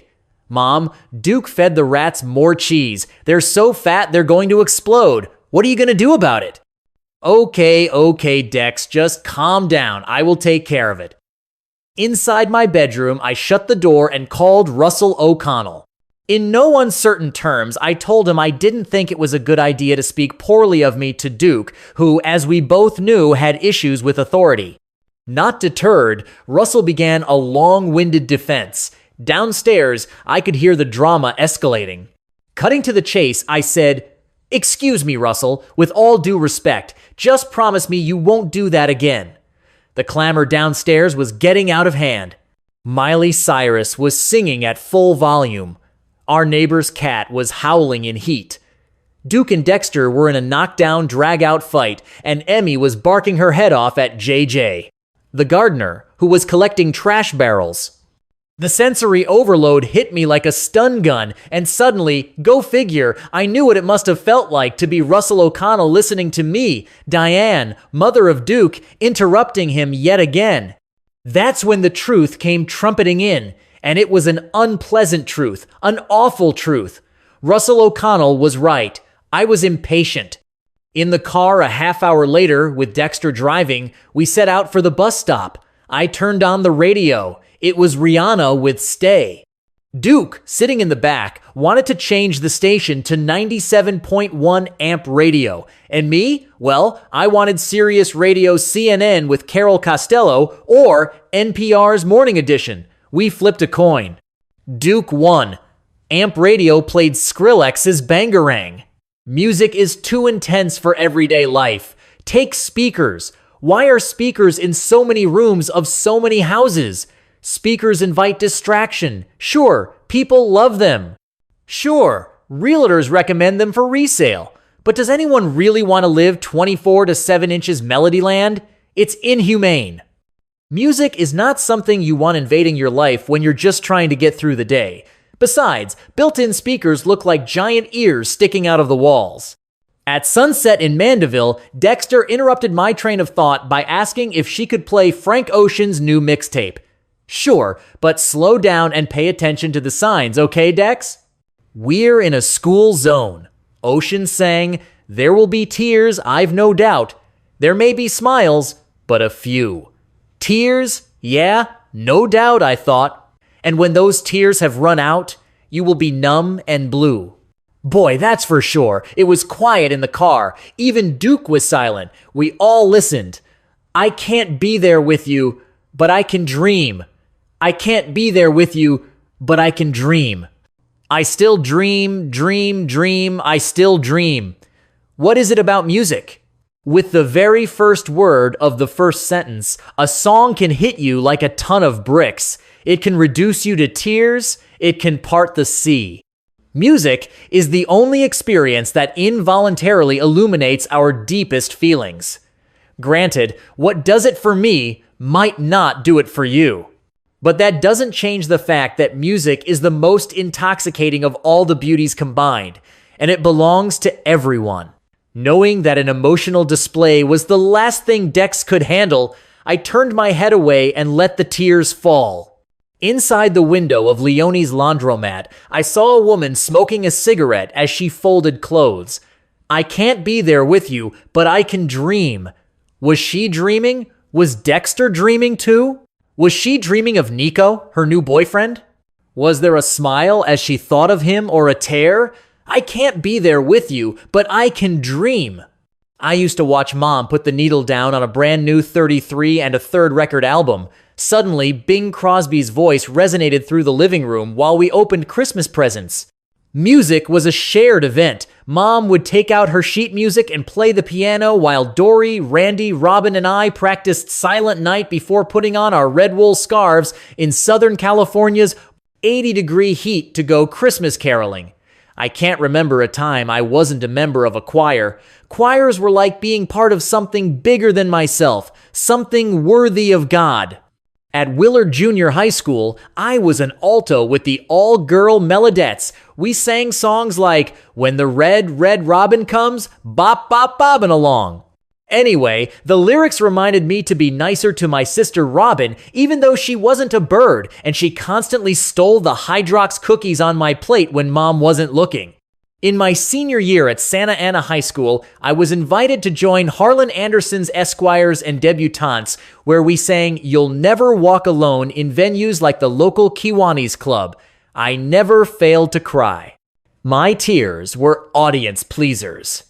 Soon after, Mr. Anderson gave me my first solo. During the early 1,970 seconds, Joni Mitchell's "A Case of You" told me the story I wanted to hate but loved to hear, the story of goodbye. The perfect goodbye, the perfect loss, the perfect ache. Nothing does words better than music. Joni was my first Frank Ocean solo. I remember that time you told me. You said, "Love is touching souls." Surely you touched mine. Dad's words were not like music when he used to say, "Diane, are you listening to me?" Did you hear what I said? What did I say? You didn't listen, did you? How often do I have to tell you to close your mouth and open your ears? This lecture always culminated with, "In one ear and out the other, Diane." In one ear and out the other. Poor Dad. His advice invariably fell on deaf ears. I was thinking about Dad's plight as Dexter pulled into the Arco gas station across the street from her bus stop. As I've gotten older, I'm proud to say I've stopped being a selective listener, at least when it comes to Duke and Dexter. I'm their mother. I have to listen. But I want to as well. Mom? Mom? What, Duke? Listen to this and tell me what you think. Is it as good as Jason Lee or not? Now just listen. My name is Earl, and I'm just trying to be a better person. You got it down, bud. You got it down. Can I buy a pack of ID Spearmint gum, please? I gave him my credit card and told him to fill up the Rover, and not to forget to get Dexter a pack too. Dexter sighed. She was worried about the psychology test she'd taken. There was a section where I had to know the hypothesis, the subjects, the control group, the experimental group, the independent and dependent variables, and the results for 2 experiments we learned. If I got 4 wrong, Miss Kopik will pretty much probably give me a low C or a high D. I knew the experiments, but I'm pretty sure my hypothesis was wrong. Duke came back as Dexter's bus arrived. Before I knew it, she was out the door and gone. Wait a minute. What was the result? Was it a C bad or a D bad? Mom, how's this?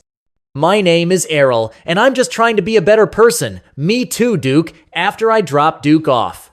I turned the radio to 89.3, and I heard Greg Corbin begin to tell his wife Catherine a story. I was familiar with StoryCorps' recordings of Ordinary Americans on NPR. I lingered on the word ordinary and started to listen. There's a Little League baseball field in Charlottesville called Brian C. Corbin Field, and I would like to tell the story of how it got its name. The story goes back 12 years ago when our son Brian was getting ready for his 9th birthday in January. He started having difficulty sleeping, and he said that he did not want to celebrate his birthday.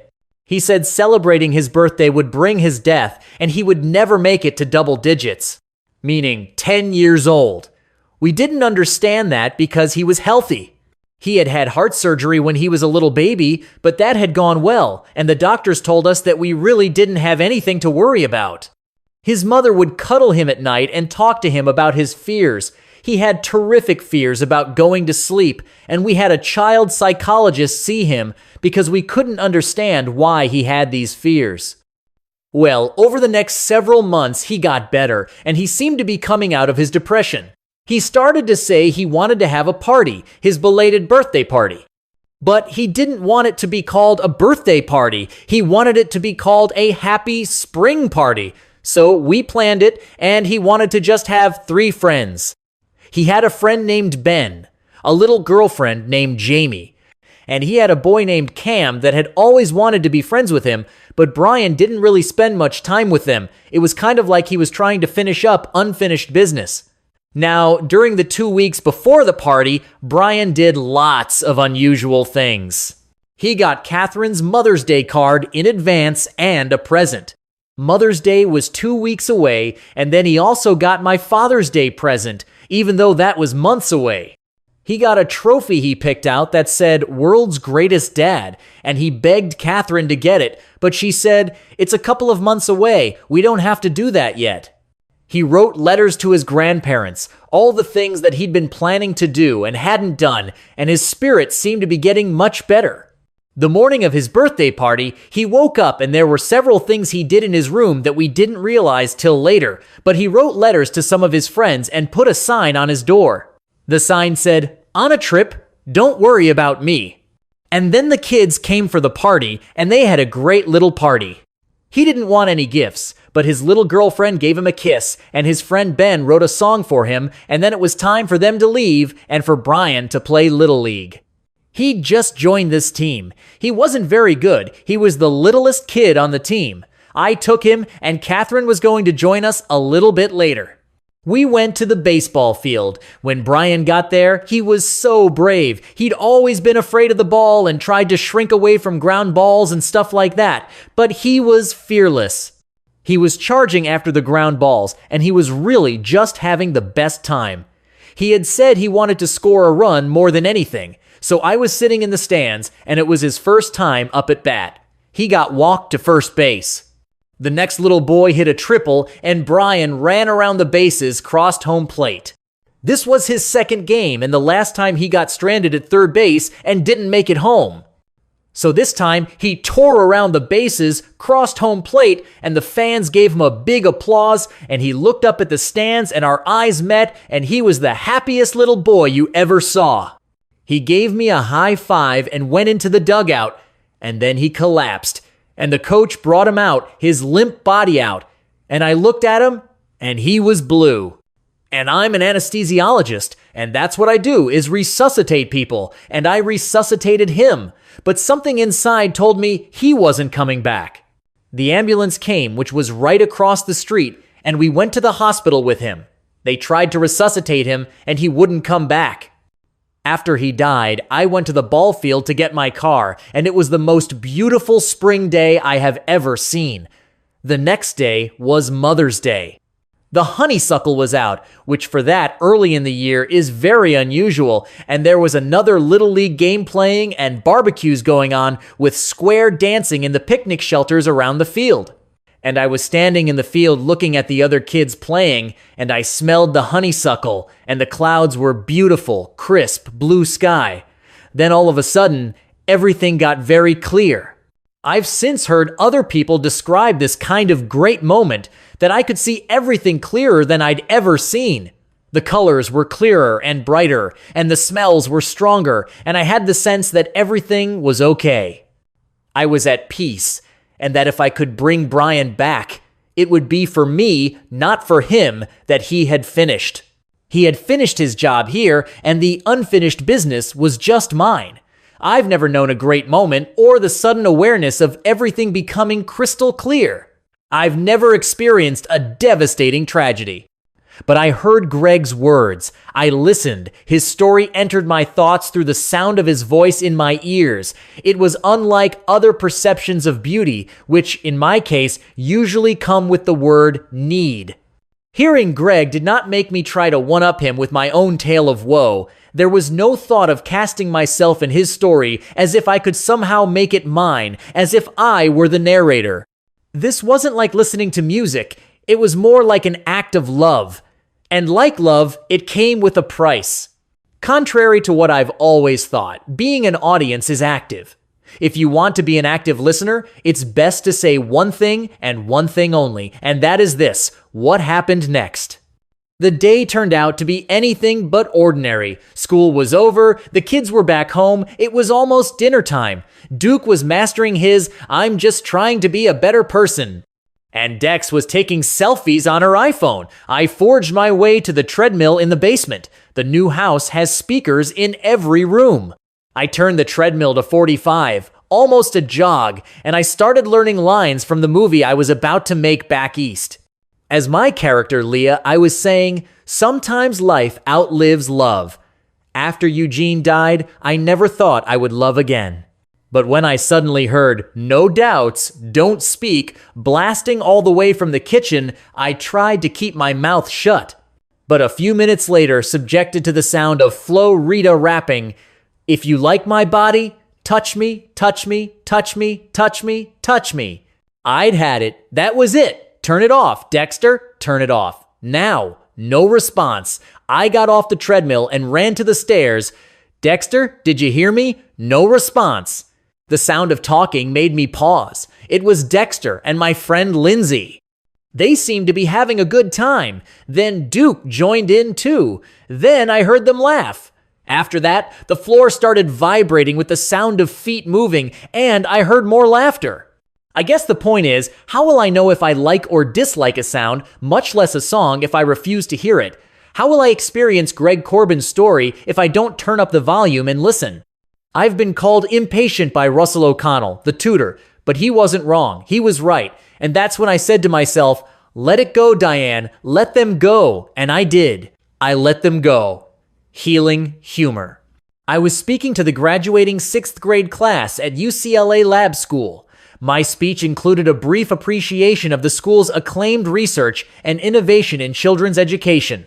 It seemed to be going well when I mentioned how honored we were to have UCLA's Chancellor Gene Block at our gathering. Mark Shaman, my accompanist, started riffing on the piano. I took his cue and began to sing "God Bless America." I heard a couple of boos. Out of the corner of my eye, I saw a few people, including Dr. Block and his wife, Carol, leave. Oh, apparently God Bless America was the wrong choice for our progressive elementary school community. Others stood up and left as well.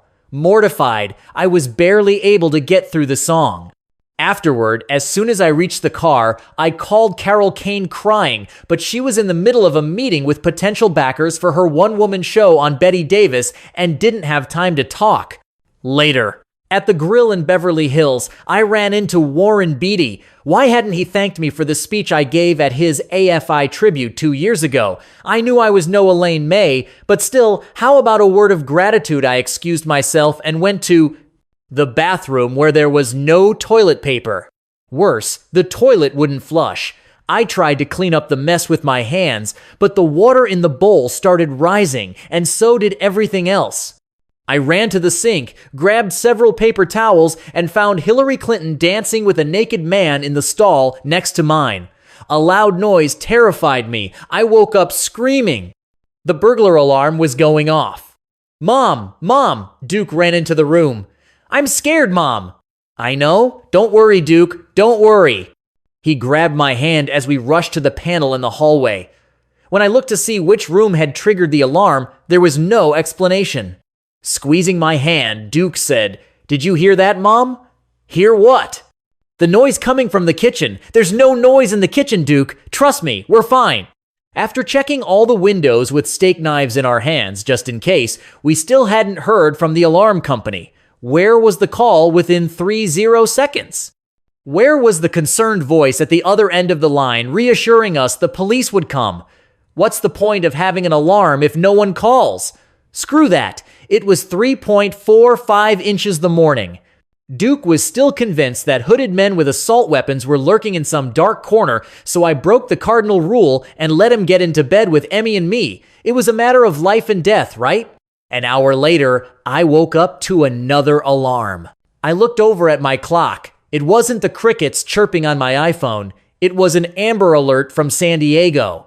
The suspect, a Caucasian male, was believed to be traveling to Texas or Canada with a 16-year-old girl. God damn it, life was a nightmare. I couldn't get back to sleep. At 5:3, Duke woke up asking me if he could watch Jackass on Apple TV. "Go back to sleep, Duke. You know what you are, Mom," he laughed. "You're a creepy-ass cracker, like that little fat girl said on TV at the trial where the man killed a boy in a hoodie. I don't think it's a good idea to call your mother a creepy-ass cracker, or anyone else for that matter. And no, you cannot watch Jackass. Time to go back to sleep. I'm awake. Could you make some French toast for breakfast and sliced strawberries too?" Okay, all right. But the deal is, you have to get ready for school. Got it? Then it was time to wake up Dexter. Never a treat. I wasn't surprised that she'd slept through both alarms. In 2008, she'd slept through the 5.4 Chino Hills earthquake. Dexter, you have to get up. No response. Dexter now. No response. Forget it. I went downstairs, fed Duke, fed Emmy, and was washing the dishes when she sauntered in speechless 15 minutes later. Are you angry about something? I asked. Mom. I'm not a morning person, and with that, she took the keys and left. Duke, let's go. I'll be in the car, I yelled. Taking his cue from Dexter, he opened the door, turned the seat warmer on, even though it was September, and dropped his buttered French toast on my favorite bowler hat on the floor. Hey, Mom. Mom, listen to this. Mom puts the eek in cheek, the Y in my eye, and best of all, the dart in my fart. Like it? It's great, Duke. This was fast shaping up to be the worst day ever. Okay, over-exaggeration. At least it was a Friday, I was thinking, and I could sleep in tomorrow when suddenly the crickets summoned. It was Dexter in tears. She had rear-ended a truck on the Pacific Coast Highway. I put the pedal to the metal and hit Temescal as fast as I could before hopping onto the highway. Even though Duke was wearing his headphones, I heard Robin Thicke's blurred lines coming through loud and clear. Let me be the one you back that ass to. Thanks, Robin. After I took care of Dexter's tears and the angry woman's ruined bumper, I wondered why Hillary Clinton had danced with a naked man in a bathroom stall. Dreams can be deranged, but life is a journey that seems to be going nowhere. There was no beauty to be found in its absurdity. There was no beauty, period. Why did I have to be over the hill, anxious, frustrated, overwrought, and bumbling? It was 8 a.m., god damn it. I was exhausted. I needed help. And therapy wouldn't do it because, of course, I'd been therapized, acupuncturized, analyzed, hypnotized, and yogatized enough for one inconsequential woman on the verge of a nervous breakdown. As soon as I got home, I decided to try the advice of Dr. Tan, my acupuncturist, and take a backward walk with Emmy in an effort to employ the unutilized part of my brain. According to Dr. Tan, this would help ward off future dementia. A person's gotta keep trying. That's what I said to myself. So I straightened my shoulders, grabbed Emmy's leash, and barefoot began to walk backward from my house to the bluff. Goodbye, house. Goodbye, giant sycamore tree. Goodbye, Winola Street. I'm not a fan of goodbyes. I began to worry. I couldn't see what was approaching. Was I close to the bluff? Would I fall off? All of a sudden, I heard my neighbor Dolores say, "Hello, Diane." As I turned my head and looked up, I tripped over a rock, fell down, and broke my toe. Immediately, I started screaming, I hate you, you fool." Fucking toe fuck you. Was I crazy? It wasn't my toe's fault. I'd already broken 4, but come on. This was the last thing I needed, especially when I knew my podiatrist would scold me for walking backward barefoot. Oh, to hell with it. I didn't care. I'm not going to wear shoes every second of every day for the rest of my life. It's one of the few remaining sensory pleasures I have. God damn it. After a half hour of waiting in pain at the doctor's office, I went on Pinterest, my obsession, my love. On Sarah Smith's board, I found a photograph of Vanessa Paradise's gap-toothed smile and pinned it. It made me remember Lauren Hutton. I recalled sitting in the front row of Warren Robertson's acting class in Midtown Manhattan, watching Lauren Hutton walk onto the stage after James Earl Jones had given an acting exercise. I could tell she was nervous. Nothing particularly stuck out from her monologue until she made a mistake and unashamedly smiled. And that's when I saw the big black hole between her 2 front teeth. Now it's different. Gaps are cool, but not all gaps are equal. Mick Jagger's Georgia May has a smile that's a sexy anomaly, like Vanessa Paradise's. Lauren Hutton's beamed from the depth of a glorious flaw. The flaw was its perfection. I've seen a lot of smiles, and I've dished out my fair share, but Lauren Hutton's smile, while enviable, did not make me envious. I didn't try to steal it for myself. I recognized it as a transforming gift she'd been given. It made me want to spread the joy and pay it forward. Jessica Lange keeps her smile close, and that's its brilliance. Who will ever forget Julia Roberts' megawatt grin in Pretty Woman? Ryan Gosling's is small but dangerously effective on women. What about the before and after effect of Barack Obama's smile?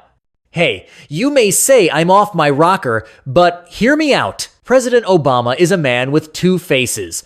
I would venture to say no face has ever been more transformed by a smile.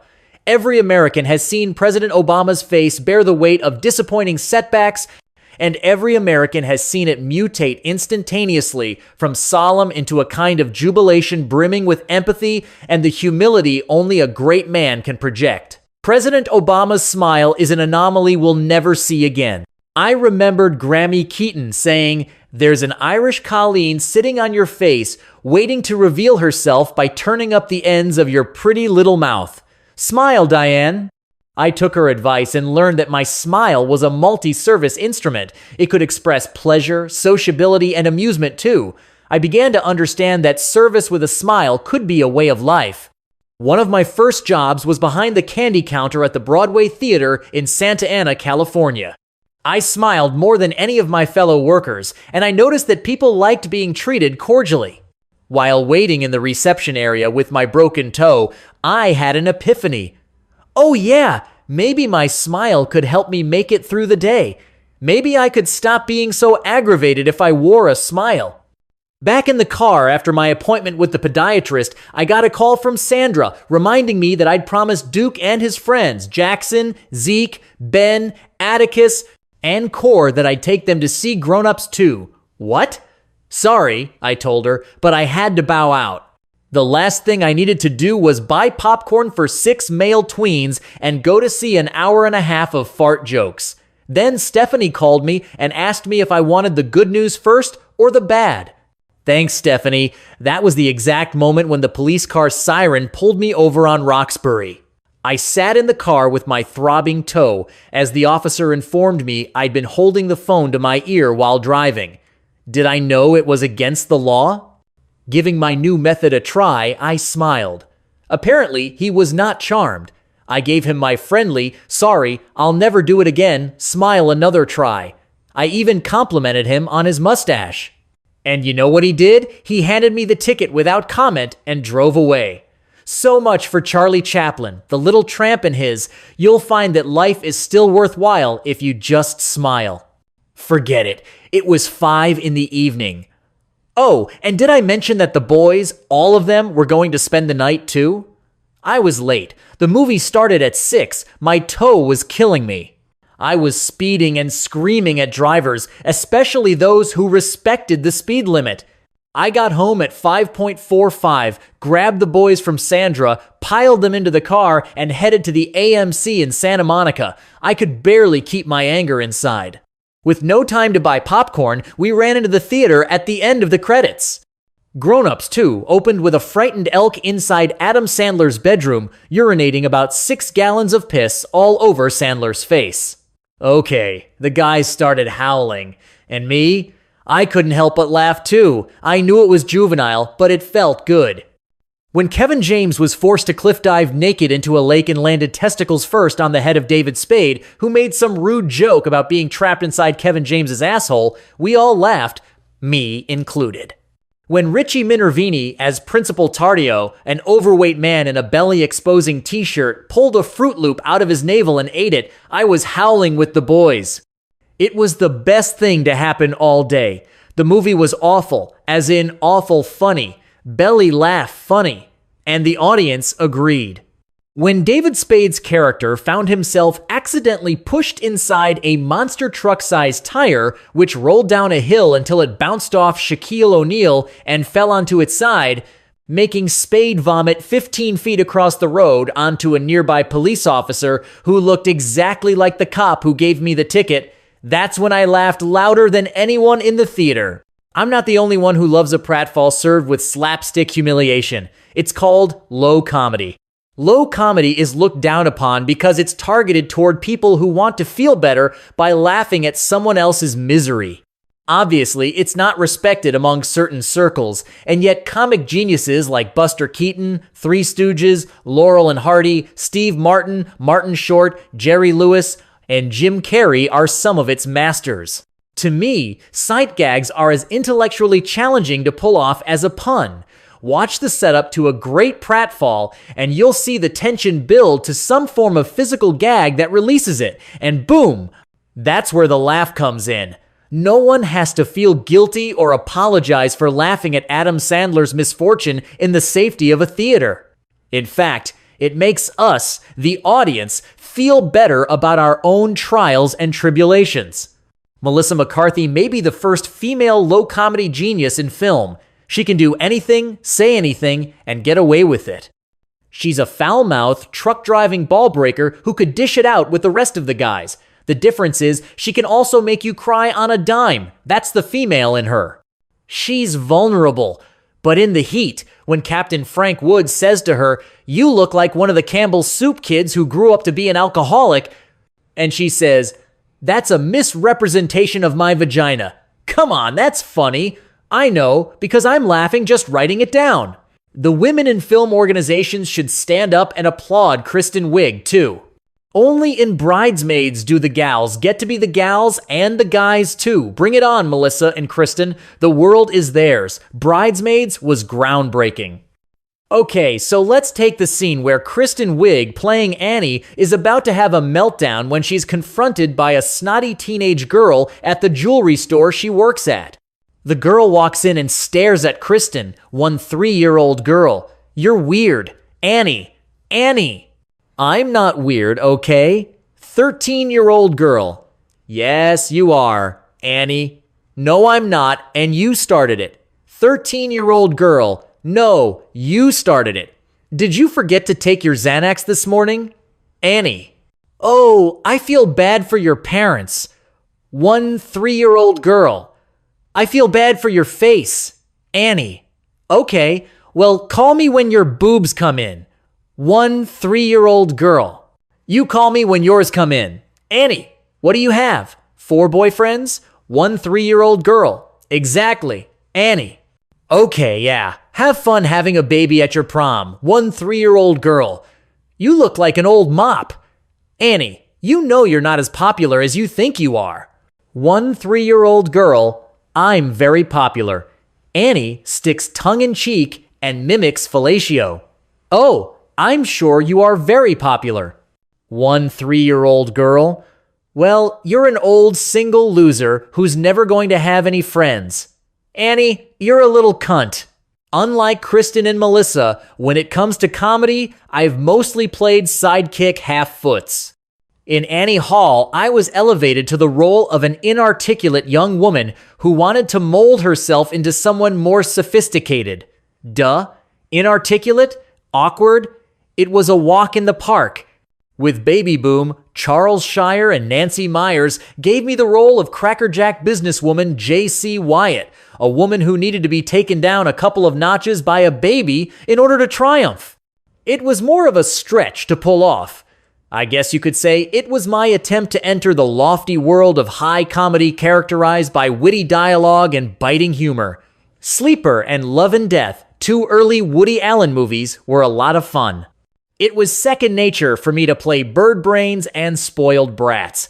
Woody's humor in those movies revolved around sex, a bodily function that leads to a release just like laughter. So, were these movies low comedy, or did the witty dialogue set them apart? In Sleeper, my character Luna asks Witty's character Miles if he would like to perform sex.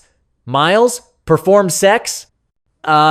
I don't think I'm up to a performance, but I'll rehearse with you if you like. Luna? Okay, I just thought you might want to. They have a machine here, Miles.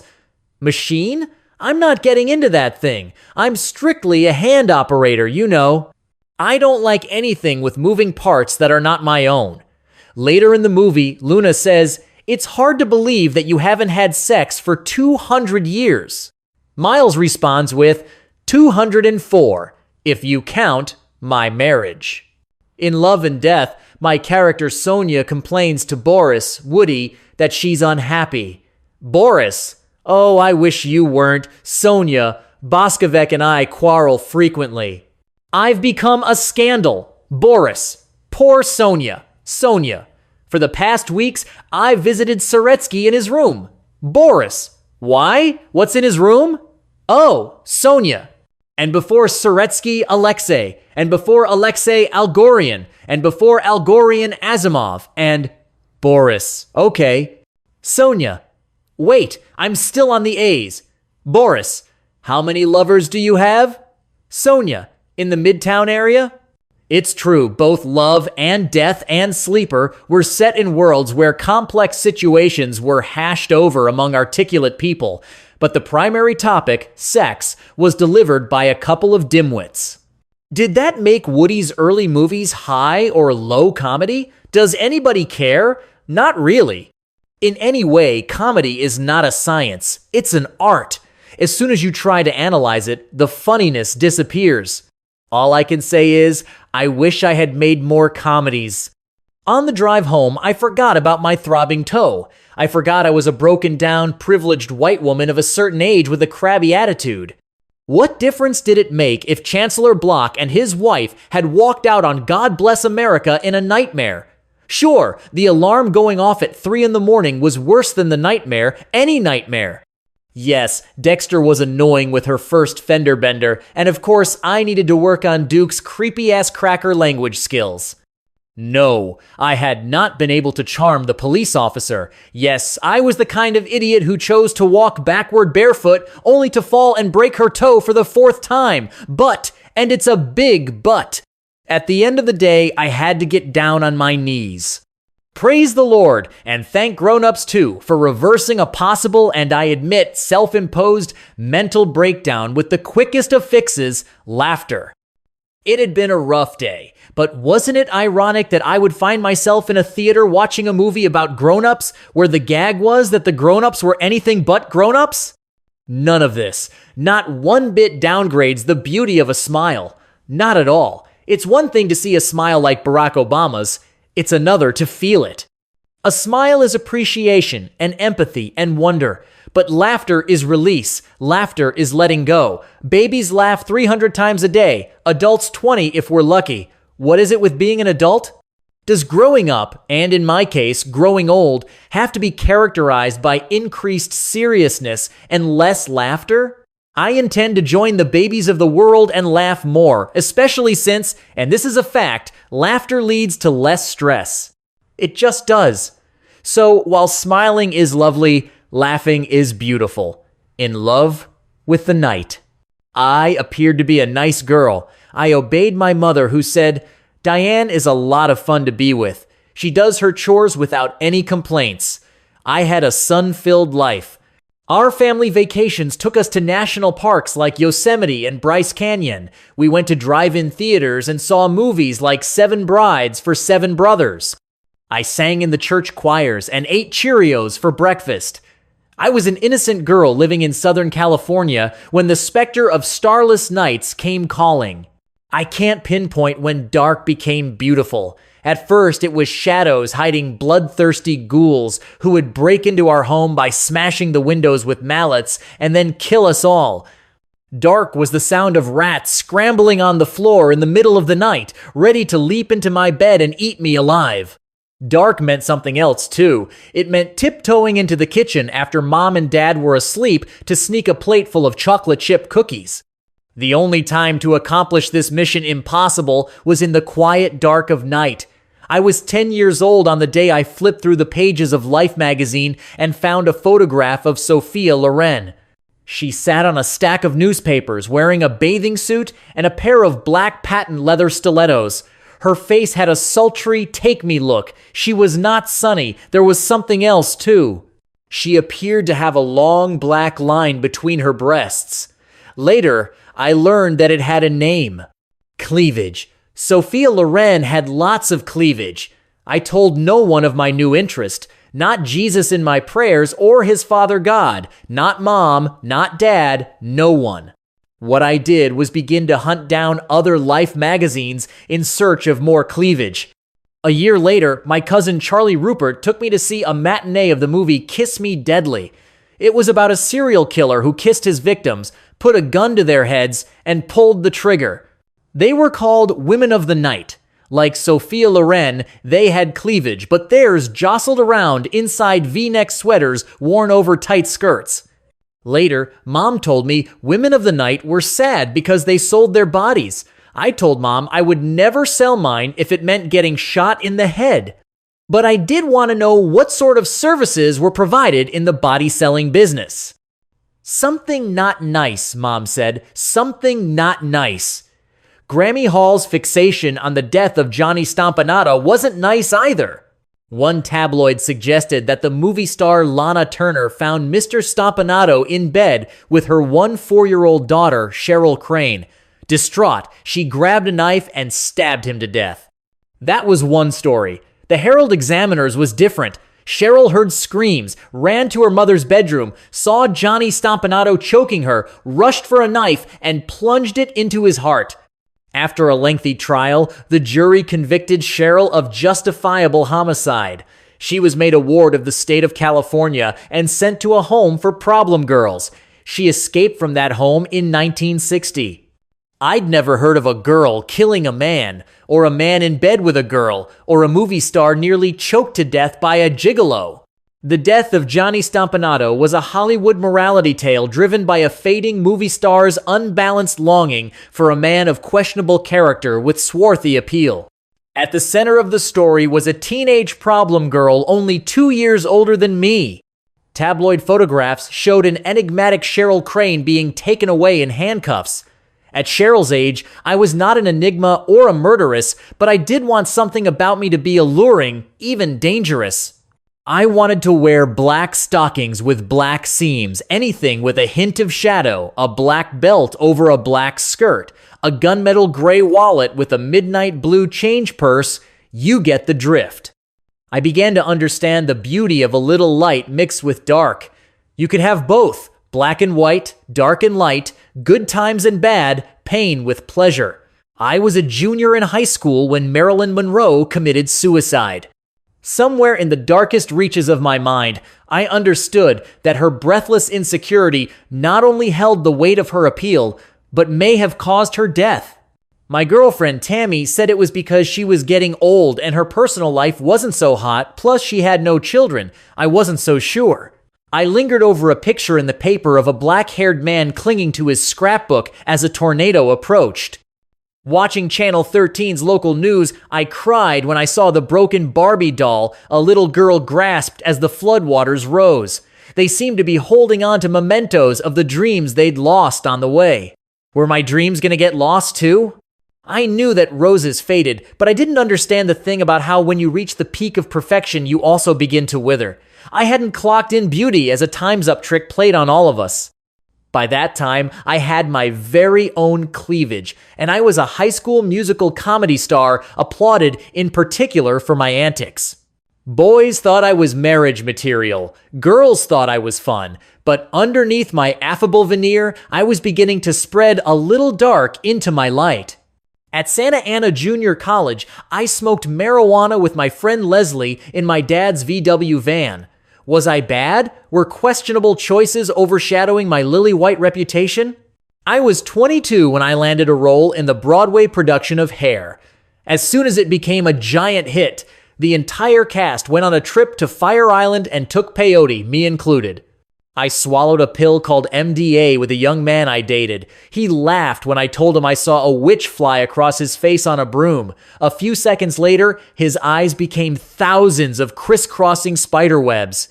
I stuck my finger in one, and it disappeared into a wall of thick black goo. Was I compiling a mountain of ominous secrets that would reveal the real Diane? I wasn't prepared for Al Pacino. We'd been cast in The Godfather. Neither of us had a clue we were going to make a movie that would go on to be considered one of the greatest films in American cinema. Try to picture this. We met in a bar in New York. I was awkward, and Al was as mysterious as the love I felt for him the moment I saw his face.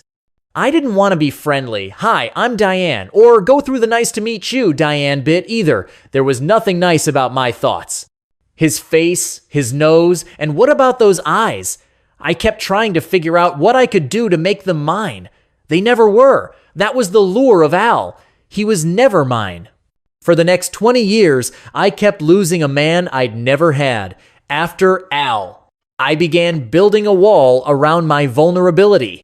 More hats, long-sleeved everything, coats in the summer, boots with knee socks, and wool suits with scarves at the beach. Woody said it best in a phone message. I'm standing in front of your house. 820 Roxbury. It's very beautiful. I'd like to get in, but I don't have a hammer. My friend Daniel Wolfe advised me to want what you have. Want what I have? Oh, Daniel, he didn't get it. Of all the beauties I've shared a bed with, Al's Blacker Than Midnight version was unmatchable. Even before he quit the bottle, Al was the kind of drinker who played out his nights at Joe Allen's bar reading Shakespeare to a group of like-minded actors. It was his love of language. It was the sound of his voice. It was his continuously evolving face. That was the miracle of his beauty, evolution. As we got more familiar, I took every opportunity to make him marriage material. My project did not work. All my failed efforts only increased my obsession. What did I learn? Never fall in love with The Godfather. Never stumble over a dark night with shadowy beauty and deep talent. Eventually, Al became a father to twins with Beverly D'Angelo. In 2010, I was a mother to Duke, age 9, and Dexter, age 14. My movie Morning Glory was a failure at the box office, and Al Pacino was broke, or so it was suggested on the CNN interview I caught at my brother Randy's new home in the retirement community of Belmont Village. Maybe Al had been hit by the recession. Whatever it was, he seemed to have changed for the better. Maybe those twins of his made him happy. Was I jealous? I don't know. All I know is that as soon as I allowed myself to register those old feelings, I got queasy, and I threw up in Randy's bathroom. When I came out, Randy asked if I was pregnant. Pregnant in my mid-60s? Pregnant, Randy? I asked, dumbfounded. What world was he living in? The world of dreams? The world of phantasmagoric possibilities? Not the world of another Diane. Oh no. Not in the world of Diane von Furstenberg and media mogul Barry Diller. You can be sure that Diane wasn't thinking about how to introduce the new version of her old black and white wrap dress when an interviewer said, "I think there's a lot of curiosity about your marriage to Barry Diller." This was her response.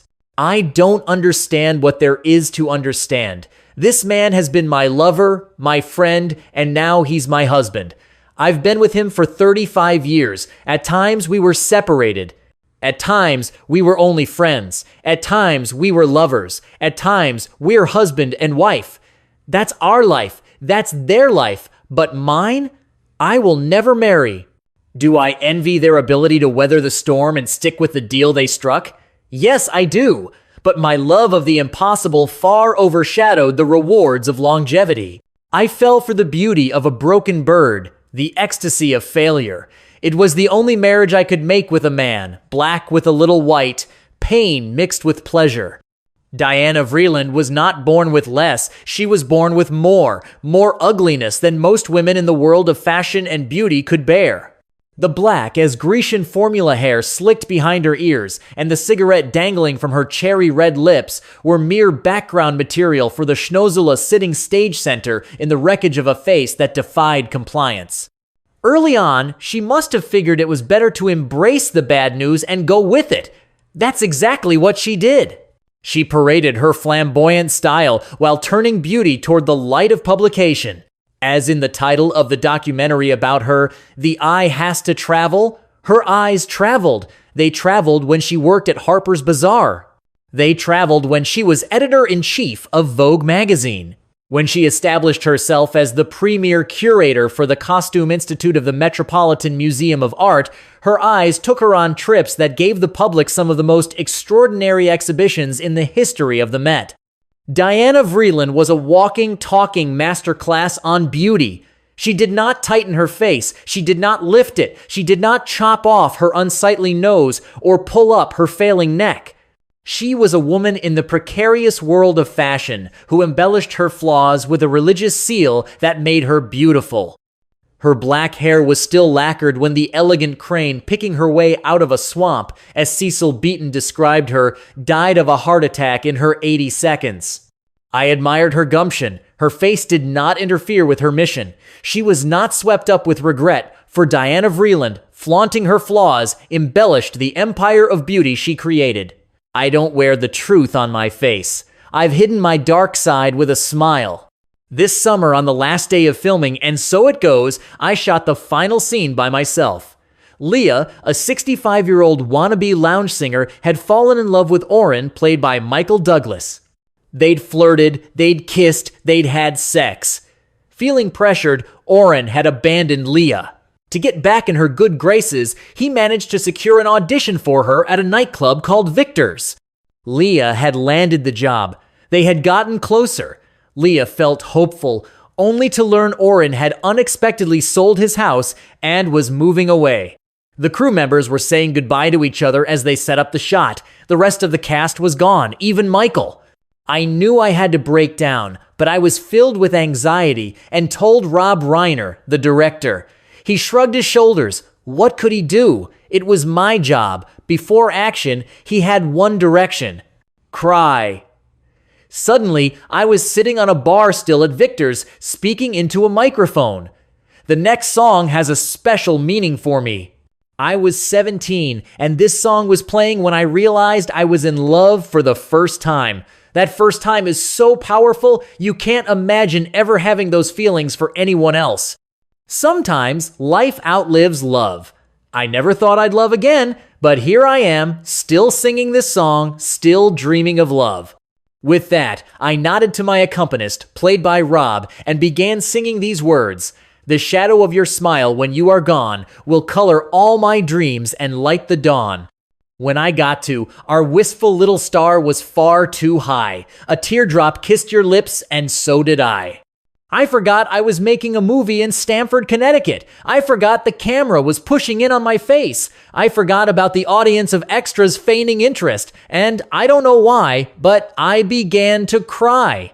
Now, when I remember spring and all the joy that love can bring, I will be remembering spring. The shadow of your smile. Only later did I realize that it was the music that had affected me. It was the recognition that sometimes life does outlive love. It was the regret of thinking I'd never love again or see the color of my dreams light the dawn, but it was also knowing that in spite of everything, to still be singing a song and still dreaming of love was enough for me.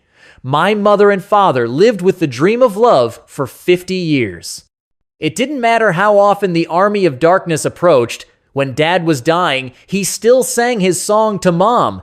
He sang it from the mystery of his journey. Mom wrote it down. I found what she wrote about it.